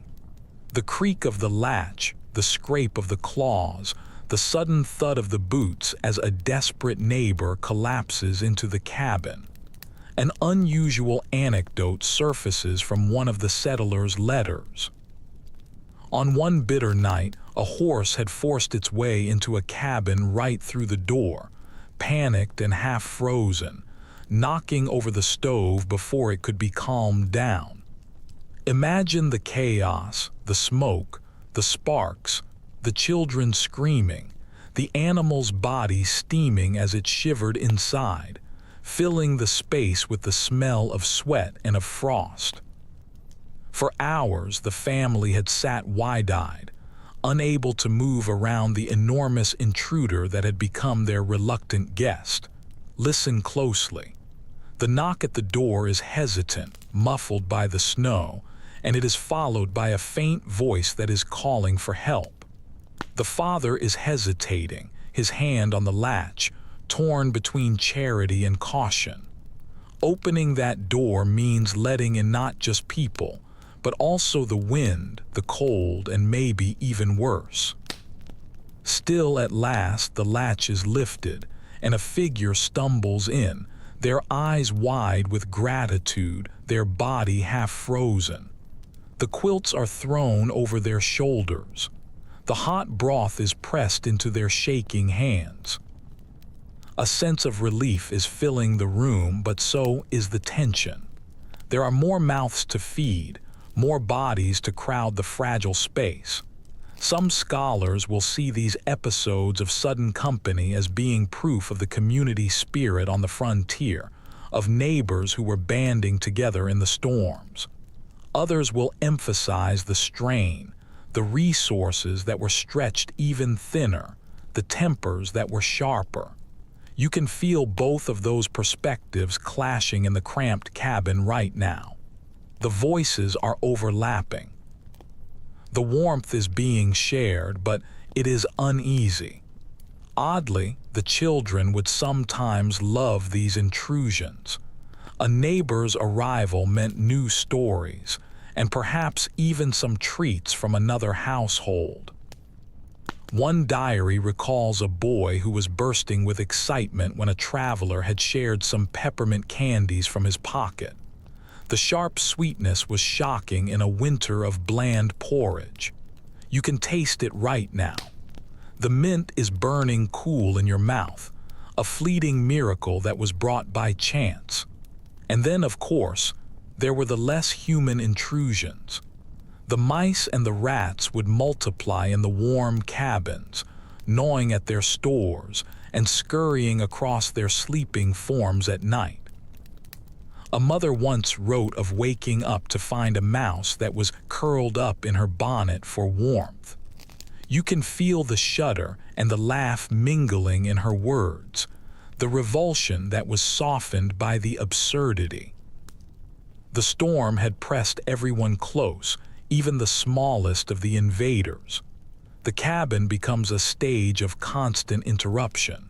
One night, a wolf's howl will freeze everyone in silence. Another night, a knock will bring the neighbors in, their faces ghostly pale. Another morning, the footprints around the barn will reveal that something had been circling all through the night, watching them. Each and every sound from the outside is magnified. Every single scratch, every single creak is a question. Is it a friend, a foe, or is it merely the wind? Some researchers will frame this constant vigilance as being central to the frontier psychology. They were never truly alone, and they were never truly safe. Others will insist that it created strong bonds, humans and animals, neighbors and strangers, all a part of the same storm-driven web. You can sense that the truth lies in both. The fear and the fellowship are knotted together in the howling dark. The night is deepening once again. The cabin is full. Strangers are huddled on the floor. Children are asleep against their neighbors' knees. The stove is glowing. Its warmth is being shared among too many bodies. Yet a sense of gratitude is humming in the air. Beyond the walls, the wolves are padding silently, their breath misting, their eyes watching. The storm is blurring everything into one great chorus. The wind, the howls, the snores, the coughing, the laughter. You are lying in your quilt, listening to it all, and realizing that survival is never a solitary act. An odd tidbit from later folklore recalls that the families would sometimes tell their children that the wolves could only approach if the fire had burned low. Whether it was true or not, the lessons had stuck to keep the flame alive. And so the fathers would doze lightly, rising again and again to feed the stove, while the mothers would whisper to their children that the fire keeps the monsters away. You glance at the glowing embers and you can feel the truth in their superstition. The dawn finally breaks. The neighbors are rising stiffly, thanking their hosts and trudging back into the snow. The cabin feels larger after their departure, though it is also emptier. The shelves are lighter, the fire is weaker, but the bond of their shared survival lingers. Outside, the wolf tracks are circling faintly, half filled with the snow, reminders of the visitors who had come uninvited. Step back now in your imagination. The cabin is more than just a shelter. It is a stage where strangers and neighbors and animals and storms all play their parts. Inside, the warmth is shared uneasily but gratefully. Outside, the predators are waiting, silent and patient. And through it all, the family survives, weaving both the company and the threat alike into their long winter story. The neighbors have gone, the wolves have faded back into the trees, and for a brief spell, the cabin feels almost calm once again. Yet, the quiet does not mean safety. In fact, the greatest danger of all might be the storm's silence right after its rage. The snow drifts are piling high up against the walls, pressing and smothering, and trapping the families inside until even the thought of opening the door feels impossible. You can imagine standing at the threshold, your hand on the latch, only to find that the door will not budge at all. One thoroughly documented hazard of the frontier winters was snow that was so deep that it would seal the cabins entirely. The letters will describe the roofs that were creaking under tons of weight, the windows that were buried, the doors that were frozen shut, and the families who would light their candles at midday because no daylight could enter. Their world was reduced to one single, dim, smoky room. Imagine waking up to a blue-tinged darkness, realizing that you are inside of a snow cave more than a house, the air damp and heavy with every single breath. Curiously, some of the settlers would turn this into an advantage. The walls of snow that were pressed tight up against the logs could act like an insulation, holding the heat in and muffling the howls from outside. One woman wrote that the silence inside was so complete that she could hear her children's hearts beating as they slept. You can feel it right now.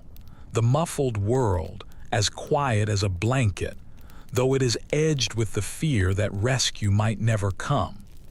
Scholars will debate whether such snowbound episodes were more protective than they were perilous. Some will insist that the cabins became warmer, almost cozy cocoons. Others will point to the accounts of suffocation, of roofs collapsing, or of livestock that were starving in their buried barns. As you run your hand over the frosted logs, you can sense both of the truths. Safety that is wrapped up inside of danger, comfort that is wrapped up inside of dread. The sensory landscape is eerie. The air tastes wet and metallic. Every single inhale is thick. The candles are flickering weakly. Their flames are being bent by the drafts that are creeping through the cracks. The stove is glowing red, but its smoke is struggling upward. The chimney is choked by the snow, filling the cabin with a haze. You cough, your eyes stinging, and you can hear the rasp of other lungs that are fighting the exact same fight. An unusual anecdote from one of the diaries tells of a family that was forced to dig a tunnel out through their own chimney after a drift had sealed their door. They had crawled upward into the daylight, emerging just like moles from the earth. Their laughter was tinged with panic. Picture yourself pushing through the damp snow. The light is blinding as you burst free. Your lungs are gulping in the air, sharp and icy. A sense of relief is filling every single one of your nerves. Listen carefully. The snow is shifting and groaning up against the roof. A log is creaking under the pressure. Somewhere just above, a muffled thud is telling you that a part of the drift has slid. Inside, a child is whimpering, clutching their blanket, and whispering that the world has disappeared. The mother is hushing them, stroking their hair, her own eyes darting up toward the ceiling. The silence is pressing harder than the storm ever did. Some researchers will argue that the psychological strain of being sealed in was much worse than the physical risk. There was no sense of time, no sight of the horizon, only an endless shadow. Others will point to the practicality of it. The snowbound cabins would often survive the storms better, protected from the wind. You weigh these perspectives as you sit under the dim candle, your chest tight with a sense of claustrophobia. Oddly enough, the families would sometimes decorate their snow caves with drawings on the frosted walls. The children would be tracing shapes with their fingertips just to pass the time. A diary recalls stars and trees that were sketched in the ice, tiny little rebellions against the endless white. You can picture them now, small hands that are carving galaxies into the frost. Their imagination is punching tiny little holes in the darkness. The daily rhythm changes under the snow. The wood has to be rationed carefully. Each and every log that is burned means a smoky room. Yet without it, the cold is creeping in fast. The food is dwindling quicker. With no door to open, The hunting and the foraging are impossible. Even the water requires melting the snow that has been dragged in through the chimney or scooped up from the cracks. Every single task shrinks down to a repetition.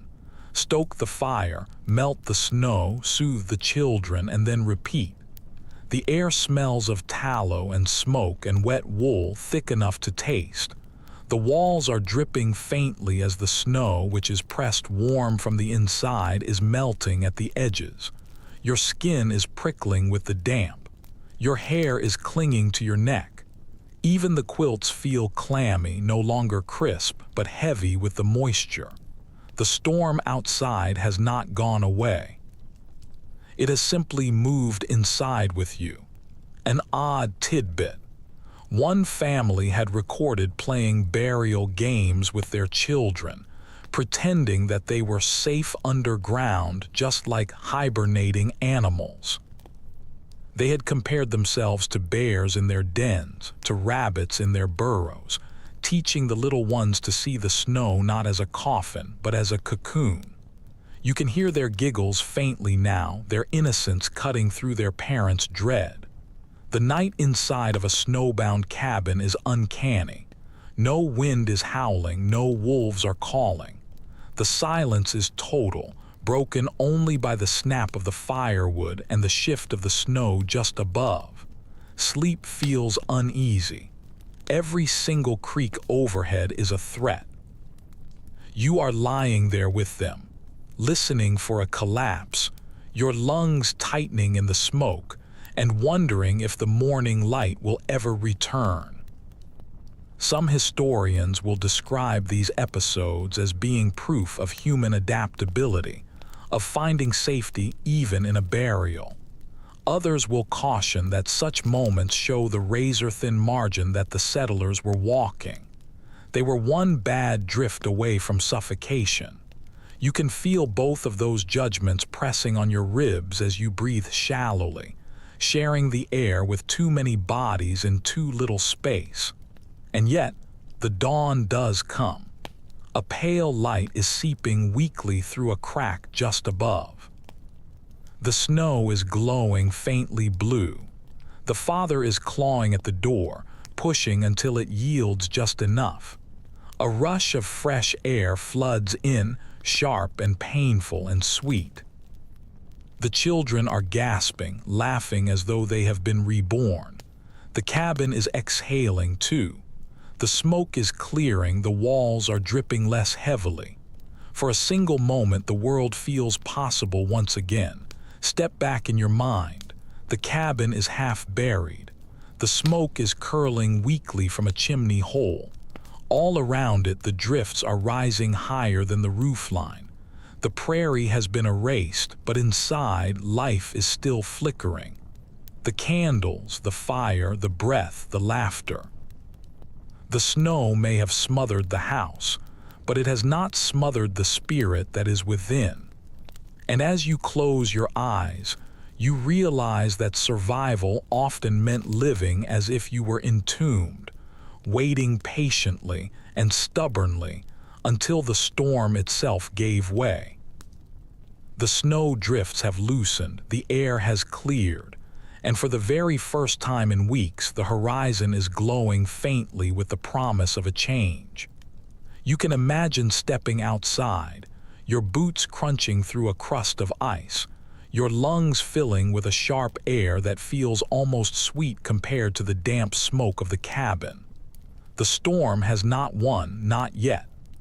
The family that is inside has endured, through the wood and the bread, through the sickness and the hunger, through the silence and the songs. And now, as you lean up against the frosted logs, you can almost hear the earth beginning to breathe once again. One well-documented reality of the frontier life was that the winters did not last forever. The deadliest of the blizzards would break eventually, and though the snow would linger, the skis would brighten. The letters will speak of the first day that the sun shone through the papered windows, filling the rooms with a dazzling light that would make their eyes ache and their hearts leap. Imagine pulling the quilt from your shoulders, squinting into a brightness that is so strong that it seems like a miracle. Curiously, the settlers would often mark this first light with small celebrations, a piece of candy that was unwrapped, a song that was sung, a story that was told with some extra laughter. One diary mentions a family who had baked their very last bit of flour into pancakes, declaring them to be their victory cakes to honor the storm's passing. You can almost taste them right now, burnt and bland, yet carrying the flavor of their triumph. Researchers will debate just how much relief these early thaws truly brought. Some will argue that they marked the turning point, that their hope was solidified. Others will insist that the dangers still remained. The frost, the hunger, the illness were all still lurking in the weeks that were ahead. Both of those views feel true as you stand at the threshold. The storm has broken, but the struggle is not yet over. The sensory shift is striking. Instead of the muffled hush of the snowbound silence, the world now rings with a dripping sound. The icicles are shattering from the eaves. The water is trickling along the walls. The earth is groaning under the thaw. The air smells wet and raw and alive again. Your skin is tingling as the sunlight brushes against your cheeks, a sensation that had been forgotten in the endless gray. An unusual anecdote comes from a settler's letter. The children had raced outside barefoot on the first thaw, dancing in the puddles until their mother had dragged them back in, furious and terrified that they would fall sick. Yet she had admitted that their laughter was the sweetest that she had heard in months. You can picture their muddy toes, their squeals echoing against the melting drifts. A defiant joy is flooding the prairie. Listen carefully. The wind has softened. It is no longer howling, but it is sighing. The birds are calling faintly, the crows first and then the sparrows. A dog is barking at nothing in particular. It is simply alive enough to make a noise. Inside, the stove is still ticking, but less desperately now.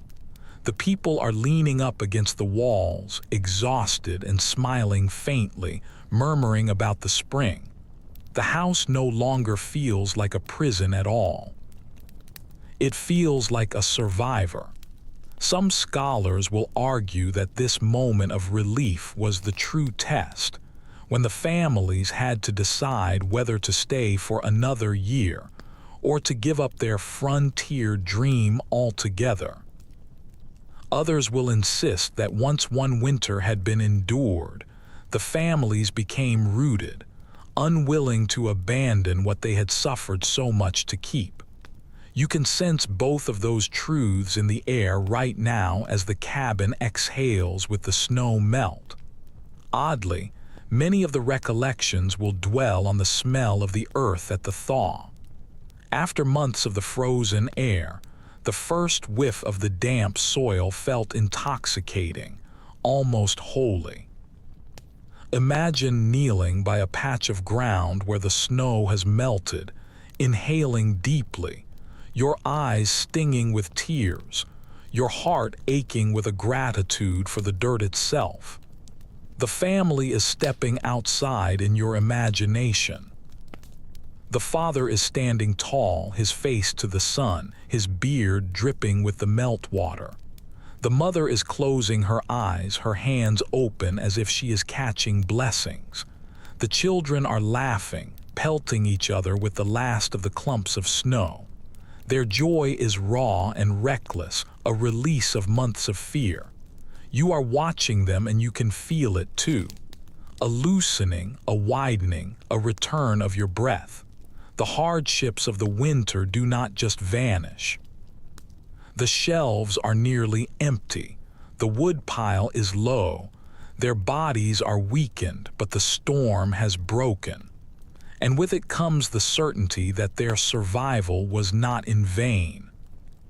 You can see the scars, the chapped hands, the hollow cheeks, the lines that are etched deeper around their eyes, but you can also see a strength that is glowing beneath them.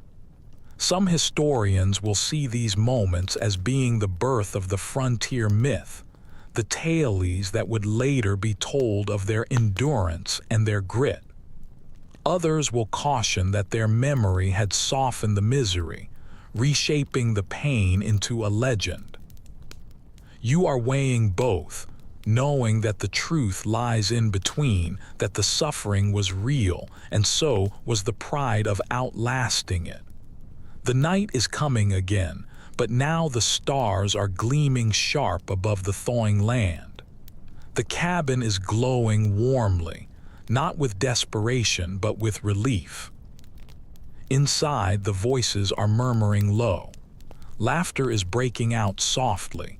Sleep is coming easier. You pull your quilt up close, not in fear but in peace, listening to the drip of the melting snow as a lullaby. Step back now. The cabin is standing up against the prairie, scarred but upright. All around it, the snow is receding slowly, revealing the earth that will bloom once again. Inside, a family is resting, alive because they had built and they had endured and they had believed. The storm has passed, but the memory of it will never fade. You are closing your eyes along with them, your heart heavy with respect, your lungs full of the thawing air. And now the story softens, just like the snow that is melting beneath a kinder sun. You have walked with them through the storms, you have felt the sting of the frost on your cheeks, you have smelled the smoke and the vinegar, you have tasted the ash cakes and the salted pork. You have heard the coughs in the night, the laughter over the games, the sighs of despair and of relief. And here you are, still wrapped in the quiet of their survival, listening to the steady breath of a family who had endured. The storm has ended, but in your mind you linger. The cabin walls are no longer closing in on you. They are simply a shelter, a simple wood that had stood firm when the world had roared. Outside, the prairie is stretching out vast and white, but now its silence is gentle, its winds have softened. The wolves are gone, the shelves are nearly empty, but the fire is glowing still, its embers steady, casting shadows that are flickering like promises. Your breathing is slowing down along with theirs. Your shoulders are softening as if they are wrapped in their quilts. Each and every sound is fading away. The crackle of the stove, the faint drip of the thawing icicles, the sigh of the wind along the roof. It all settles into a hush, a cradle of calm, where nothing urgent remains. You can picture the stars up above, endless and kind, spreading their light all across the prairie. You can picture the fields that are waiting patiently under the snow, their seeds asleep but not gone, the spring certain to come.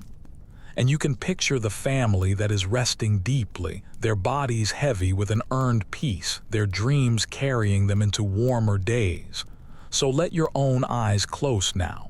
Let your breath deepen. Let your thoughts slow down. The storm has passed. The cabin is safe. And you are safe too. Drift gently as if you are wrapped in quilts of smoke and of wool. Drifting toward dreams, where the winter's edge is melting into the spring's quiet promise.